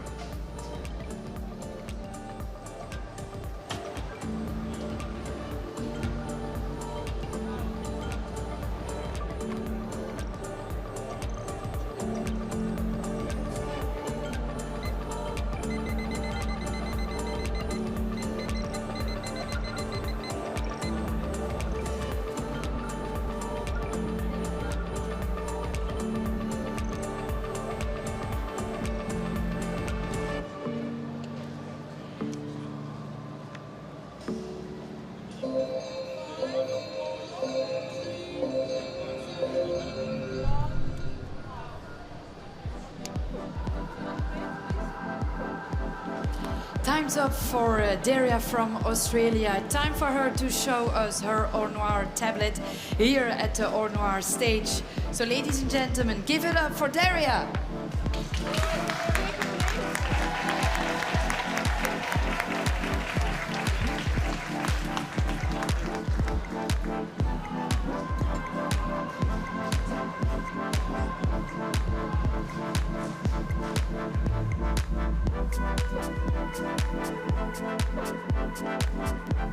a real Futropolis chocolate. It must be of a special feeling there, creating your own chocolate. Yeah, it is very special. The moment I saw a bag of chocolate with my name on it, it was like, wow, dreams come true. Well, this is also part of the competition, Yes, having that experience. But tell us, what is it all about, your tablets? My chocolate is a 73% dark chocolate with a lot of chocolate notes. So I decided to pair it with something fruity and sweet, but keep it a little bit more on the healthy notes. So I used eggplant or aubergine confit as a sweet filling, and cocoa nibs nougatine to give it a bit of a crunch and more cocoa flavor. Cocoa nibs and coffee nougatine. Well, also very special ingredients, dear jury members. When it comes to the future, is that for you the future? Is it? I think this bar is full of energy because coffee and chocolate gives us a lot of energy, but sweetness from the confit makes it a little bit easier to eat, give more pleasure. Well, it sounds like a well-balanced chocolate bar or noir. So, dear jury members, up to you. Daria, I assume you still have a lot of work to do, so go ahead. And of course, dear Au Noir jury members, we are eager to find out your quotes about this tablet.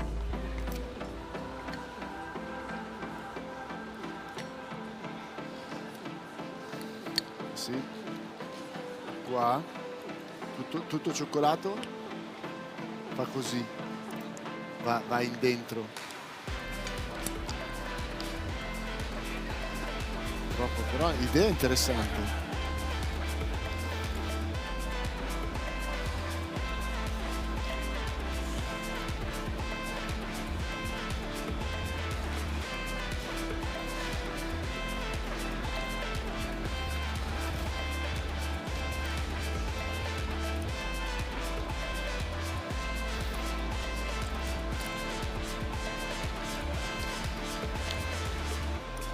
Eggplant? No,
Ladies and gentlemen, we are happy to invite here at our Noir jury table from Poland, Michal Iwanczuk. Poland.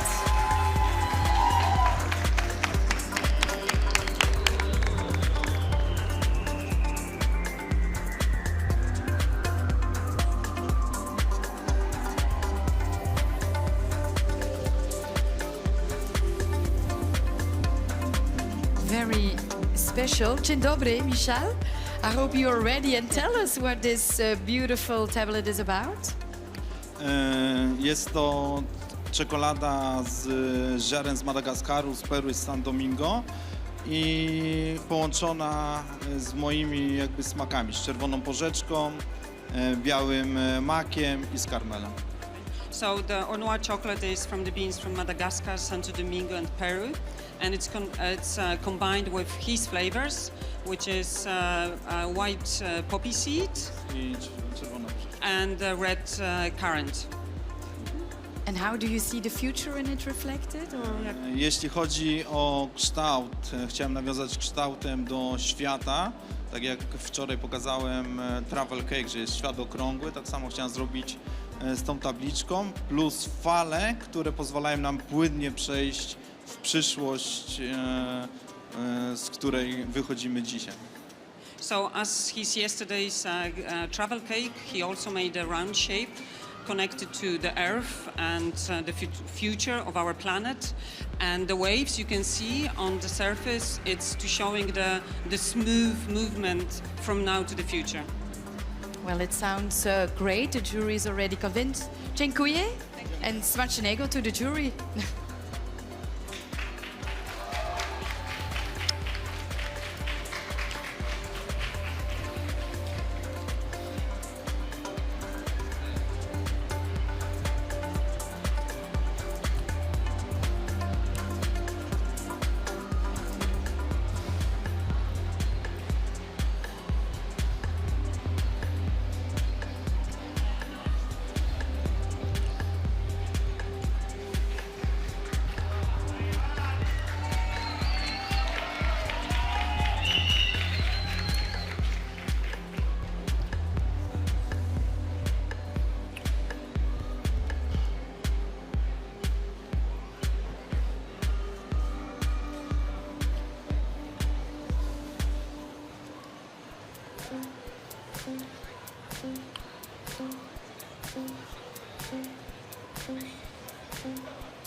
En ce moment, essayer de prendre la compétition du World Chocolate Masters, on ne peut pas s'arrêter, on ne peut pas prendre de pause. Johan, qu'est-ce que tu es en train de faire maintenant?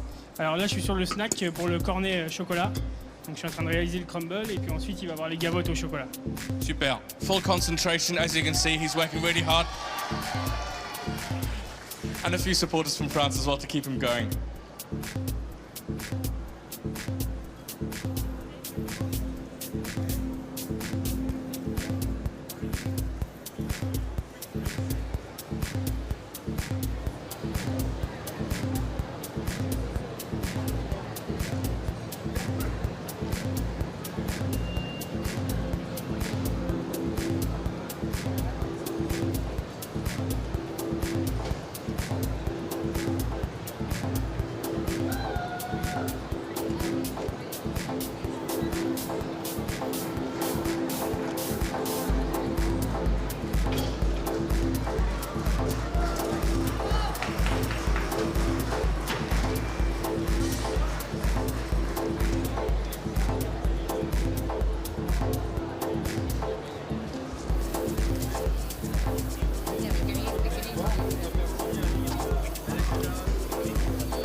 And this time, ladies and gentlemen, it's up to Ivan Pascual from Spain to tell us all about his personalized chocolate creation, the Noir chocolate by Spain.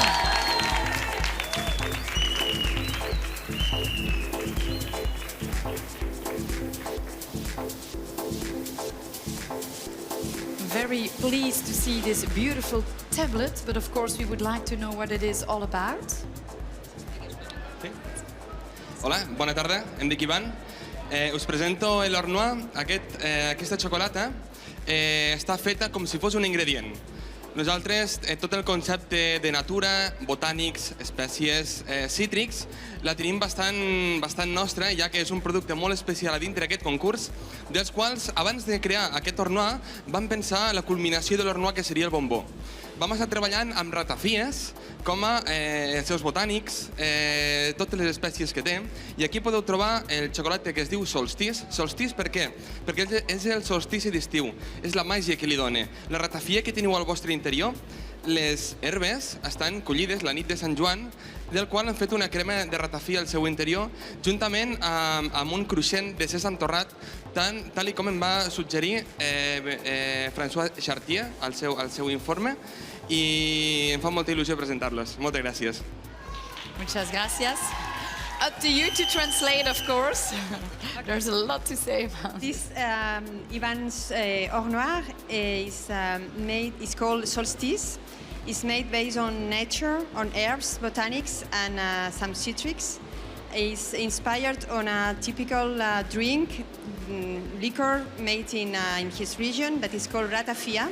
That is made with liquor and herbs that are taken the solstice of summer, at the end of June. And he has worked on the combination of the chocolate played as an ingredient to be combined with these herbs. Okay? And also it's included a cream of sesame to include some crunchiness on the texture. Which is an harmonic combination inspired by François Chartier.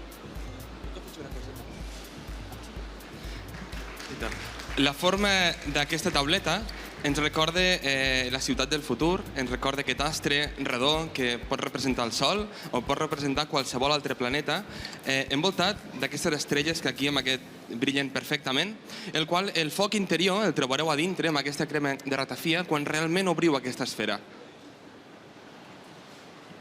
So the shape of the tablet is inspired by the city of the future, and in the center of the tablet you can see another different shape that is inspired by an aster. You can think on the sun or on the moon, and inside this part of the tablet you will find a special flavor. Okay. Well, muchas gracias. Muy bien, gracias. Indeed, a big round of applause. Thank you.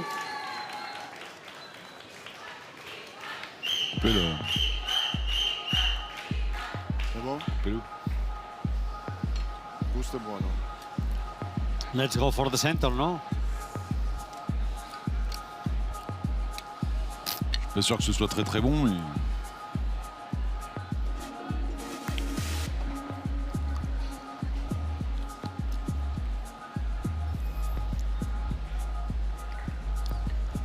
Dolce? No?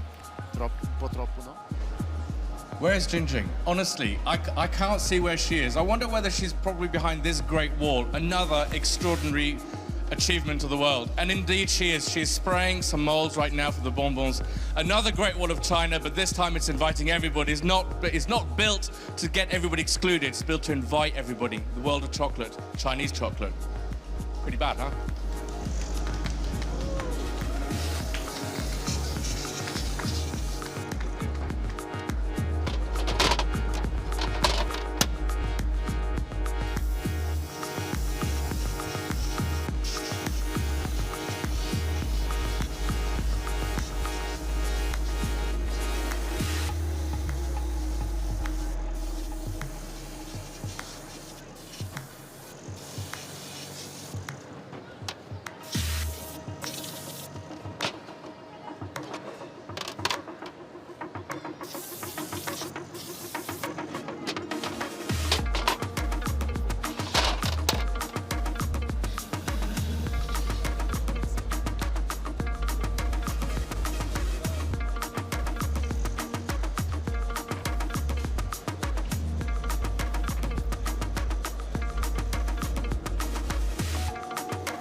Well, time's up for UK, ladies and gentlemen. Give him a big round of applause. Barry Johnson, there he is.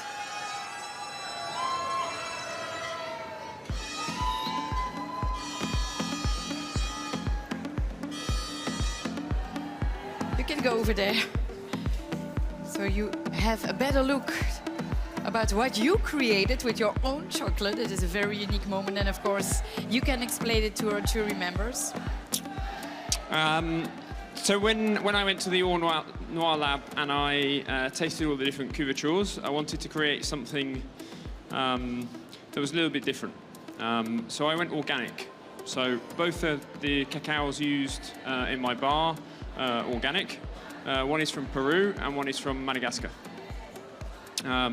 They both had similar profiles, and when we did lots of tests and mixed the two together, we found we got a really nice mixed balance. So there's lots of fruitiness within the chocolate. Then I started to think about what I was going to pair with the chocolate.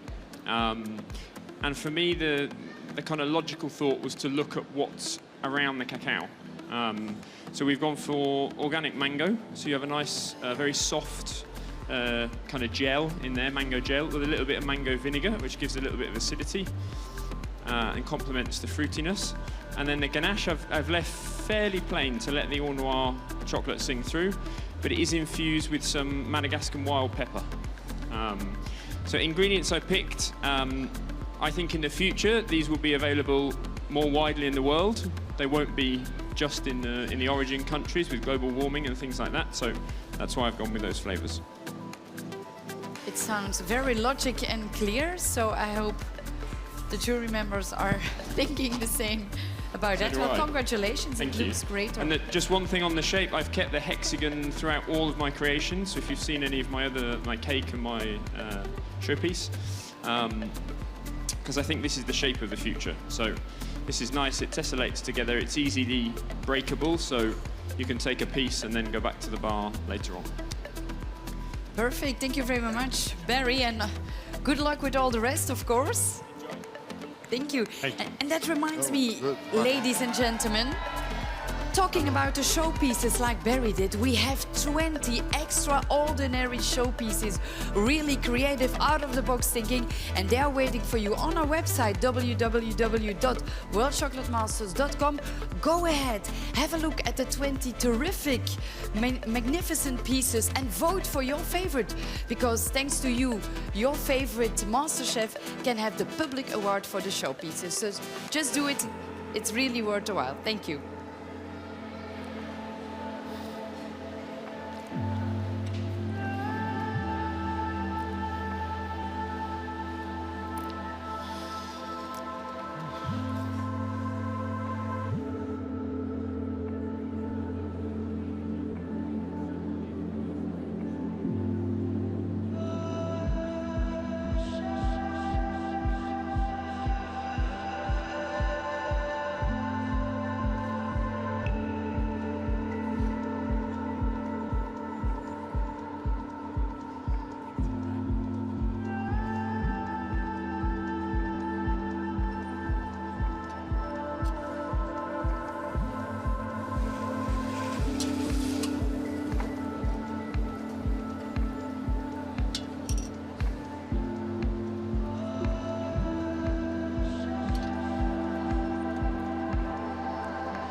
Hi, just a quick recap with Tor here. Tor's working on his All Noir bars, and he's just cooling them down so that he can turn them out quickly.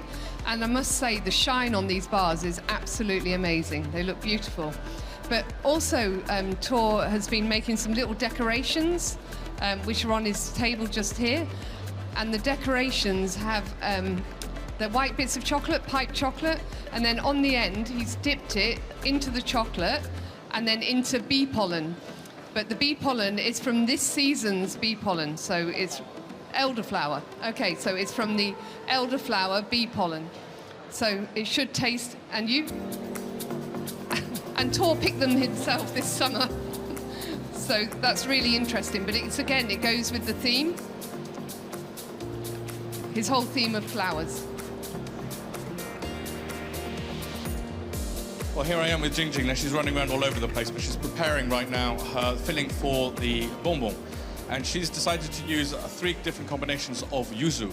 First of all is to use the fruit. Also, she's going to use the flour. And then she's also going to caramelize this in a very special and Chinese way with almond and sugar. This is quite interesting because at the end of the day, what she's trying to do is to bring a Chinese angle to a modern contemporary chocolate, which is normally deemed as a European product. So we're going to look at her and see how she produces and how she works. Remember that she's also multitasking because she's got a number of other tasks to deliver. And she's focused on making sure that every single component comes in at the right time and in the right sequence. That, in terms of trade, in terms of what we do in our daily lives, is absolutely essential. Getting it wrong and getting the sequence wrong, you might burn an ingredient when you wouldn't want to because of the temperature variables. But it is very, very important to make sure that you're focused, as you can see all our candidates are, and make sure that, more importantly, that they're getting it right.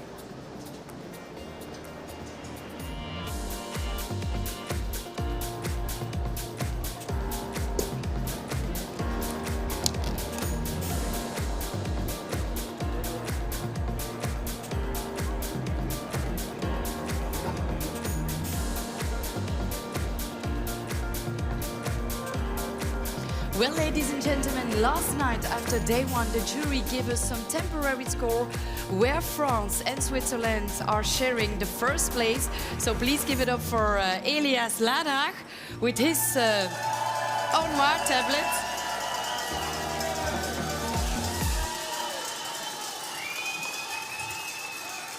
Welcome, Elias.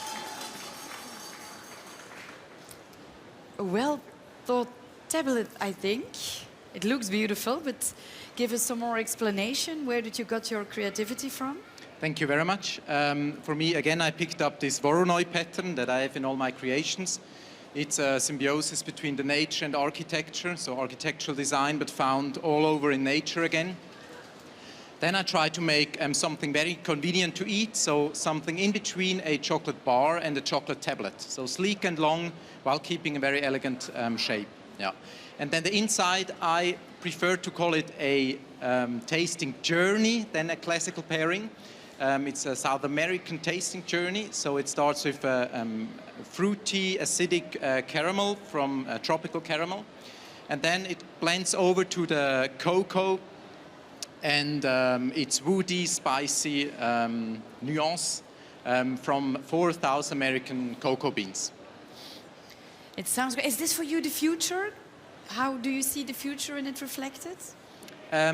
Design-wise, yes. I think I try to pick up that modern design, you know. And as I said, very convenient. And in regarding the filling as well, I believe we have in the future clear flavors, you know, not too much, not too fancy. Yes, simplicity, easy to understand. Well, I have the impression you are already convinced, dear gentlemen. So our Noir jury will taste it now, and we wish you all the best. Keep up the good work, because we would remind people at home that tonight 10 of you are leaving us, unfortunately. So you and your colleagues, I wish you all the best.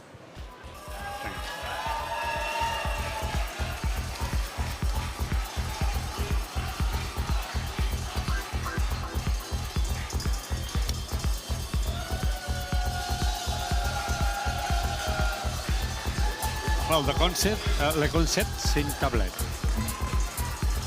Elle est magnifique. Une tablette farcie. Oui. Comme d'habitude.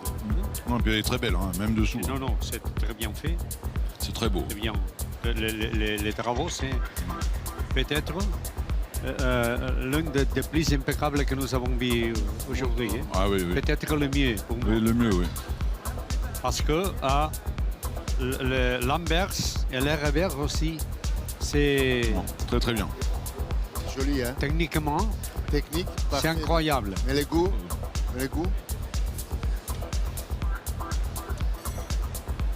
C'est bien aussi au goût. C'est bien aussi. Là, Oui, c'est plat, mais c'est plat. Et il y a, C'est plat. il y a trop de chocolat. Enfin là, il y a trop de chocolat quoi. Normal, c'est...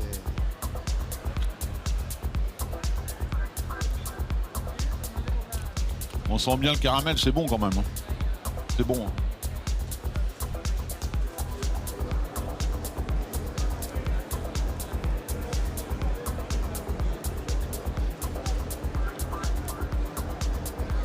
Hi there, I'm now with Michal from Poland. We're going to let him work, we're not going to interrupt him, we're just going to watch him work. What he described earlier on was that, what I thought was absolutely fascinating in terms of the snack to go, is that he's using quite a lot of Pacific and Oriental flavors, including ginger and passion fruit and lemongrass. And these are flavors that are really very modern, and it invites you to run and go. It invites you to travel, to move, not say to jet set around the world, because we've got these ingredients here, but it's really to go from A to B and enjoy a little bit of, you know, the je ne sais quoi. So very cosmopolitan, very futuristic, especially we've seen that we can cultivate a variety of different herbs and spices that are from afar, right on our doorstep. So very good thinking, very interesting. And what we're looking at him is doing layering at the moment, the different textures, flavors, just magic.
Je suis maintenant avec Johan là-bas qui est en train de faire son montage. Johan, en 30 secondes, 10 secondes, raconte-nous ce que tu es en train de nous faire.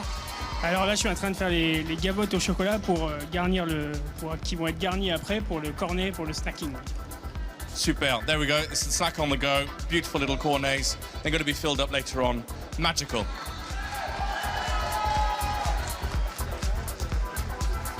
Well, I can tell you that this whole competition is magical, and I hope it's also for Desmond Lee, so give him a big round of applause.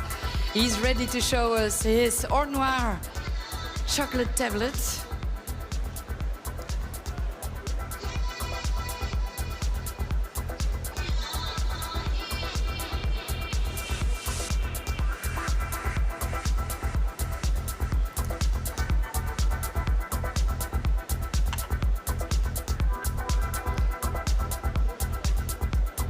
Desmond, welcome for Singapore. What have you prepared? It looks like a very happy creation, so tell me all about it.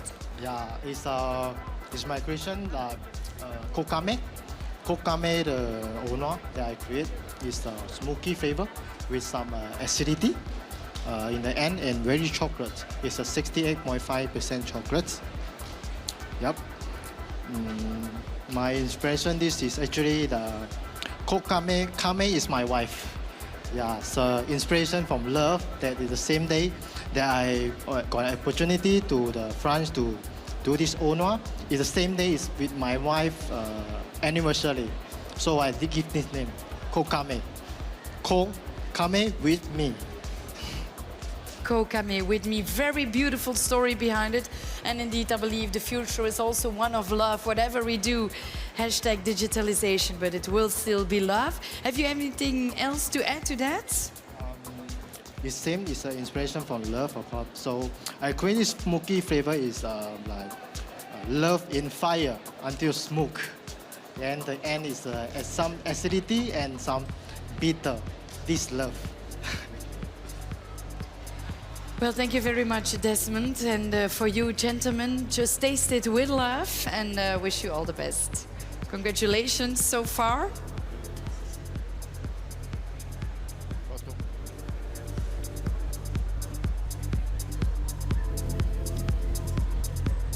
La Suisse, pour moi, c'est toujours Corée. Corée, Oui, à Corée, c'est mieux. notre championnat. La Suisse, c'était joli, super. C'est pas très futuriste. Super, du point de vue technique. Technique, c'est parfait, mais le goût, la Le goût, oui. C'est comme un chocolat industriel farci. Je suis d'accord avec toi. Et c'est pas Futropolis, quoi. Enfin, c'est pas. C'est très classique. Mais moi, j'ai le goût, là, c'est plat. Non, c'est plat comme ça. C'est siropé. Siropé. Siropé. Siropé. Voilà. Et très siropé. Ouais. Non, la Corée, c'était mieux. Corée, c'est... Non, c'est une autre ligue. Hein. Ah, la tablette était magnifique, mais très classique.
Hi, I'm here with Elias and he's just finishing off some of his snack on the go.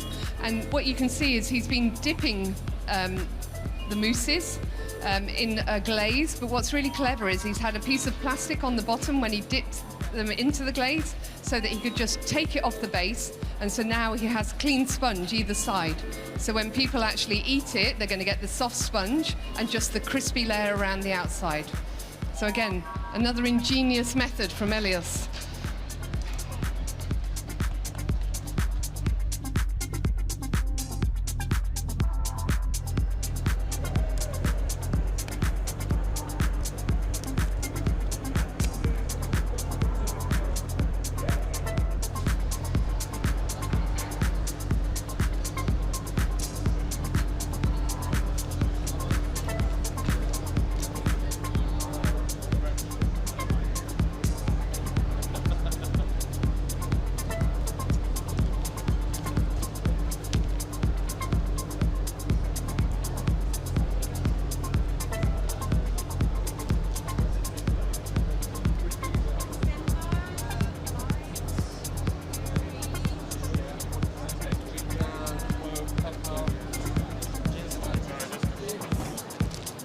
Right, here I am with Jingjing, who's basically made some pancakes that look very chocolatey. And then she's garnished it with a vanilla cream that is very light. She's going to then sprinkle it with some toasted pistachios and some almonds. And then on top of that, she's going to also add a very secret and very unique Chinese spice. And of course, we can only discover that once we actually taste it. Let's enjoy her work. Well, it looks fantastic already, but for now we are just continuing on tasting the Noir tablets. And the next one is Torstube from Denmark.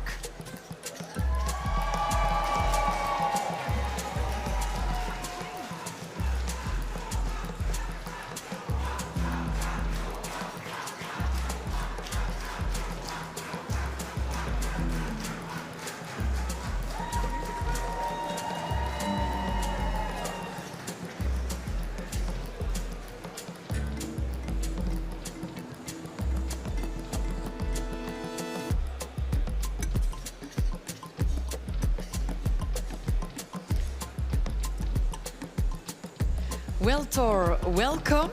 Thank you. A beautiful flower, but what is it all about? Give us the details, please. This is all about what you can grow yourself and what you can harvest in the urban hearts of the mega cities. At the stamen of the flower, you see the elderflower pollen, which is the base for all pollinization, all green in our mega cities. So this is elderflower pollen that I harvested this summer. On the inside, you have elderflower gel with elderflowers from the central Copenhagen. And then you have a ganache with strawberries, which is one of the very common things that at least I grow in my urban garden back at home. And I grow it with my girls. And it's paired with my 69% chocolate called patisserie, named after my oldest daughter. She picked the strawberries this summer, so it's been a long process. At the base of it, there's a Danish cookie to give it a little bit of crunch, and the chocolate itself is on a base of forastero from the Côte d'Ivoire, and then it has chocolate from Mexico, Peru, and Santo Domingo. So you get this fruity and fresh start, and then you get a long taste of chocolate and cacao in the end to finish it off. Ya está, todo. Gracias. Bin serviat. Thank you. Torstube, second time in this edition of the World Chocolate Masters.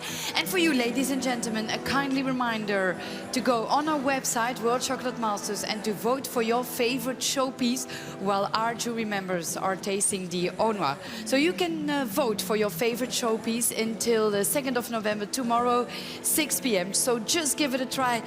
Have a look at them, 20 beautiful chocolate showpieces, and give your master chef your vote.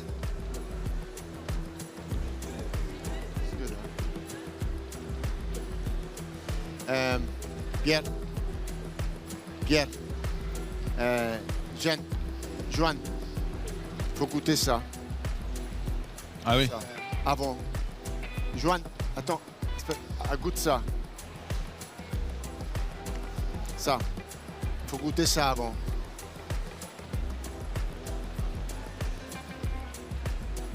C'est bon. Camomille. Là,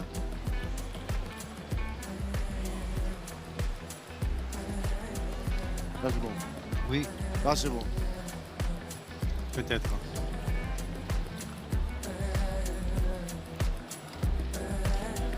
Tu vois, Pierre? C'est pas mal. Pas mal, pas mal. Pas mal, hein? Il y a litchi. Techniquement, plus ou moins. Hi, I'm here with Barry from the UK, and Barry's making some vegan waffles. So he's had a lot of time playing around with this recipe to try and make sure that the waffles are actually really nice and crunchy, like you would expect. And he's also then going to dip it into some Sandeming chocolate, and then he's got a really nice, crunchy, healthy mix with quinoa, cocoa nibs, raspberries, puffed quinoa, was it? Puffed buckwheat. And he's also had to design his own molds. So there's an acrylic mold here, which they had 3D printed, and then they've designed some acrylic molding around it because he couldn't find the exact shape that he wanted. So a bit later on, he's going to be filling it with some hydroponically grown strawberries. Is that right? Yep. So we're really looking forward to seeing what Barry's got later on.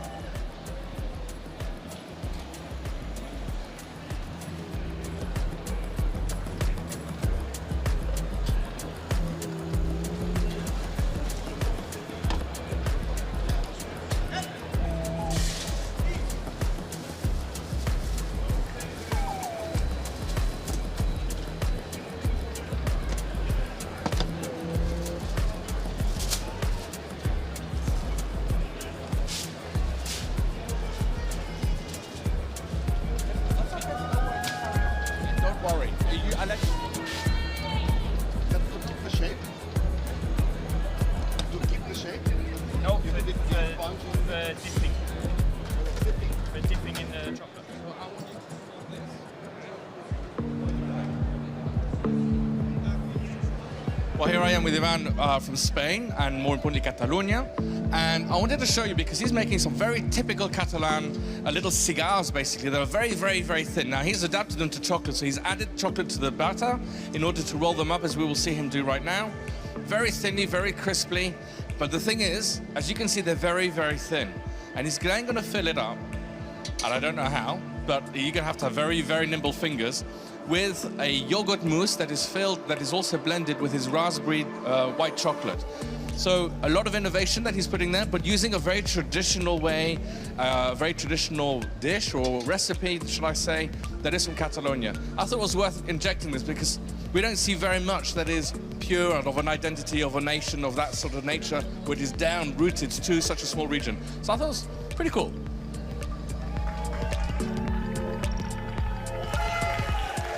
Well, and then it's up, ladies and gentlemen, for Japan.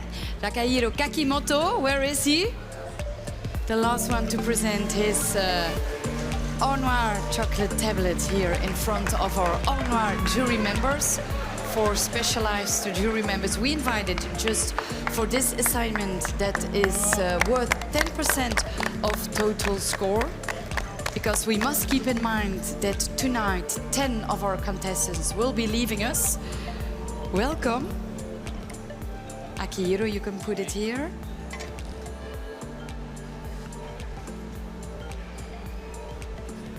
For you also, it must be a very special kind of feeling creating your own chocolate and a bar with it.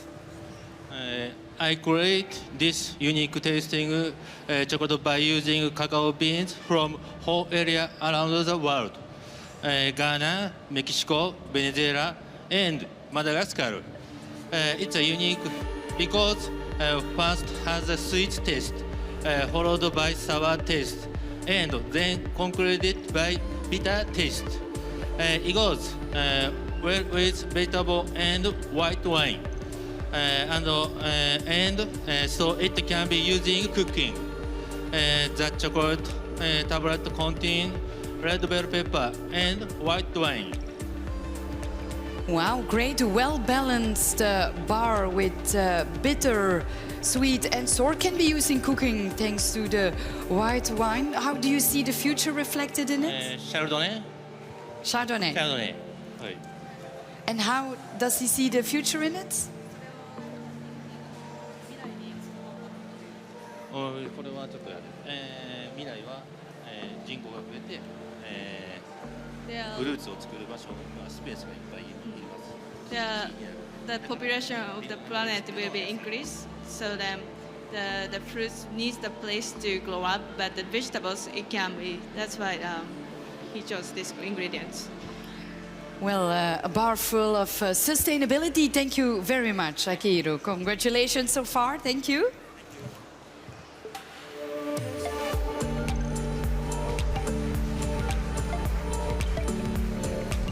Si vous mettez à l'ensemble les laits, parce qu'il doit y avoir des laits ici, avec les Vénézuéliens qui ont les goûts de bois, et un peu d'astringent, ça semble papier. Good. Ça ne semble pas bien dans le chocolat. Ah oui, bah déjà, mais là c'est pire. Hein.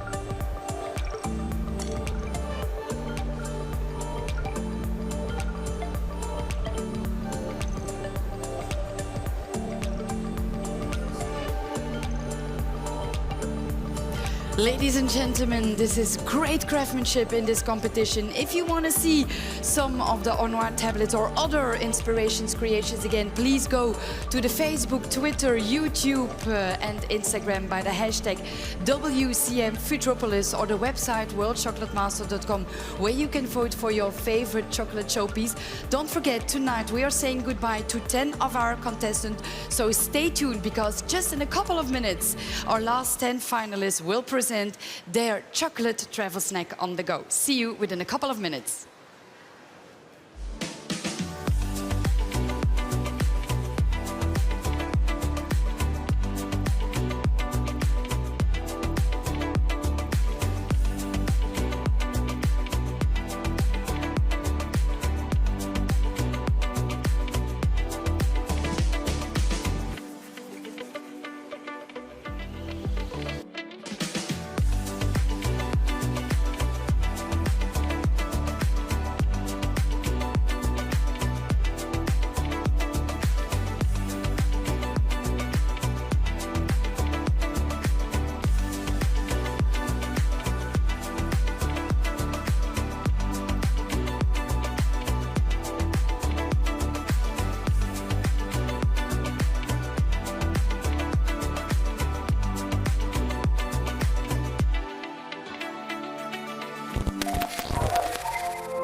For 100 years, KitchenAid has been inspired by makers. The explorers, the creators. You're the reason we innovate and create possibility. So keep making, and we'll keep making history together.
Welcome back, ladies and gentlemen, dear chefs and chocolate lovers from all over the world. This is day 2 of the World Chocolate Masters competition by Cacao Barry.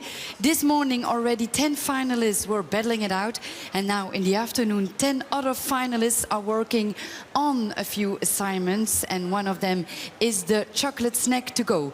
Luckily for me, I'm sitting next to Andres Lara to talk about the chocolate snack to go, because this is a real important assignment tonight. Unfortunately, 10 chefs will leave us, 10 others will make it to day 3 of the competition. So a very important afternoon and of course a very important night, and you will be with us, yes, Andres, to talk about, first of all, the chocolate snack to go. What is it just about? Well, the snack to go is kind of rethinking the pastry of tomorrow, not just the traditional boutique.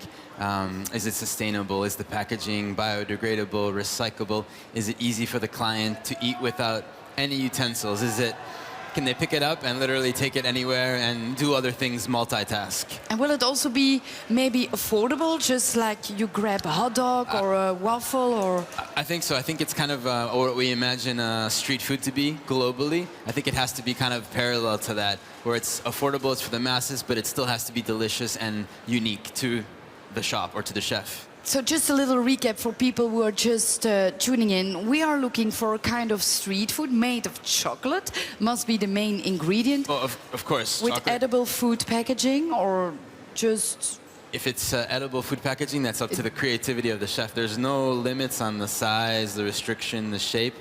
Obviously, chocolate has to be at the forefront, but after that, it's up to their imagination of their interpretation of what street food is. We already had 10 lovely creations we tasted in the morning. What are you expected now in the afternoon? I'm expecting to be shocked by different flavor profiles. Local flavors, seasoning, umami, sour, bitter, and maybe some temperature differences would be interesting. Yeah, temperature differences would be very interesting. That's what we were waiting for in the morning. We have been watching our contestant now since a couple of hours, our second group of contestants. They are working simultaneously on different assignments. Have you already captured some interesting, innovative techniques that have been used for... But well, on the Japanese side, I saw something interesting that I hadn't seen before. He was doing something in a cone with seaweed and putting on like a rice mixture, which I'm intrigued to see what he actually does with it, what it looks like. So. And intrigued to taste also exactly. later on. And what are we looking at here, for example? Here, I'm not sure. I think it's looking like some kind of travel cake, perhaps, with different filling. But also a snack to go, of course. Of course. It's difficult to make the difference between the different assignments, but one thing should be there. It should be futuristic, about the future, because that's the theme of this edition. Exactly, and not just in the snack, but also the packaging. Does it tie into Futropolis? Futropolis, I hope to see that reflected. You, Andres, are traveling around the world, a globetrotter for your work. So what are the most impressive things when it comes to snacks to go you have been... I think it's that crossover of savory to sweet, taking a savory idea that's local, you know, maybe it's a ball of whatever, potato or rice, but interpreting that over to the sweet side. You know, how do you make something that is recognizable in a different form? So you have to dare it, you have to care it, and you have to share the passion. Well, let's have a look at Julie. Yes? He will explain. Hi, I'm here with Desmond from Singapore, and he's just putting his snacks on the go together. And there's lots of crunchy textures and flavors going on in here. So could you tell us what you've just done? A lot of crunchy. It's a shoe with crunchy tart. It's a very strong coffee flavor praline. Yeah, in coffee cream in the puff. So it's a combination tart with a puff. Oh, so it's a combined tart with a combined puff. And we've got coffee and hazelnut praline flavors going on in there. So I can't wait to see it finished.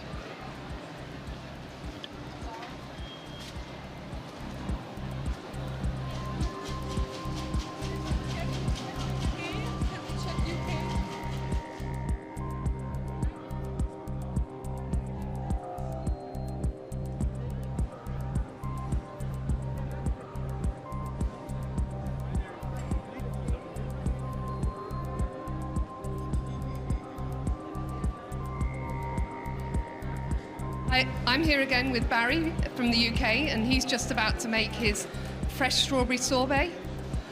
So we've got some beautiful strawberries, and he's adding in his liquid nitrogen. I love that effect. It's so theatrical. But it also is going to give us a really clean, fresh flavour.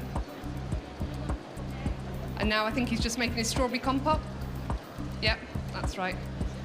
And he's going to place some compote and then some strawberry sorbet into the cone. And I see something else interesting on the table. What's this one, Barry? It's a cocoa juice from Ecuador, but instead of producing chocolate, they've decided to do juice. So there's nothing artificial in it, it's completely pure. So I've used it in the sorbet, also in the crema to make vegan crema. Okay, can't wait to try it. So it's a vegan crema, and it's with this new cocoa juice.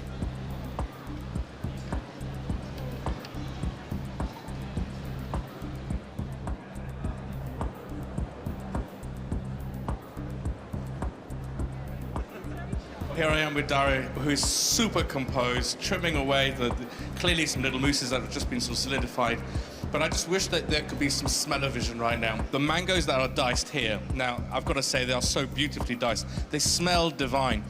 So I asked Dario, I said, are you going to cook them? She looked at me thinking, what? Cook? No, they taste delicious as they are. Bang on.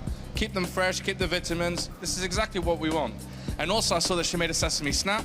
What else are you going to be doing on the snack to go? I will have a blackcurrant and elderflower sauce and fresh and marinated elderflower with Tasmanian pepper, which is very fruity and pairs well with berries and chocolate. So my chocolate snack on the go will be a brioche, fresh mango, marinated cassis, and chocolate boost, and mango sesame crunch for a bit of a crispy element. Wow, wow, wow. I cannot wait. I'll let you finish and let you concentrate. It sounds absolutely delicious. What's also lovely here is we've got the indigenous Tasmanian pepper.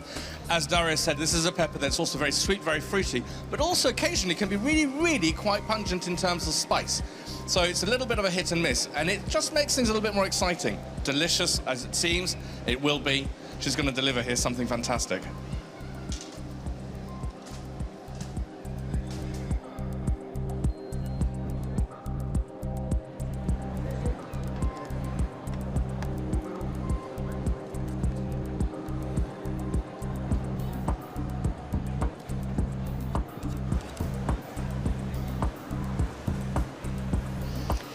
Well, ladies and gentlemen, I hope that you're as eager as we do to try out all these snacks to go. And the first one to present snack to go is Jingjing Liao from China. Let's watch her video.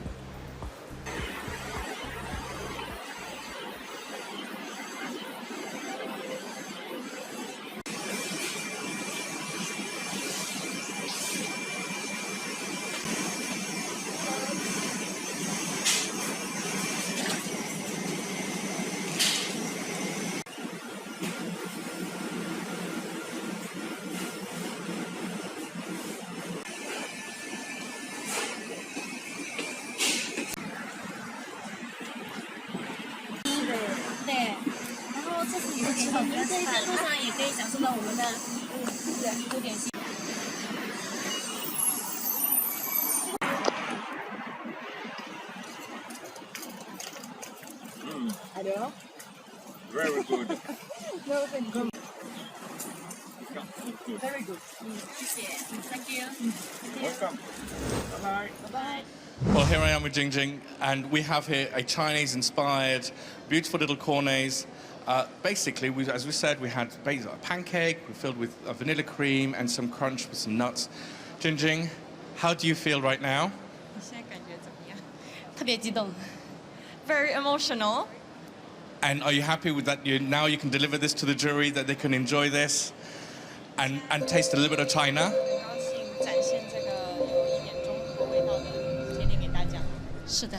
Yes. Thank you very much. Jingjing, we'll present this now to the judges.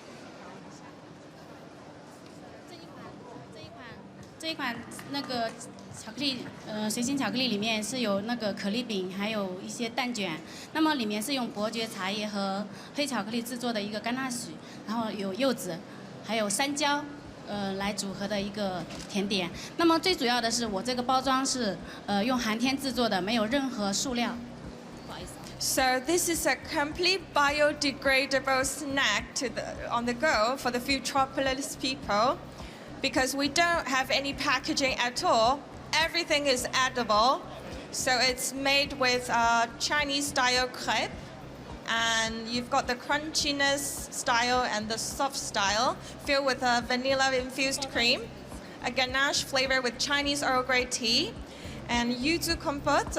And you will also taste a little kick from the sanjiao pepper, which is a special pepper from China. And in the exterior, the packaging is made with agar-agar paper. So everything is edible. There's no waste at all. Fantastic. A true basic snack to go, isn't it? Amazing. Thank you very much. Futropolis. Jingjing Liao from China, ladies and gentlemen.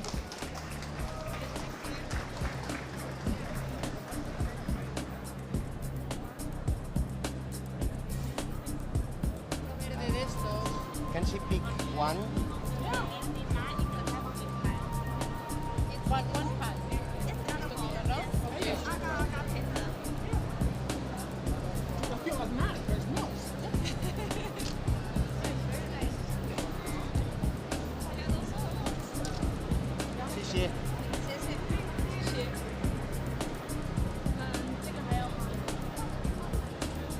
Is that for me?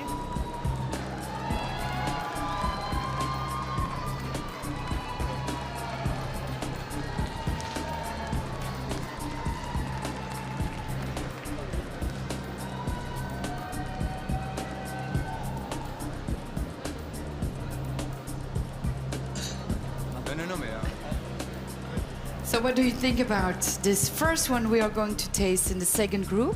Well, it's really the epitome of what the future snack is. There's absolutely no waste. Apparently the paper is edible, so that could be quite interesting. You can try first eating the paper, but it looks great. Okay. So what kind of textures and flavors are we going to taste?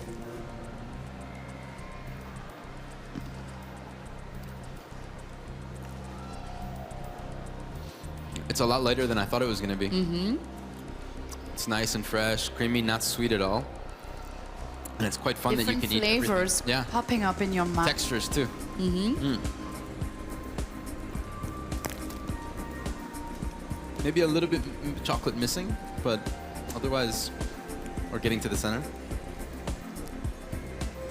The chocolate is indeed more in the center. Yeah.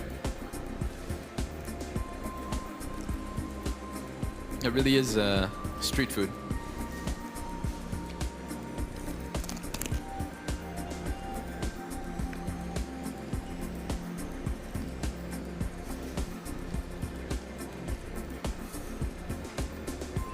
And it's an easy It is so cleanup. good. It It's is an easy cleanup. And it's a very nice one to start with. Yeah. Good start so far. A good start so far. But ladies and gentlemen, for our second candidate, let me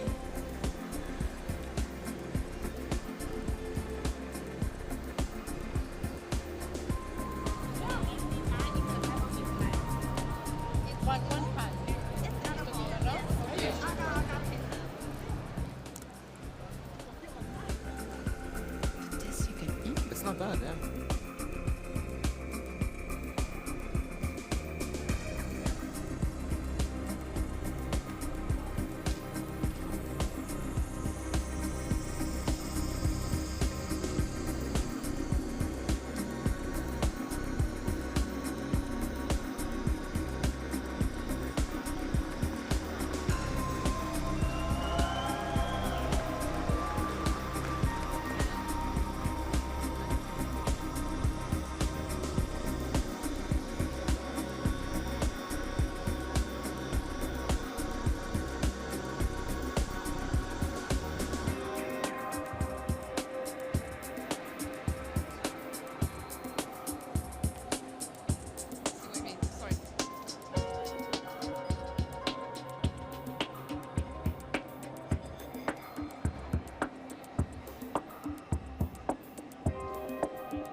So, ladies and gentlemen, time to present to you another chocolate snack to go. Well, you must know that France and Switzerland are on, as we speak, an ex-aequo first place in the current ranking by our jury members. Will this change? Of course, the afternoon will change everything, and tonight we will know the final results to go to day 3 of the competition. So stay tuned and let me present to you the video of Switzerland. Elias. Hi, I'm Elias, a chocolatier from Switzerland and creator of the Urban Leaf chocolate snack to go. Eating on the go can sometimes be a bit of a hassle, not to mention all the waste. So I set myself the challenge of creating a snack concept that's cool, tasty and practical, and at the same time totally environment friendly. The packaging is partly made of cocoa shells and bears the climate-neutral printing quality seal. It's totally biodegradable. Inside you'll find an irresistible chocolate combo, a crunchy snack, a fresh drink and a mouth-watering dessert. In fact, everything you need to satisfy your need for a delicious bite without feeling guilty.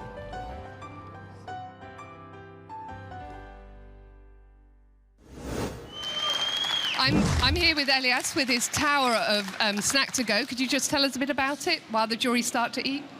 Well, if you have already seen it in the movie, it's a packaging that's totally biodegradable, some cocoa paper inside, so cocoa shells in the packaging. For me, it was very important to have a complete snack, so I wanted to have a cold snack, a drink, and a chips, you know. So that's for me a complete snack, if you have everything. Yeah, and then It's with superfood, so there's curcuma inside, there's wheatgrass inside, so consider as very healthy. And on top, it's vegetarian.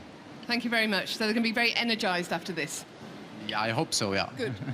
Thank you.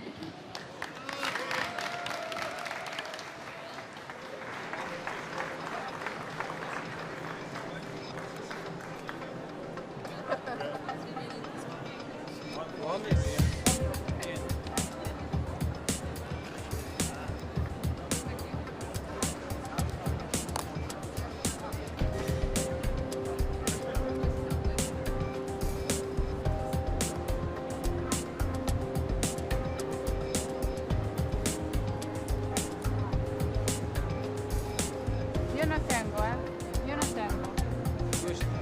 You don't have one? No, non tengo. How many sure you are?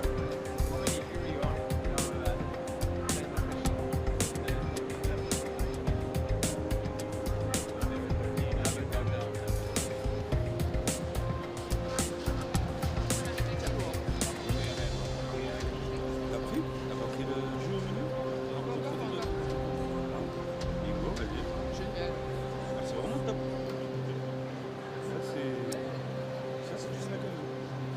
Incroyable. Là, pour le coup, c'est vraiment du...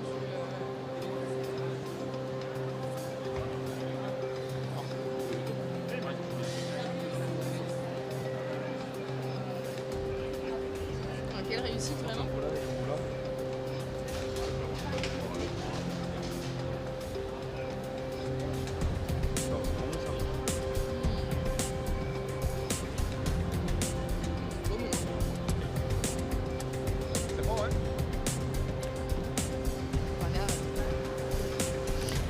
Wow, great. A chocolate snack to go mentioned. We have the urban leaf Yeah. to open it, and then what do we discover? Well, this is a lot of fun. This is A fun box. I want to take this on a picnic. This is really to go anywhere. So we have a cold dessert, a fresh drink, the crunchy snack. I'm starting with the snack. And this is like a child's dream. And it was healthy, with a lot of energy. Exactly. That is what we could use afternoon of day 2 of this great competition. So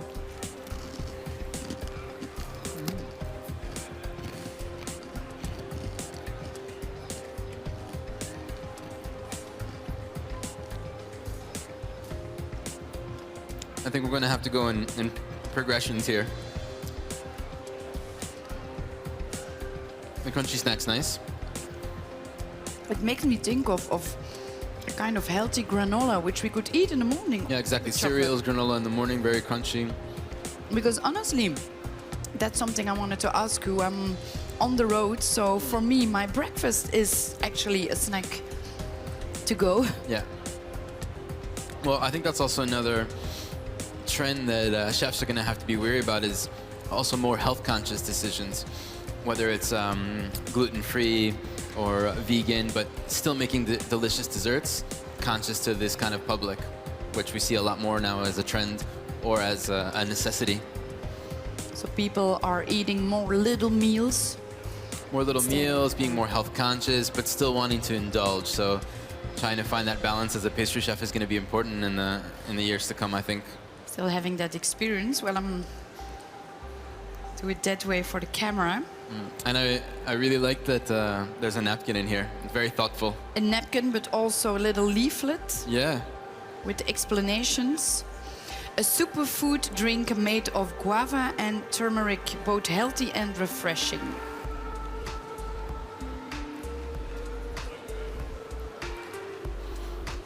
It feels healthy.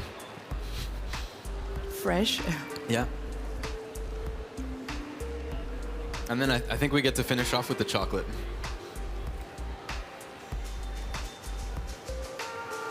So this is really clever how the pattern on the cookie ties into the pattern on the packaging, and I believe also his travel cake and showpiece. Well, then it's time to go back on the other side of the kitchens, because there Daya from Australia is waiting eagerly to present her snack to go to our jury members. The idea behind my chocolate snack on the go is using classic ingredients in a new way, making product fresher, lighter, and easier to eat. I chose mango as one of the main ingredients for my snack on the go because mango is one of the most popular fruit here in Australia, and I think it complements dark chocolate beautifully.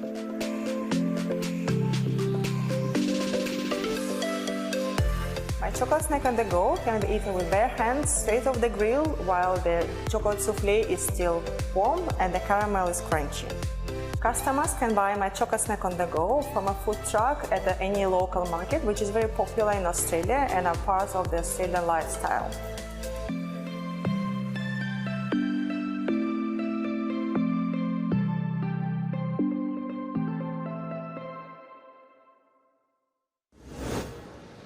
And here I am with Daria from Australia, from Down Under, and she's doing final touches right now and preparing all the packaging and the little snack to go, which is very colourful, which has got lots of fruit and lots of sort of seeds. Very tasty, it seems. I can't wait to see what the judges are going to say, but in a few moments' time, when the countdown starts, we'll be able to introduce it officially to our judges. And relish, I think, what Down Under can offer, really. Probably even with a bit of a didgeridoo introduction would be quite nice too, I think.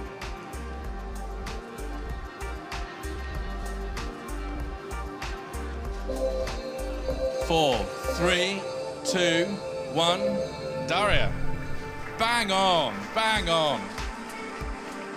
If I could ask you to introduce your snack to go to our judges, please.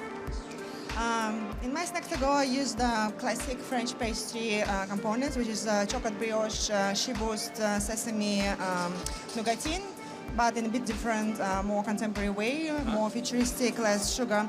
This dessert is barely sweet, so it's a little bit of a cross between a savory snack and a dessert. So I hope judges will like it. I'm sure they will, and what is lovely is that you are saying that it is less sugar, it's a crossover from savoury to sweet, and also we're using indigenous Tasmanian pepper.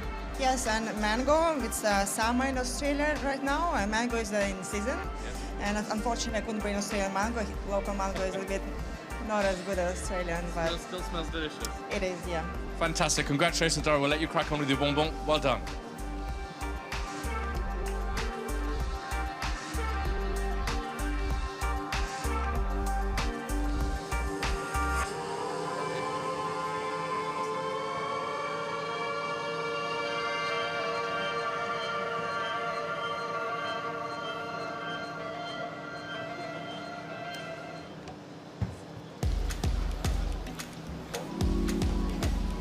Well, Andres, first reaction, because we were talking both about the smell. It smells like...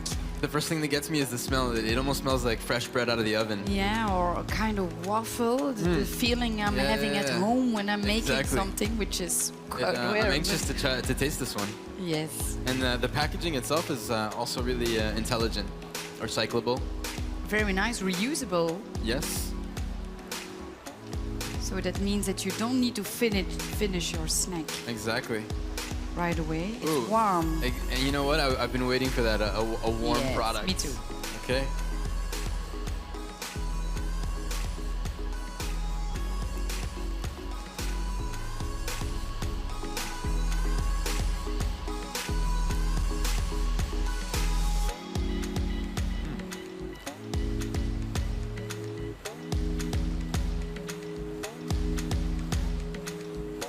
It almost feels healthy. You get the seeds, the fruit. The raw mango gives it a really nice brightness, freshness.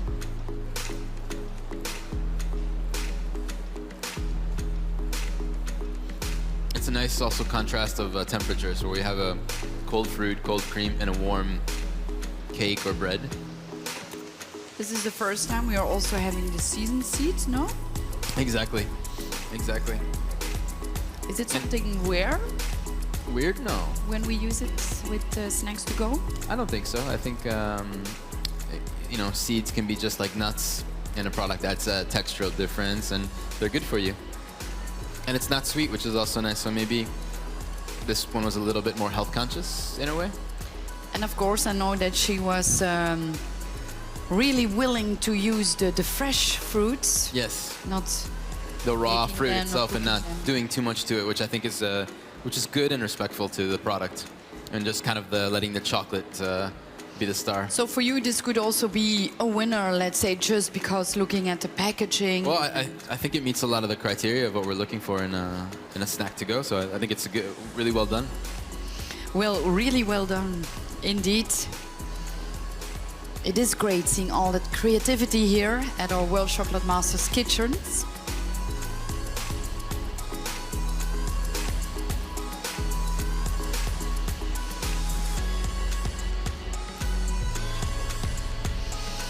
Well, ladies and gentlemen, now it's time to go to Denmark because Thor Stube is waiting to show us his homemade video.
So we're here with Tor, and he's just finishing off the last minutes of his snack to go.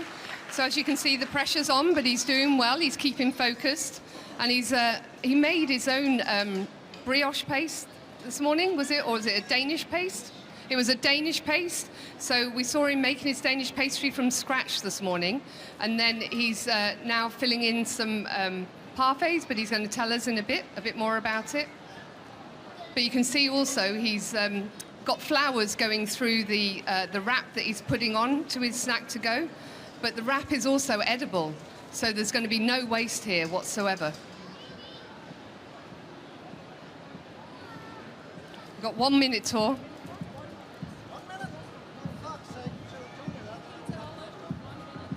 Sorry?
Thank you.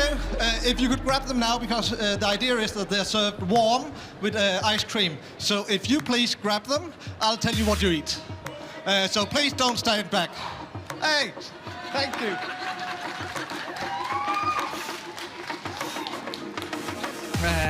And the idea is here that you have in the middle you have a milk chocolate and fermented honey caramel surrounding hazelnut and milk chocolate ice cream, a cocoa pulp sorbet, and a cocoa pulp gelatine, chocolate discs with my Noir, and then it's all served in a Danish, because you all know that the laminated dough comes from Denmark. And that then it is served in an edible napkin made with cocoa pulp juice and limes and fresh blue cornflowers. And I hope you'll enjoy. Thank you. Edible napkin. All yours. Congratulations.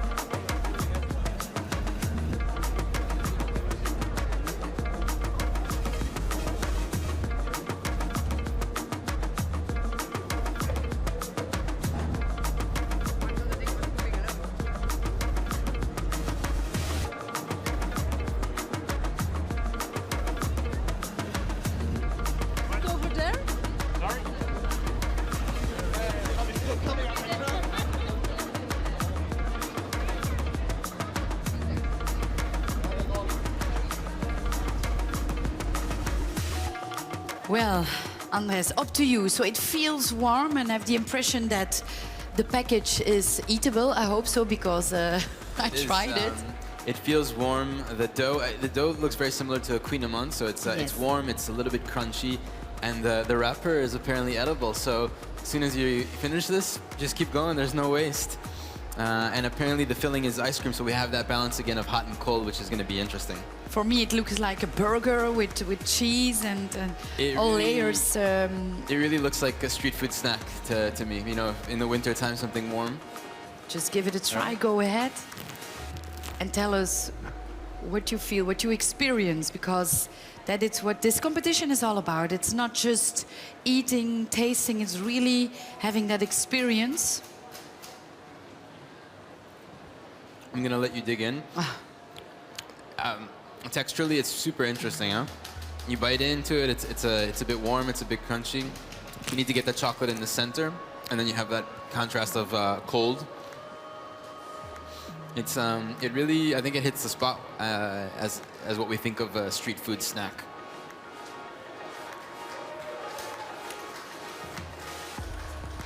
Something really prepared à la minute, because this is with cold ice, so it has to be. I mean, for it to be flaky and to be warm. Yeah, this is quite fresh. It's good. And again, he's putting the flowers, everything he has been doing before, also in the showpiece, and exactly follows the travel theme. cake. And again, the fact that the wrapper is not a wrapper, it's actually edible. It's very kind of conscious of waste, mindful of waste. So this is really interesting. Well prepared also. Yeah. Very nice. It almost feels like breakfast also. I could eat this at breakfast. Yeah.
Hi, I'm back with Elias from Switzerland, and he's just finishing off his bonbons. It's the last thing that you'll have to serve today, so it's still very important and all to play for.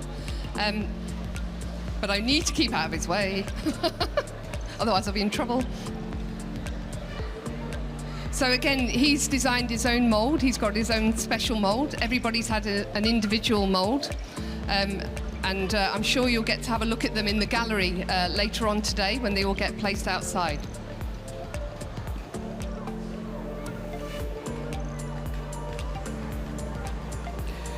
Well, let's go to Spain, because Ivan Pascuan has a lot of things to say on his chocolate snack to go. But first, of course, a little video.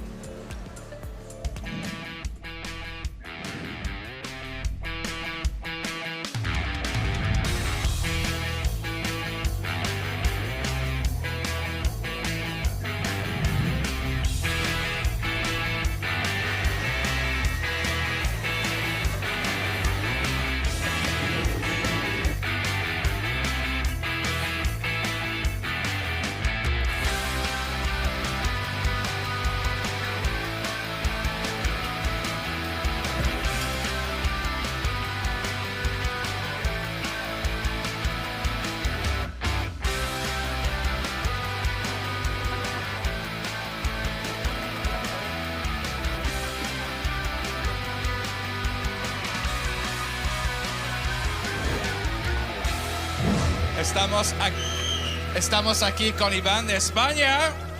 Hola. Viva España.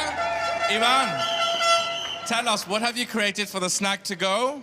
¿Qué es lo que has creado? Os presento el gablet. El gablet es una pieza cuyo nombre representa la parte arquitectónica de la catedral de mi ciudad. Hemos fusionado el que es la neula, que es este barquillo, que lo hemos hecho con una máquina que tiene 65 años y hemos respetado la parte más tradicional de la elaboración, juntamente con el chocolate más moderno con frambuesa, y técnicamente en su interior tiene una mousse de yogur sin agua. Está pensado para poderlo poner en un lineal de un supermercado, por ejemplo, y es un snack que dura por el tiempo.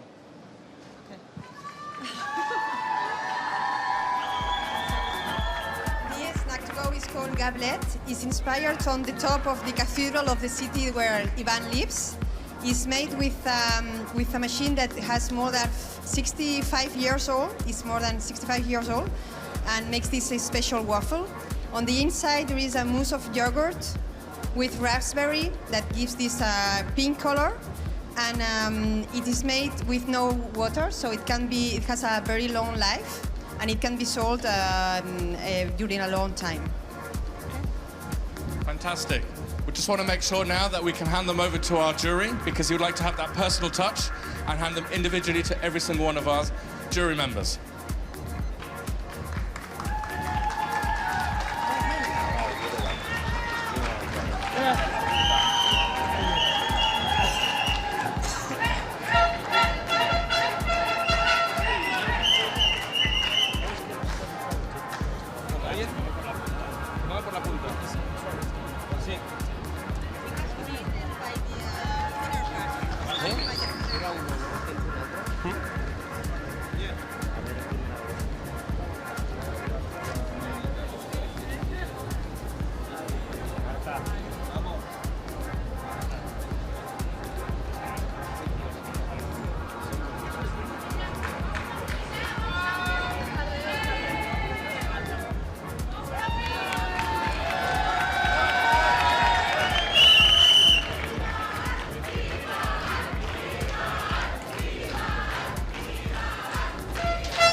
So, what is this about? A gablé inspired by his hometown?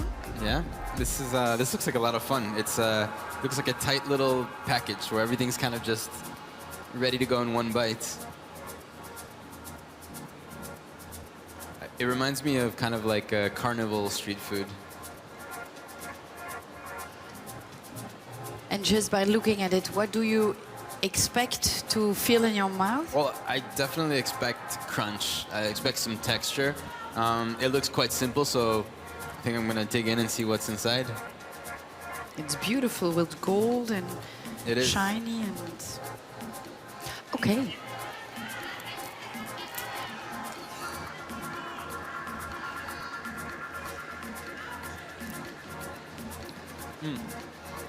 There's definitely yogurt in the cream.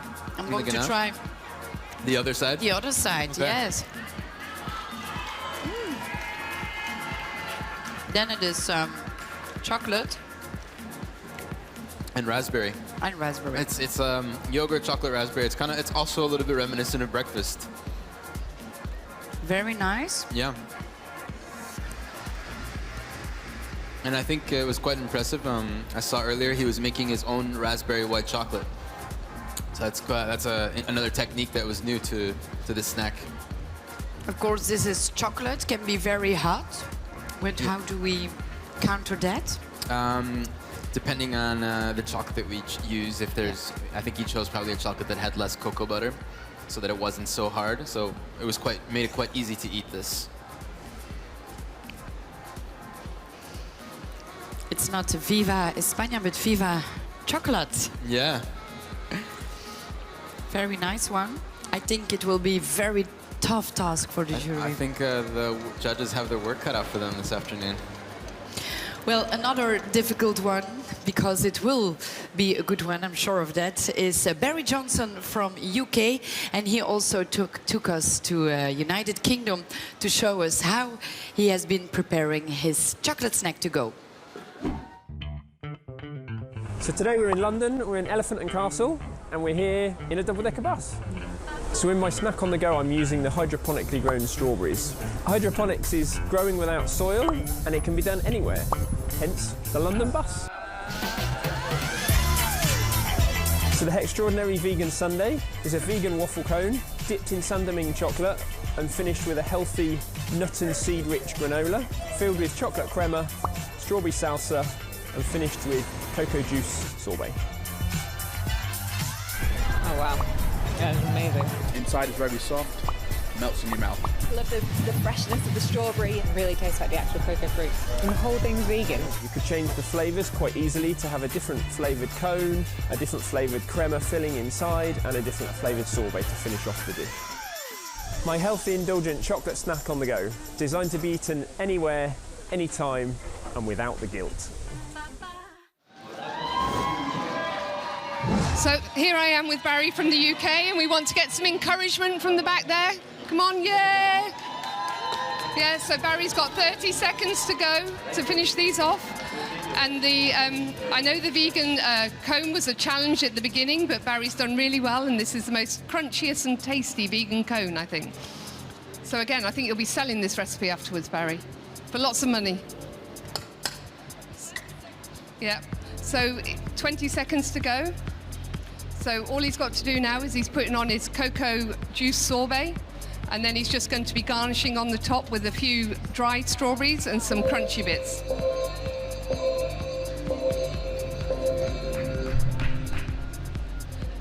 So Barry, if you would like to talk us through your snack on the go, and then the jury, if you'd like to start tasting, because it's very, well, it's very fresh, and the sorbet will start to melt.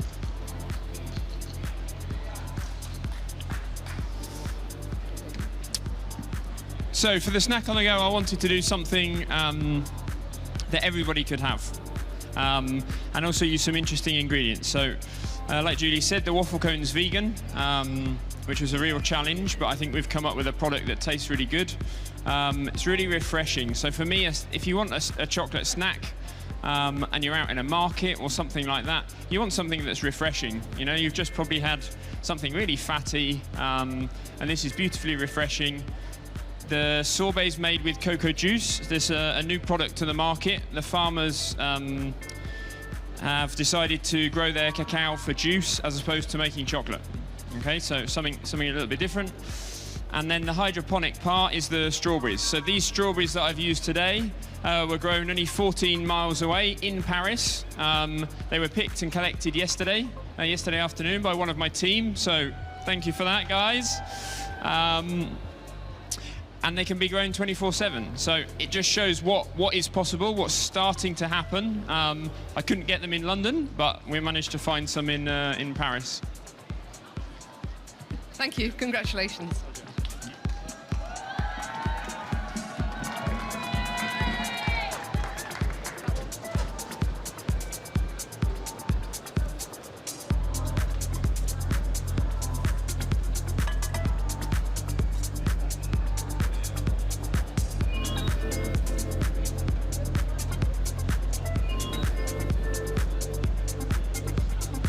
Andres, you must admit, a very nice one, this one from UK. It's very cute. It's very cute, and I mean, right off the bat, it's very thoughtful. He's working with local seeds, local raspberries. It's vegan, so it's health conscious. Without any guilt, I will keep that in mind. That's a little bit. A very important one for me. So no packaging needed, and I'm reading that also our napkins are biodegradable by sustainable bamboo. So he has been thinking about every detail of this competition and this assignment. I think this is going to be a really refreshing bite and guilt-free.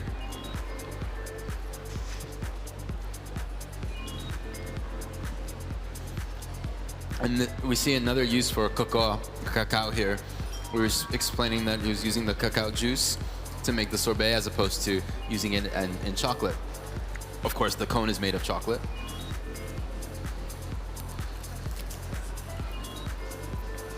With fresh strawberries in it, extraordinary.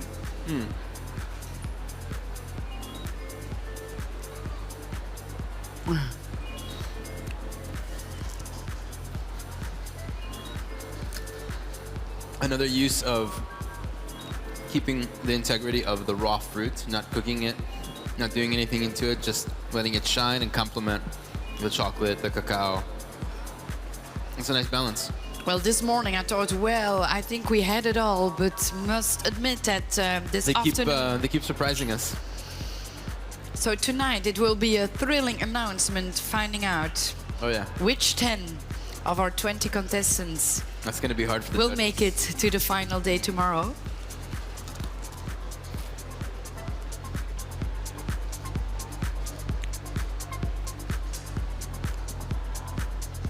Any kid would be happy to have this. Yeah. Adults too. So I think we already have tasted a lot of good, innovative things, because this is the first time I see someone making chocolate so healthy and fresh. Exactly. We've seen innovative, we've seen healthy, we've seen sustainable. I think we're hitting all the marks of the criteria here. Well, Anders, remember then I said that Switzerland and France are sharing simultaneously the first place in ex aequo for France and Switzerland. So it is really important how Joanne will be presenting his chocolate snack to go. Ladies and gentlemen, here is France.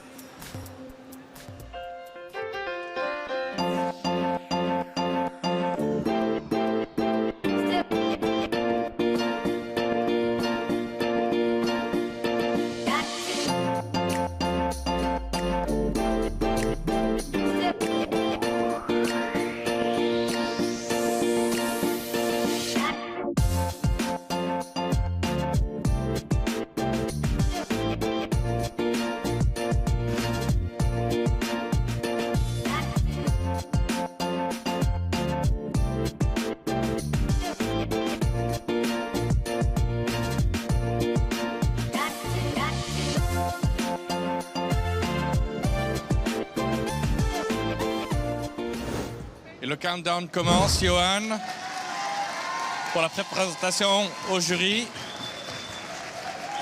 Es-tu satisfait de ce que tu nous as présenté là maintenant? On a un petit moment là pour que tu puisses respirer. Ça va? Ça va, ça Ouais. va. Je suis très content de... Oui, oui. Hein? Superbe. Écoute, veux-tu déjà commencer à décrire très rapidement ce que tu nous as créé?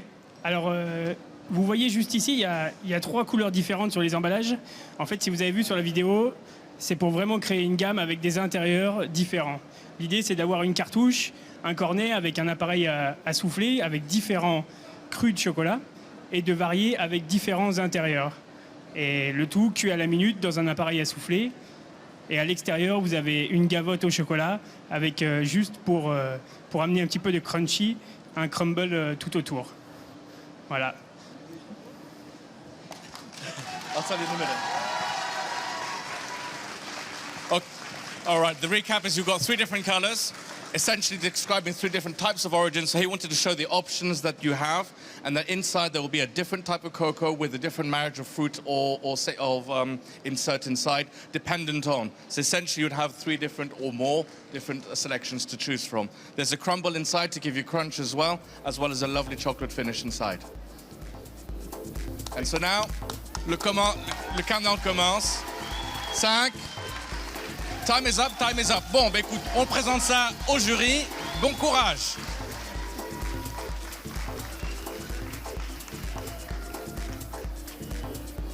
Coco et mangue à l'intérieur, avec un appareil soufflé au chocolat Tanzanie, 75%.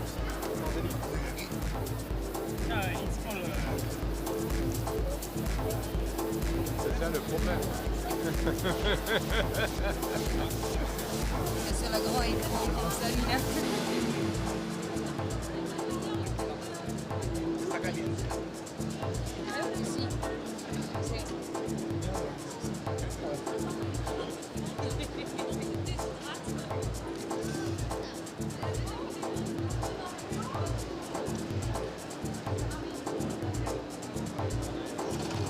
Crémeux, les petits avec quoi?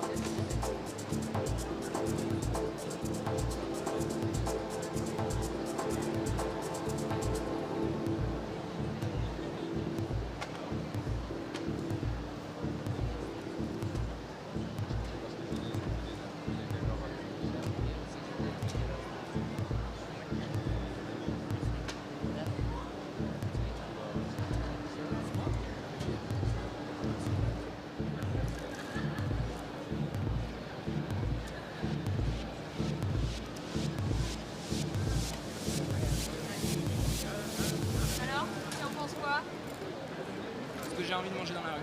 Nee, we hebben nog niks. I think in Belgium the first vegan restaurant opened this week.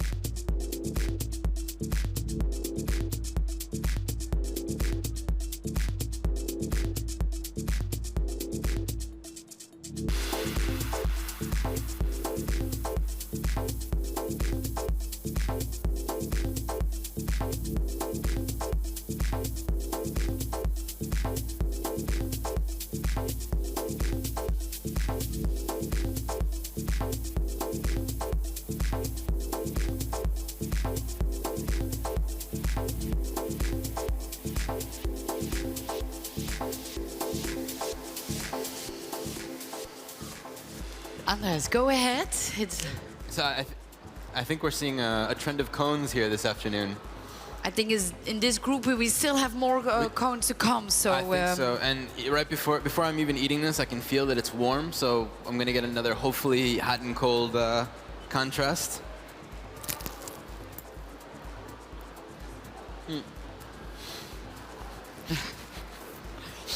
A big surprise? Or? Oh yeah. Tell us. Just as I said, it's warm. It's creamy. It's soft. It's very playful, very, very playful, and it's very crunchy as well. I'll let you try to attack Do you think that the jury members will start comparing the different cones, because that's a risk, of course.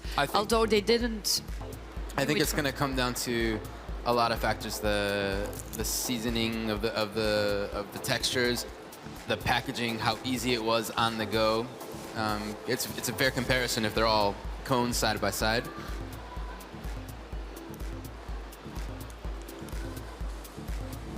And it looks like you have another layer of fruit inside. Give you some freshness. How innovative is this? Because, of course, it already exists, but in another form with ice cream. Exactly, and then this is, you see this kind of industrially, but you don't often see it artisanally. So I think that's quite a new approach for an artisan pastry chef. I'll finish it.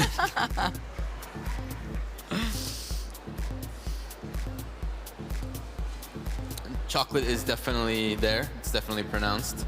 So pronounced enough. I like the crispy part of the cone. And then when you get down to the bottom, you get the acidity from the passion fruit. So that really helps to kind of cut the fat. The most challenging part will be, of course, getting it right in time with the different textures. Exactly, and not making a mess all over yourself.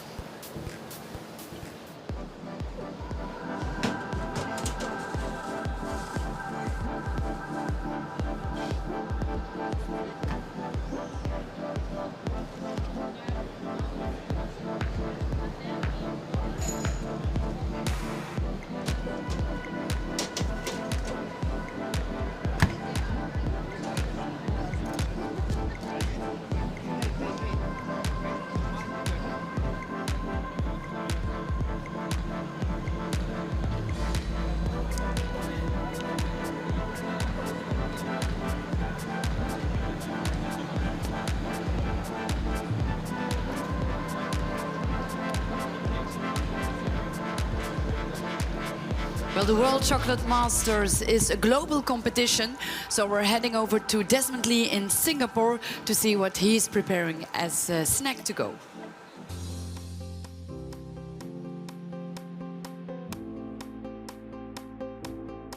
Futropolis reflects the origin of chocolate and inspired by the natural form and texture of a cacao pod. This is my idea of Futropolis.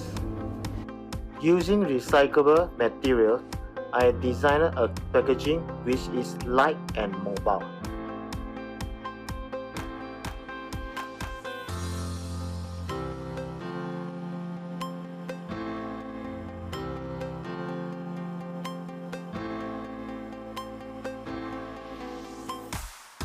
No matter what your lifestyle is, you can take this snack wherever you go.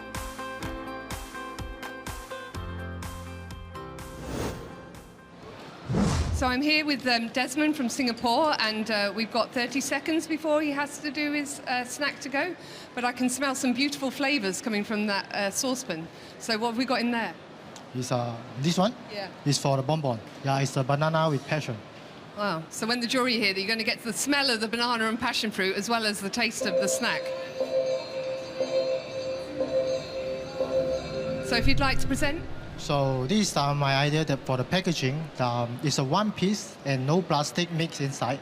So after we consume the snack, we can throw it directly. Then it's no plastic inside. You no need to take out the plastic to separate everything. Just make it recycle with the paper. Yeah. And the snack is a coffee flavor, a very strong coffee. It's from Singapore coffee that we have it every morning. So now I do it in the soup bath with this chocolate tart together. So let's try. Thank you very much. So if you'd all like to try, so it's his morning cup of coffee in there with his choux puff and tart.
Andres, we are watching this great snack to go from Desmond Lee. First impression? It looks like a really cute boat. A little cute boat. No, the packaging is really cute. I like that the fact that there's a handle. I think, as you said a second ago, we just have to be careful to we have to be careful. straight. Maybe in another box he can close the sides a little bit, because when I'm on the go, I'm really on the go in a hurry. So. Exactly. Not too much of a go. And it looks like, just from the outside, we have almost two different textures. It looks like one is a choux, like a patisserie, and the other one is a tart. So that's interesting. Something different, kind of combining two classic pastries, but putting them together like a sandwich.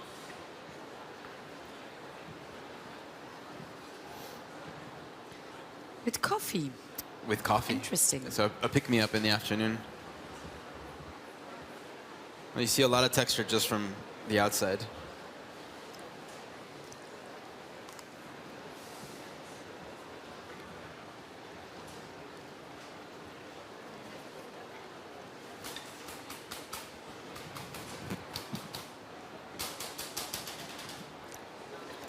This is a good one. It's almost like eating a cookie. I see it like indeed served with the coffee, Café Royal, you know. Absolutely. And it's not sweet. You get a little bit of salt, which is quite nice. Haven't seen too much use of salt yet.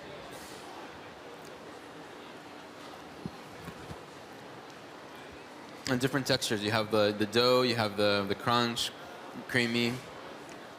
It's playful. My God, I think the jury will... They're going to have a hard have time. a really hard time to judge. And that's important, because we are saying goodbye to 10 of our finalists. So this will be I think, a crucial step in the competition. Yeah, absolutely. This snack to go, counting for 15% of total score. That's going to be close on the snack to go for sure.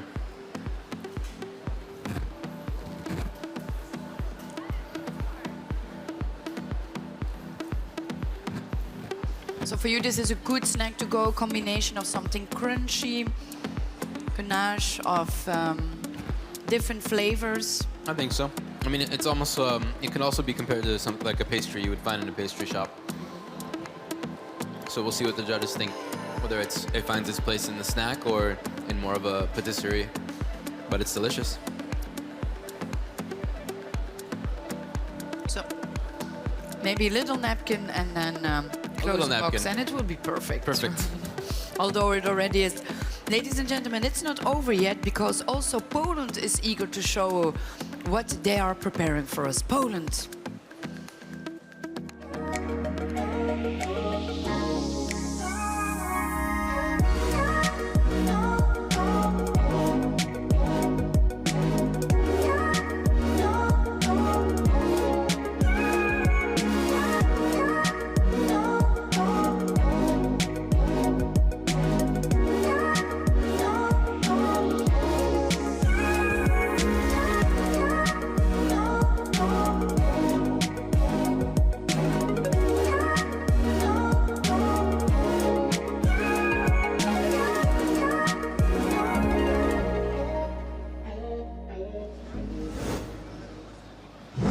And here we are with Poland Michal, who has finished his snack to go. If you'd like to describe to us the concept of what's inside, as well as the packaging, please. Jeśli chodzi o ciastko, to jest to ciastko, które tak naprawdę zostało stworzone z potrzeb. Ze względu na to, że jeżdżę dużo pociągiem do pracy, chciałem stworzyć takie ciastko, które będzie można łatwo zabrać i które się nie zniszczy w pociągu, w podróży. So the idea was behind, he travels a lot in train to work, so he wanted to create a cake for himself, so he can put easily in his pocket and eat it while traveling. Yep. And what are the core ingredients that are inside this particular dish? Okay. Jeśli chodzi o składniki, to jest to ciastko owocowe. Ciastko jest zrobione z marakui, mango, mamy do tego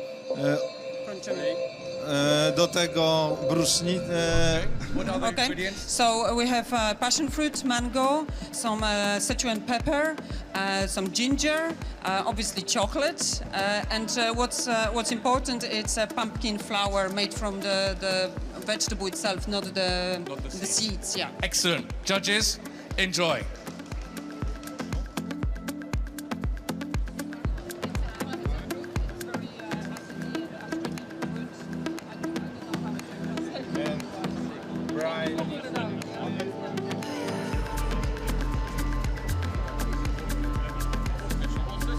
There's braille on the side, okay? It is because one of Michal's relatives is blind, so he's inspired to have something that anybody who's sight impaired can also know what's inside. That's important detail.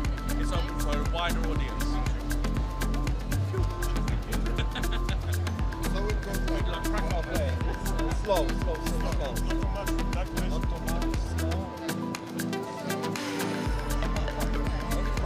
Problem.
bien, mais I didn't try. Well, Andres and I are really surprised by the innovative aspect of this box, as it has braille on it in front, so that... That's something really different. That That's took different. some outside of the box thinking for sure. So that's very unique, having the braille on the packaging. The first one who's thinking about... Another person to reach, another community. Yes. And of course, then we have the aspect of opening it. So this is It pops up, clever. it literally pops up. So this is a very different kind of packaging, the way it opens up. And not forget to mention the wet wipe A we wet have. wipe, which is always appreciated. And then Le Moment Supreme.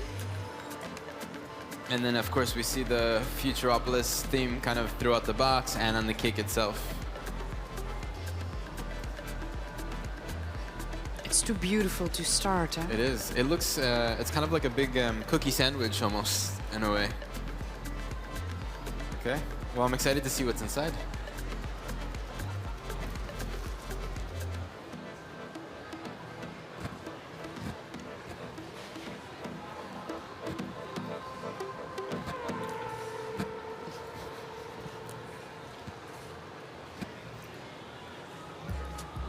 A lot of biscuit.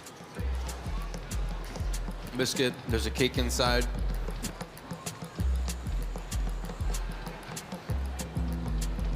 There's definitely some, I can't put my finger on it, but some herbs or something there.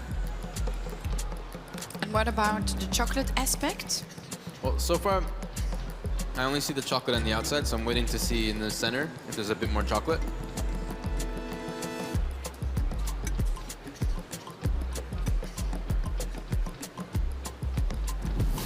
But this is a good snack. It's a big snack. Crunchy one, tasty one, original one. It makes you want to keep going and finding out what else is inside. It's a very unique taste. Well, I think we're going to continue and taste, but there's still one left to present to you, ladies and gentlemen, and that is Akihiro from Japan.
So I'm here with Akihiro.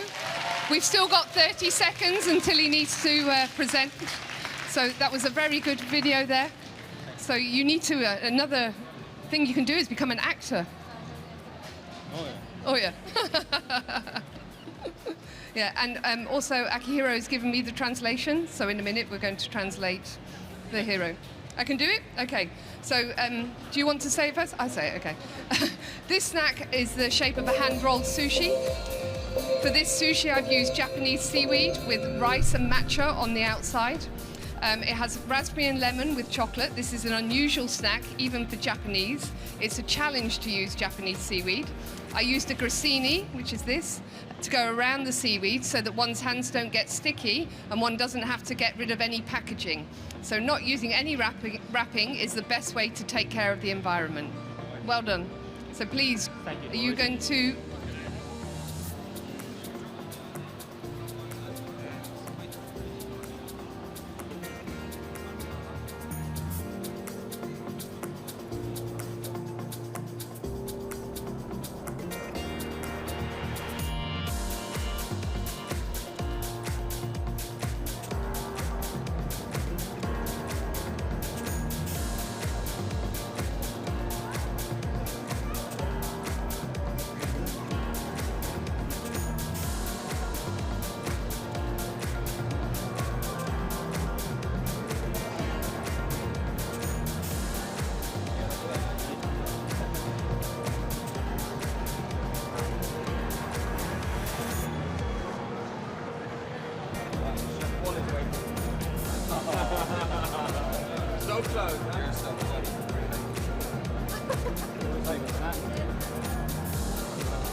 Sorry, yeah, already started, but it looks so good. So this is our last cone. Yes. So a this good is one, different. I can tell you. And then, well, here we're finding something that the Japanese candidate is using that's traditionally found in Japanese food, which is seaweed or nori, but which is not typically found in dessert. I'm tasting a lot of ingredients and flavors I'm recognizing, but not as a dessert indeed.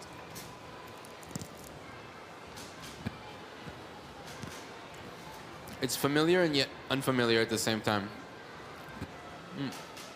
Innovative for you? Innovative Very. enough to convince the jury?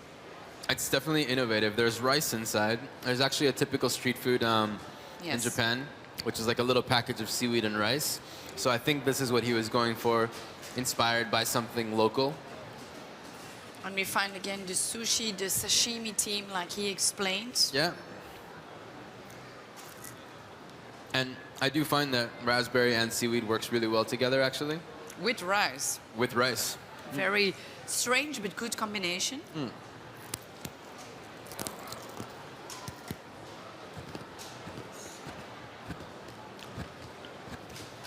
And it's not sweet.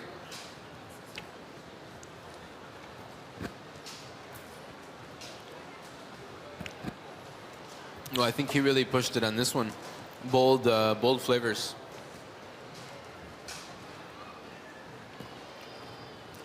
A very good one.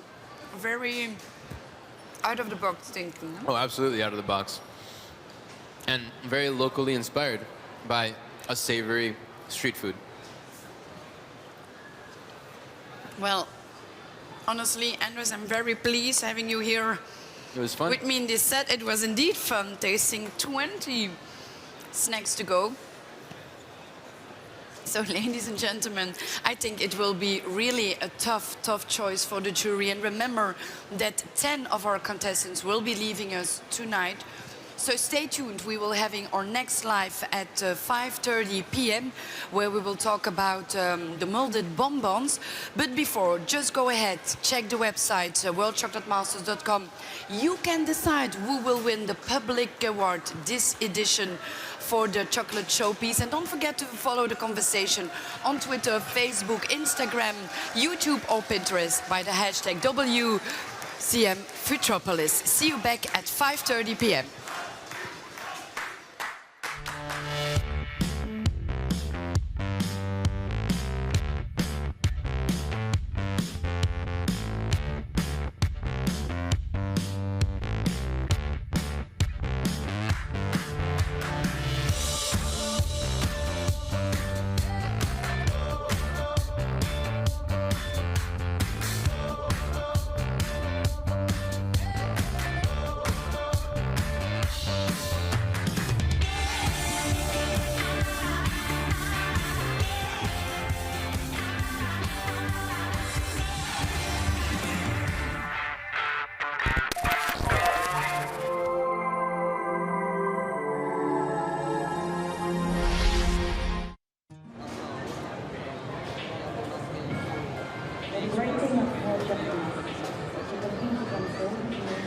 fellow international guests, and yet to be confronted yet.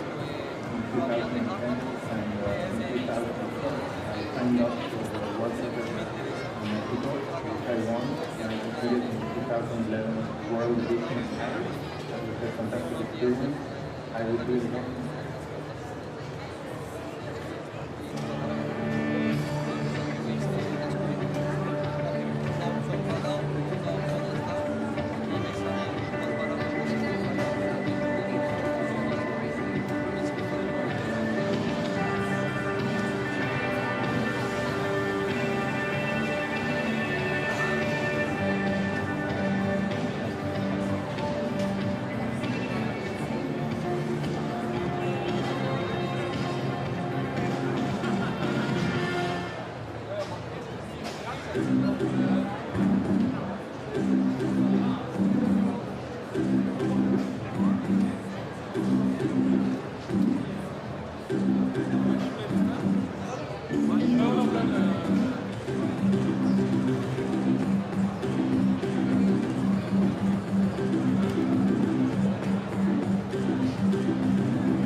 For 100 years, KitchenAid has been inspired by makers. The explorers, the creators. You're the reason we innovate and create possibility. So keep making, and we'll keep making history together.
si nombreux au stade, mais nous vous prévenir qu'au salon, il y a des big burgers.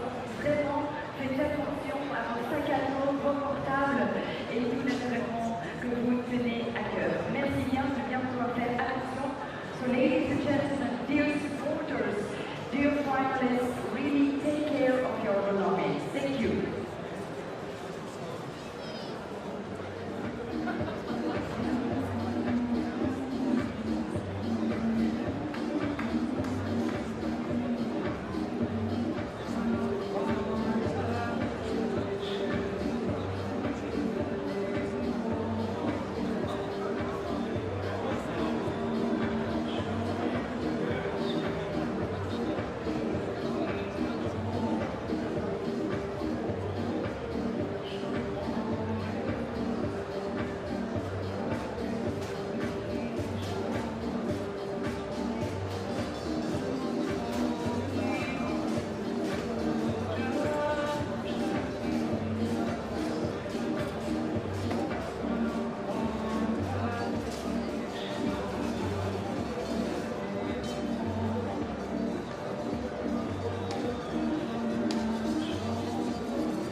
Ladies and gentlemen, dear food and chocolate lovers, welcome back. If you're tuning in, this is the World Chocolate Masters final live from Salon du Chocolat in Paris, where our finalists are working on the last assignment. That means that tonight, after this assignment, we will know which of our 10 finalists out of 20 will make it to tomorrow, the final day of this competition.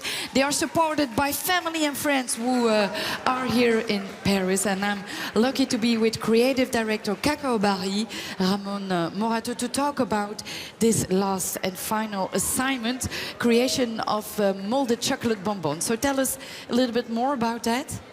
So first of all, let me to say that everybody is super excited now. This is we are crazy, close yes. to finalize the second day, and yes, this assignment is about the chocolate bonbon, which is the small piece of chocolate with different fillings. What the jury is looking for is first aesthetic, so the creativity on the mold, on the shape, on the visual of the product. So this first.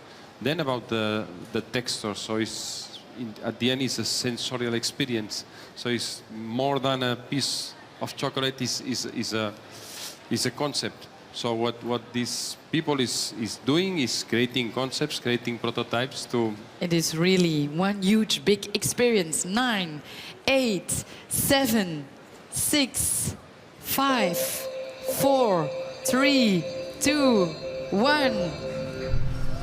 Yes! Woo! This means they can put everything to rest. Their tools, their creativity, their inspiration, it's over. They just finished their last assignment.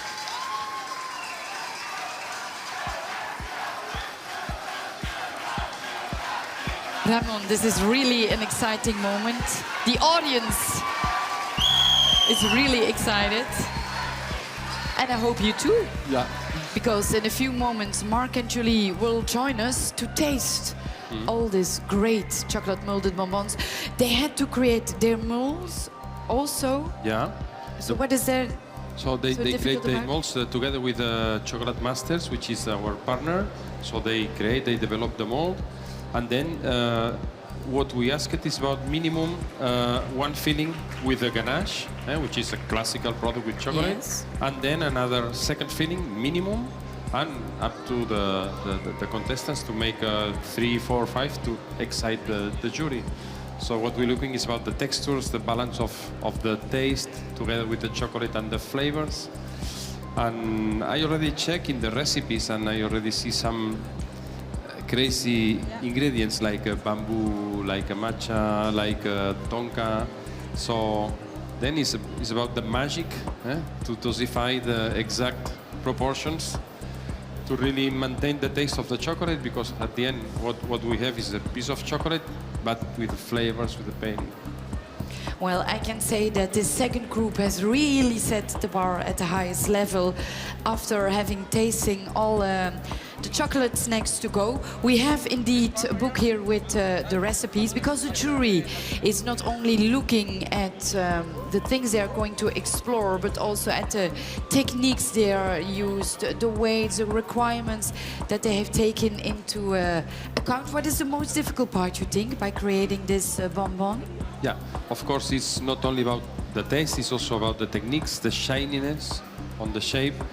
And this afternoon, I see also some nice concepts. You will see in some minutes with Like Ginny, what? and Like what? there's some things that, for example, I see one that you can taste the chocolate, and then on the bottom you can discover some things. So you taste the product, and then the story or the concept of the product is explained. You will see in some minutes. And then it's not over yet. So it, although it looks great, tell me, why should we prefer this molded bonbon and not an enrobed one, which we can find in stores? Let's see. Let's see what's happened. But for another important thing is that, for example, this morning, some contestant is using a 3D machine to make a packaging. In the future, of course, or right now, we already start to use these machines to make chocolates. But look at the end, this contest is about creativity. And creativity is something that we cannot do with a machine. It's still, the creativity is future.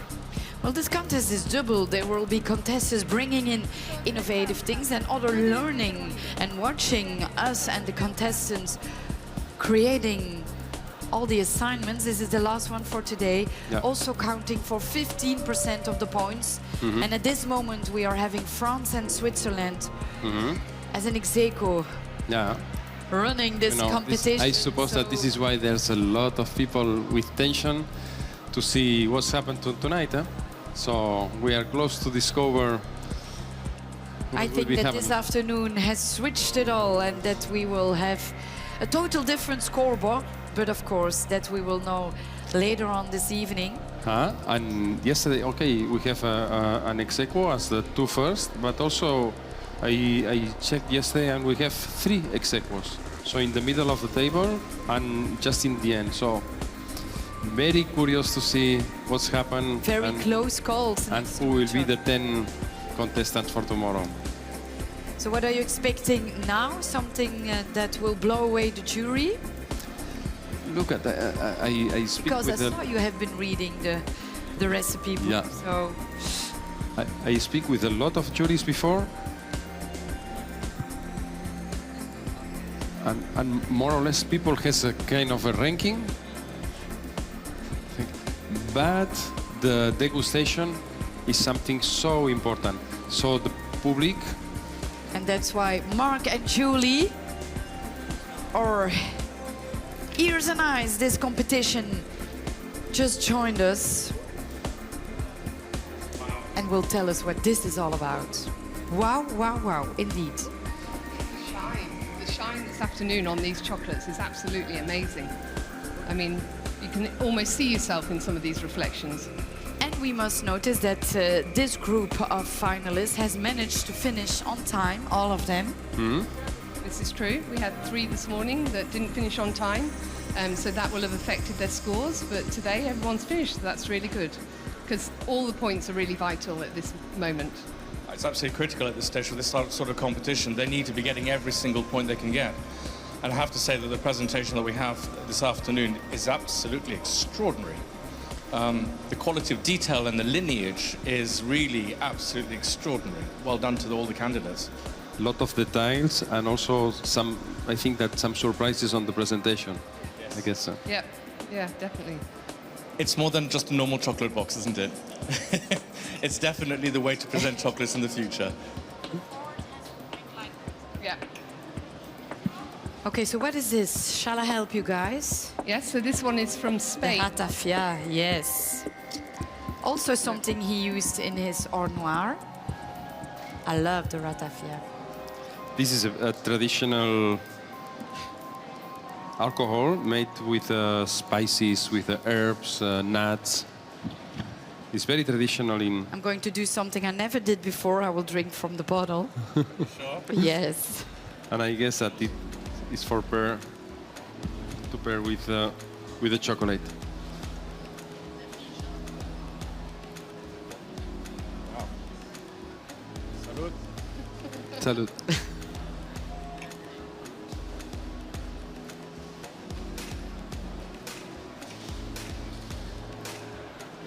It's very light and mellow, isn't it? It drinks itself very easily. A good combination for chocolate, you think?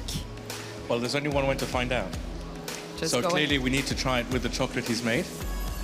And the beautiful original molds as well. And the decor is second to none. And Julie just cut it very easily as well. So I can't wait to taste it. I see that a lot of contestants are really keeping their theme also, like QR code and... yeah, going throughout everything. That's good. I think that the jury will also keep that in mind too.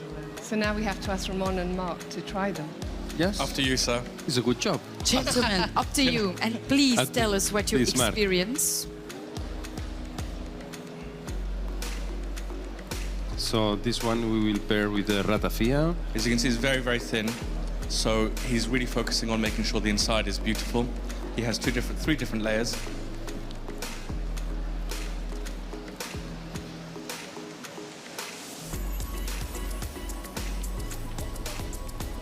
couple of textures. Look at the quantity, Virginie, the quantity of ingredients to make the alcohol is a really long list. The marriage works perfectly. By having a little bit of the raffinate with it, just lifts up all the flavors that are inside the chocolate and really gives it even more value. He's really worked that one through. Very clever. A bit of crunchy. In texture. Not so sweet. No. Very cleverly made. Because it's subtle and it's simple. And I suppose, when we have chocolates after a lovely dinner, you don't want something overpowering. And this is subtle. This is discreet. It's humble. Yet Which of very the other ones sophisticated. is for you, as they say in French, a coup de cœur, you would like to try? Which one is really teasing you, Julie? Oh gosh, they're all teasing us. But I think it would be worth trying, for example, the product from China, because it has bamboo powder in it. I'm really curious to taste this one. Yes? With the bamboo, huh? Yes, I think it'll be really interesting. Also, I like the mold. The mold is really nice with the texture. Yes. Oh, it's lovely. Look at the color of it. It's super soft. Super soft, and Please, Mark. I can tell you guys that I liked her snack to go. Yeah, so that's going to be really Oh, wow. The smell really. Oh, my goodness. Wow, that is fresh. It's really nice. That's really Wow, fresh. wow, wow, wow, wow. It's like a... Yeah. Yeah. It's dancing on the palate. It's really an experience. Oh, wow. The No, ballad this is good. dancing in your... And then at the end you have the chocolate. Yeah. So first it's like a... Yeah. Wake me up before you go. Now it's chocolate, dear. chocolate. Yeah, so bamboo powder, Really matcha interesting. powder, and again, we've And got you get some the matcha. amber java Yeah. and some fleur de cow. I like the combination. The Very well combination done. with bamboo and matcha powder is really nice. The And- vegetal of the matcha and the... And a yuzu jam. Yeah. That's what's really giving you that lovely Yes. lightness. You see, at the end, you do have then the matcha, the dryness that the matcha that then gives you that sort of soothing, cleansing. The yuzu also, the Yeah. yuzu in the bottom for the acidity. Yeah. It's very cleverly put together. Well, China Really has like it. been surprising me this afternoon, but maybe we can go to France and Switzerland, as Yes. they are, for the moment, ex aequo number ones. Thank you, Julie. So for France, we've got coconut, cocoa berry praline, hazelnut, roasted coconut, banana, lime zest, fresh ginger. So it's going to be a That's a very lot. tropical taste. Very complex. Tropical taste. Well, thank you, Julie, Mark, and Ramon. While we will continue tasting, ladies and gentlemen, our contestant can put everything to rest. It's done, finished, day 2 of this competition. And that means that within a few moments, we will be announcing our 10 super finalists that will be battling it out tomorrow to become the one and only World Chocolate Master 2018. So stay tuned. www.worldchocolatemasters.com, Facebook, Twitter, Instagram, or Pinterest. Why not by the hashtag WCM Futropolis? And don't forget to vote for your favorite showpiece if you want he or him become your really favorite master chefs when it comes to the public award. Just do it, just vote.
Chef Julie Sharp.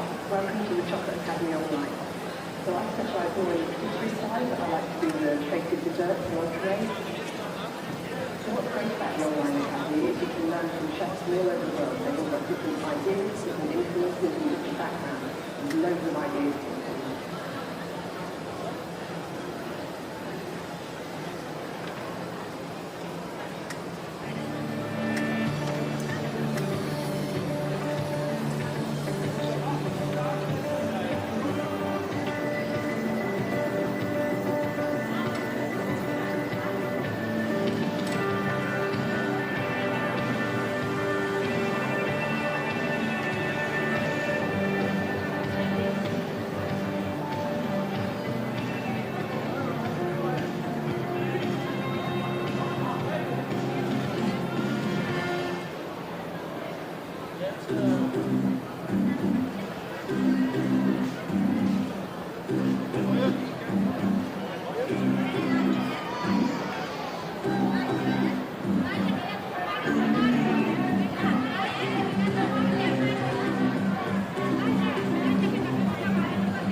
For 100 years, KitchenAid has been inspired by makers.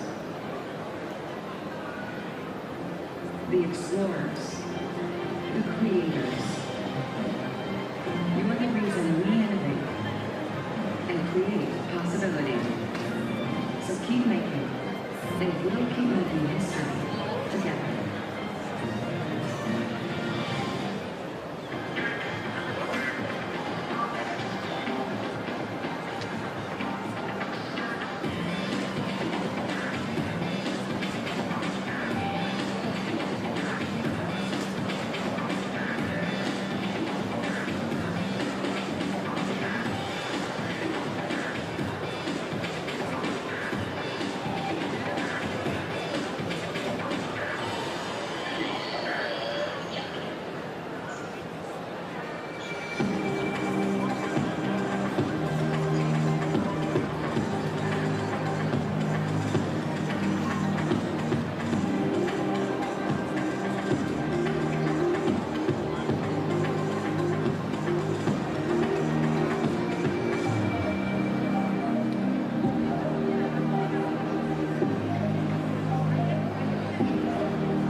Naomi is here, he's from Spain, or whatever, Korea.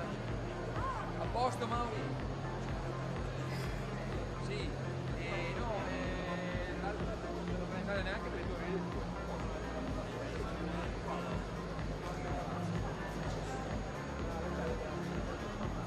Sì, bisogna dopo sostituiamo le truppe prima.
Can we please ask all the contestants to gather at the proclamation set, please? Can all the contestants please gather?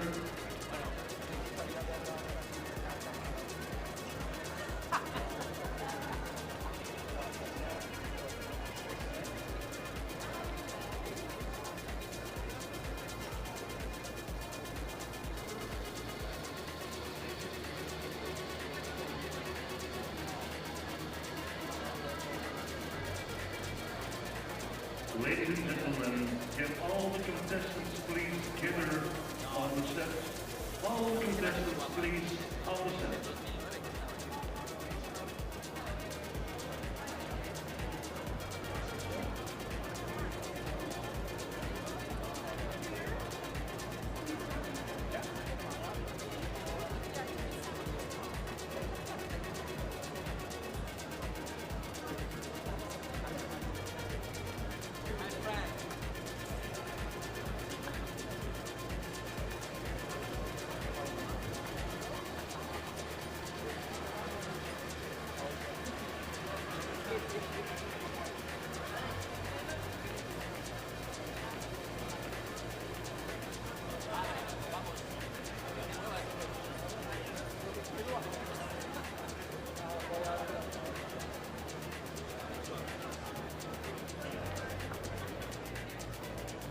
Ladies and gentlemen, boys and girls, kings and queens of chocolate, contestants, please come forward.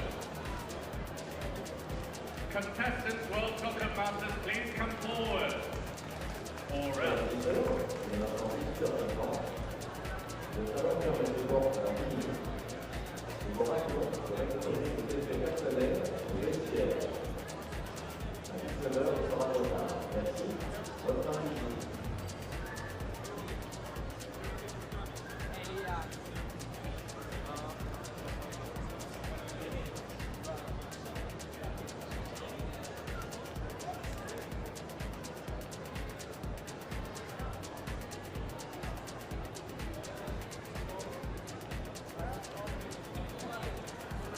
final call for boarding of all the contestants, mesdames et messieurs, ladies and gentlemen.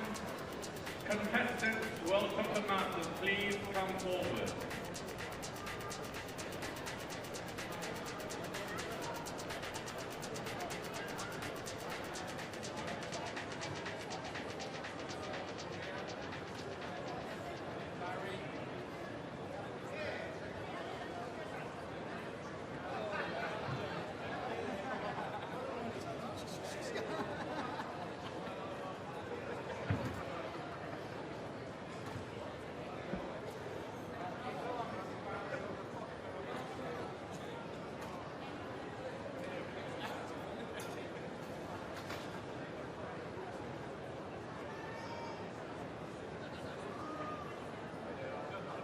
All members of the jury, can you also please all come forward, put your glasses down, and come and deliver the work, please?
Interpreters, please come forward. Italy, Spain, interpreters, please.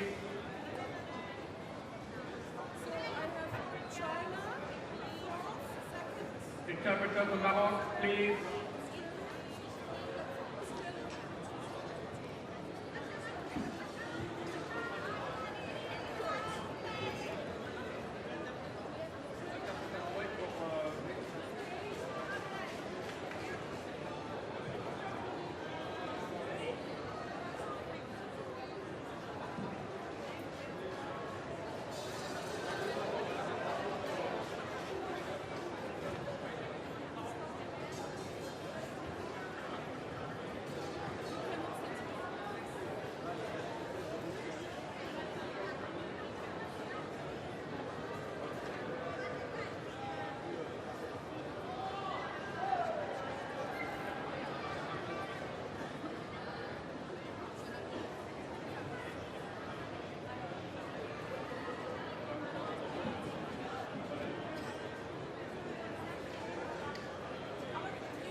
Ladies and gentlemen, dear chef and of course chocolate lovers, welcome at the World Chocolate Masters 2018, organized by Cacao Barry.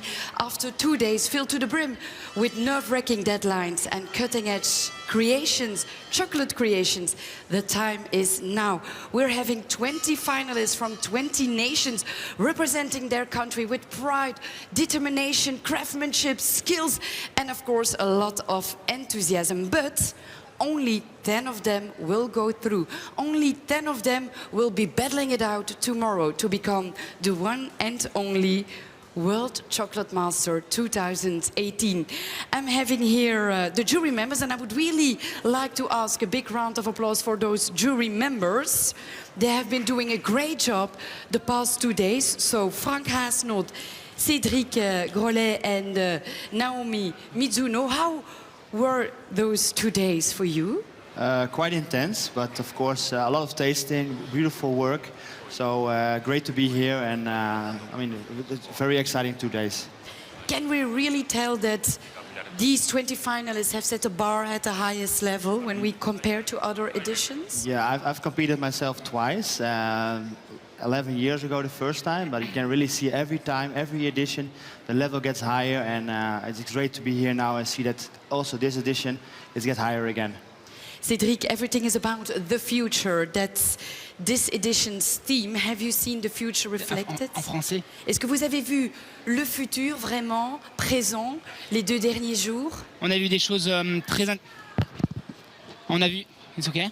On a vu des choses très intéressantes pendant 2 jours, des choses très futuristes, très recherchées, avec des nouvelles couleurs et de nouvelles formes. Donc je trouve ça très intéressant. A lot of new colors, techniques, shapes and textures. Do you maybe have a last word for our finalists, Naomi? Something to say to them? 未来というイメージを形にするってとても難しいことだったと思うんですけど、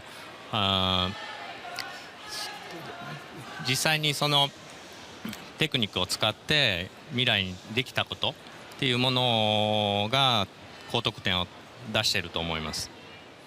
Je pense qu'il n'est pas très aisé de mettre en forme un concept qui est aussi abstrait que le futur.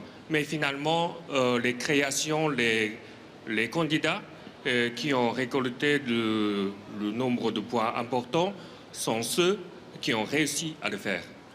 Well, indeed, and it's a little cliché, but being here is already a huge step. We are talking about the best 20 worldwide chefs, so please give them again a big round of applause.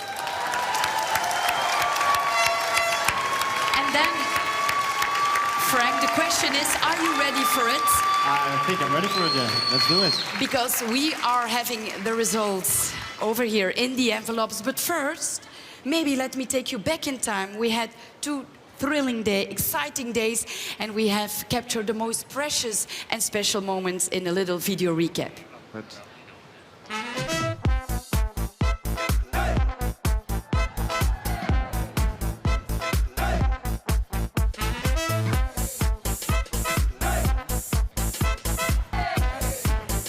An extraordinary piece. Well, if it stands at the end, I will be happy. Oh God!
it. Well, ladies and gentlemen, here they are. The first one from China, Jingjing Liao.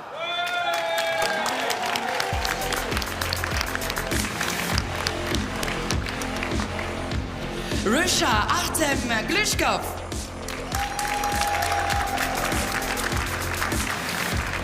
La France, Joanne Laval. Mexico, Alejandro Salas. Australia, Daria Nechiporenko. Morocco, Yassine Lamjad. Poland, Michal Iwaniuk. Germany, Martin Studny. Spain, Ivan Pascual. Italy, Maurizio Fro. UK, Barry Johnson. Korea, Unyo Kim. Switzerland, Elias Laderak. The Netherlands, Patrick de Vries. Singapore, Desmond Lee. United Arab Emirates, Aravinda Lena. From Denmark, Thor Stube. Belgium, Jurgen Baert. Japan, Akihiro Kakimoto. And USA, Florent Chevaux.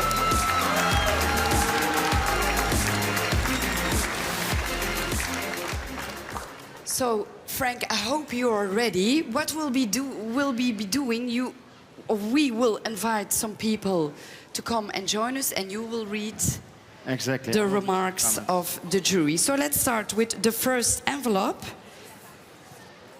The countries we would like to invite, the first one is Russia. Artem. Second country, Japan. Third country, Poland. And fourth country, Germany.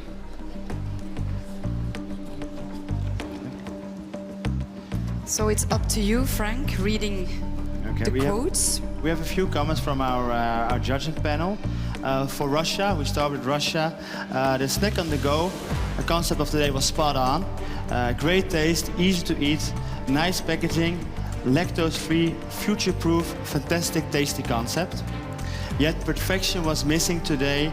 Also, it was missing on the execution yesterday, as well as the QR tablet concept of the day.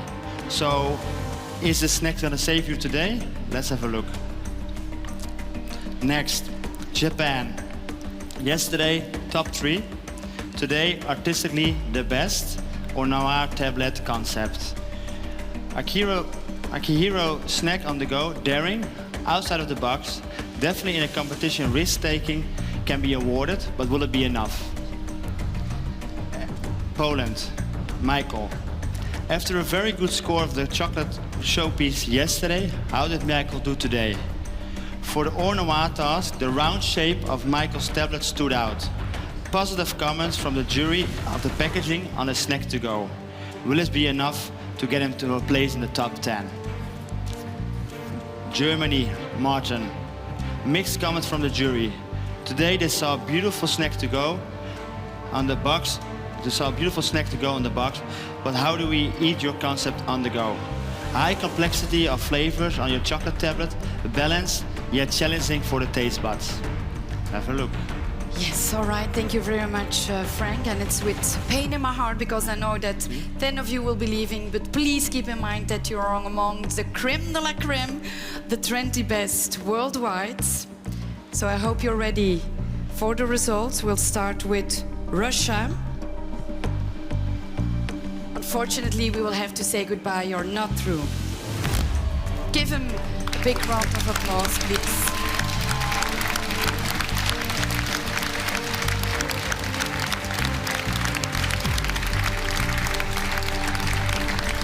The second one is Japan.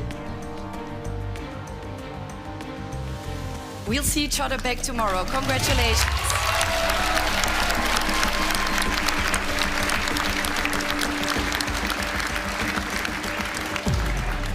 Poland, as they say, gemeint in Germany, Chuki, but congratulations, you're going through.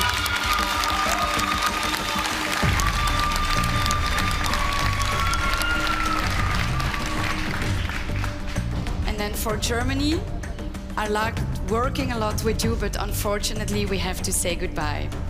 Congratulations on both.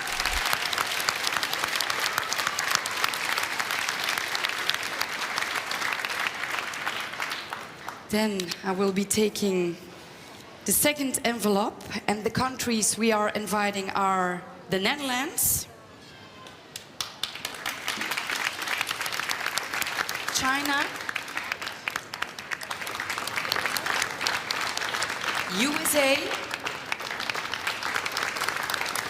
and Mexico. Frank, up to you, the quote from the jury. We start off with the Netherlands. Patrick, your today's concept of the freshly steamed chocolate bar was very appreciated. Direct links to street food, good fit for a snack on the go challenge.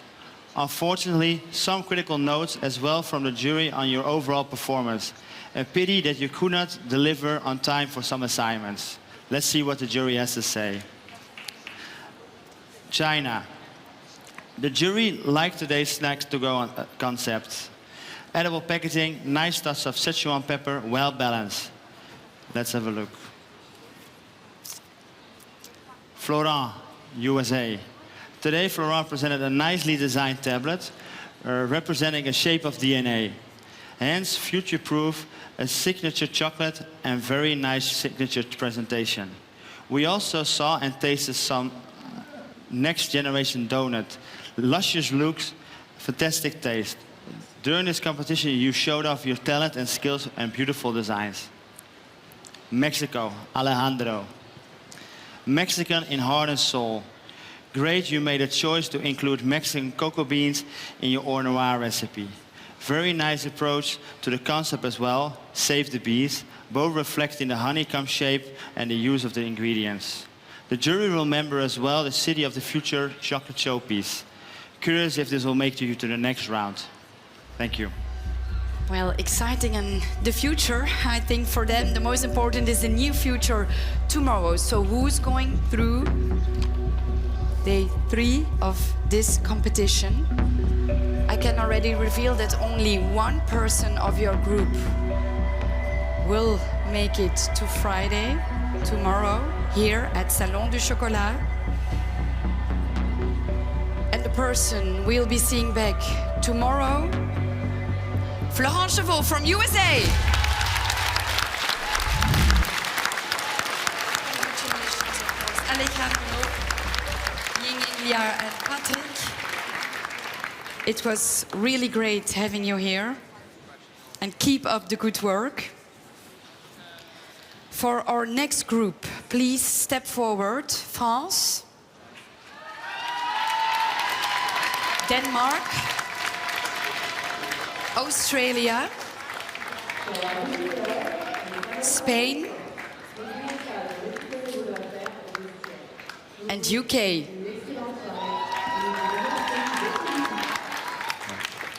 All right, we're going to start with France, Joanne. Yesterday you did a great performance, but today will be enough to keep his performance standing. The jury rated this Noir tablet as very elegant. The snack on the go of Joanne, nice flavor pairings, well done. Will you stay in the top favorites of the competition? Denmark, Thor. Thor offered the jury today a chocolate and a chocolate tablet with a story from his heart. Thor gave his signature chocolate the name of his daughter and combined his chocolate with fresh elderflower flavor. All Thor creations clearly reflect the choice for natural fresh ingredients. Thor on the go concept tastes a great Danish happy street food snack served with a free great smile of Chef Thor. Good luck with your scores. Daria, Australia. Daria presented today a snack to go to be served directly from the food truck. Very pleasant smell, contemporary, great choice for a to-go and less sugar approach. Daria showed a nice wave-shaped tablet. A pity technical execution was poor. How will this impact Daria's overall choice score? All right. Spain, Ivan. Lovely that Spanish local flavors and ingredients consistently came back in Ivan's creations. He is clearly bringing new flavors of Spain into the World Chocolate Masters. The jury liked the gabette concept, refined, very comfortable to eat on the go. Combined with his good performance on the chocolate showpiece, curious how Ivan will do in his ranking. Last but not least, Barry from the United Kingdom. Barry is determined in his choices for allergy-free and clear, responsible, both in his travel cake yesterday as well as today's Noir chocolate. 100% organic, all clear and conscious future choices. The vegan waffle cone with the local strawberries combined with the cocoa juice-based sorbet showed again that Barry is a champion of the thought of health-conscious and gluten-free creations. Did the entire jury appreciated his healthy choices? All right. Whew, I think I can feel the heartbeat from there over here. So maybe let's start with the country that is inviting us and having us, France, La Douce France. Was it enough? It was. Congratulations, Joanne.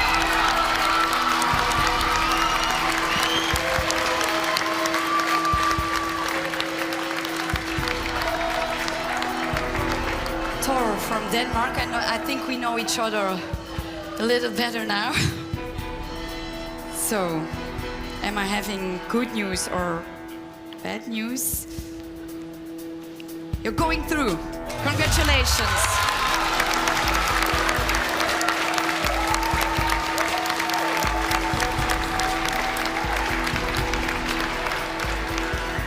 Daria, delighted to work with some ladies in this team, so congratulations for that.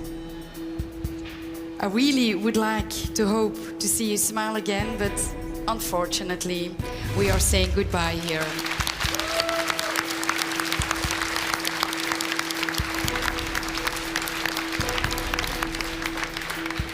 Spain, you too, been talking a lot, and I was really amused by your creativity. And I won't see that tomorrow anymore, so sorry.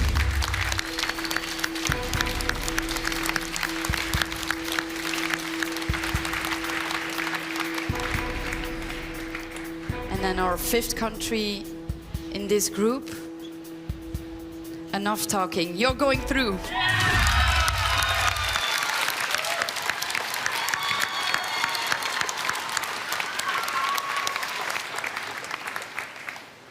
In the fourth envelope, I'm inviting the countries Switzerland,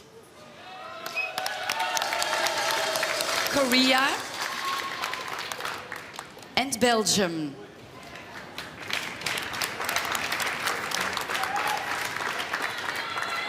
Okay, Switzerland. You were as sharp as a knife, precise as a Swiss clock. Elias continued his good performance of yesterday with an excellent technical execution of the Noir tablet challenge. Moreover, the jury discovered as well that the Swiss version of the bento box, excellent design packaging with a cold snack, a crunchy snack and a drink. Very well done. Korea. The jury comment of your Noir tablet concept, delicate, elegant, subtle, great texture, eucalyptus perfectly dosed, harmonious, very good. Congratulations from the jury for the stunning presentation on your snack, the manga leaf and the little recipe card, the seed plant, very pure, organic, refined and very beautiful. You definitely stepped up as you went further in the competition. Let's see if it will be enough. Belgium, Jurgen. Today the jury tasted your waffle, a Belgium iconic. Lovely that the Belgian contestant has chosen to present this. Nice to see a consistent work of you. And let's see if the underwater world will be enough to bring it to the next round. A lot of quotes and comments, Yeah. but it's necessary to know what the jury is taking into account, and really difficult sending one or more home. Okay, here we go. I hope the supporters are ready. Let's start with all. Congratulations!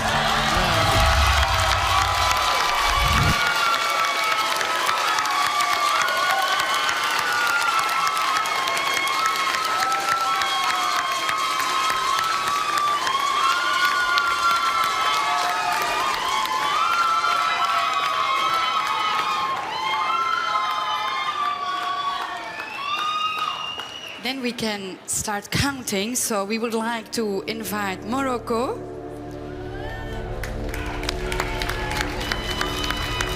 Italy, United Arab Emirates, and Singapore. Okay, Yassine, Morocco. Noir is about personal choices. This was nicely reflected in Yassine's creation. Yassine created a dark milk chocolate reflecting his personal taste. Gorgeous snack-to-go packaging, and great to have you here for the first time on the World Chocolate Masters. Also very nice to see how you stay calm during the entire competition in good and in bad moments. Your soapies started off very promising, then you had a crash. But you rescued it, very well done. Maurizio, Italy. Your tablet, tangerine, hazelnut, welcome back, flavors out of Italy. For the to-go challenge, futuristic idea to have 3D printing packaging, yet it is a snack to go and it have to eat on the go. Overall, the jury appreciated you went local for your choices of ingredients in your creations. Let's see if it's gonna be enough. UAE, Aravinda. Nice you paired your bespoke chocolate with Asian spices and flavors. Lovely idea to combine the snack with a drink on the go, different textures and flavors, tasty executions. It was so sophisticated. Too boutique to be a snack to go. The jury noticed your consistent performance throughout the competition. Singapore, Desmond. Will Desmond manage to enter the top 10? For sure, the jury appreciated today that he went for a less sweet, more salty approach on the snack to go. Let's see and wait. Thank you. Well, thank you, especially for all the good work you four of you have been doing the past 2 days. So for those who are counting, there's only one place left. So, who are we dating tomorrow morning? I know. Only one country can go through. And that country is, or that person is,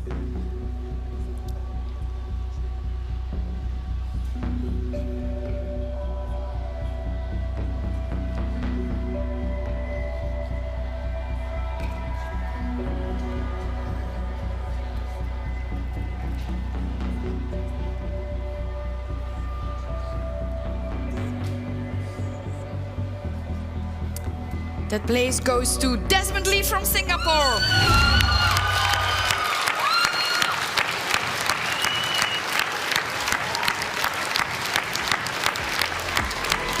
Ladies and gentlemen, our 10 super finalists for tomorrow, they will have to convince the judges with skills, creativity and ideas about the future of chocolate patisserie snacks, bonbons and so much more.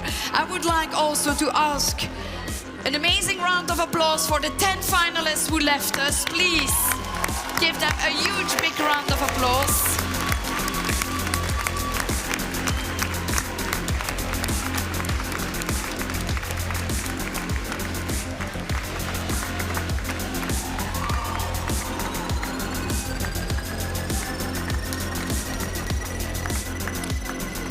So, ladies and gentlemen, those are the 10 super finalists, and we will see them tomorrow working on other chocolate creations and other creativity.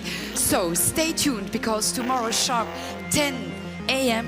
we will start again and battle it out for the World Chocolate Master 2018. And you must know that with a World Chocolate Master comes an amazing prize package. So let's have a quick look at what our master will win.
Happy faces here with our two super finalists. So see you back tomorrow at 10 a.m. CET. Join us on Facebook, Twitter, Instagram, Pinterest by the hashtag WCM Futropolis, and of course on www.worldchocolatmasters.com. Don't forget to vote on your favorite chocolate showpiece and give your favorite chef the public award for showpiece. Time to say goodbye. Sweet chocolate dreams. See you tomorrow. Bye-bye.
I'm Chef Judy Sharp. Welcome to the Chocolate Academy Online.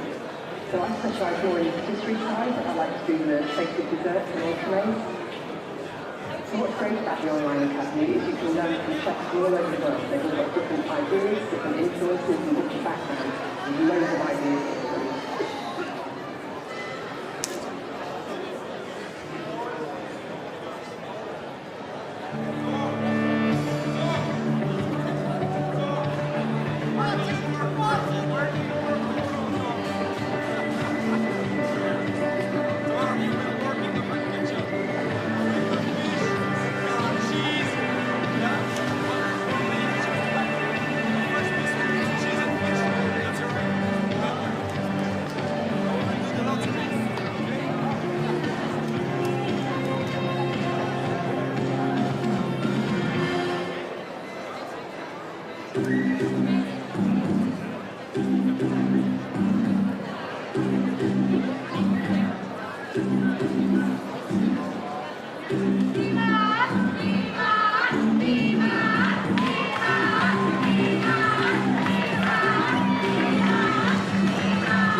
For 100 years, KitchenAid has been inspired by makers. The explorers, the creators. You're the reason we innovate and create possibility. So keep making, and we'll keep making history together.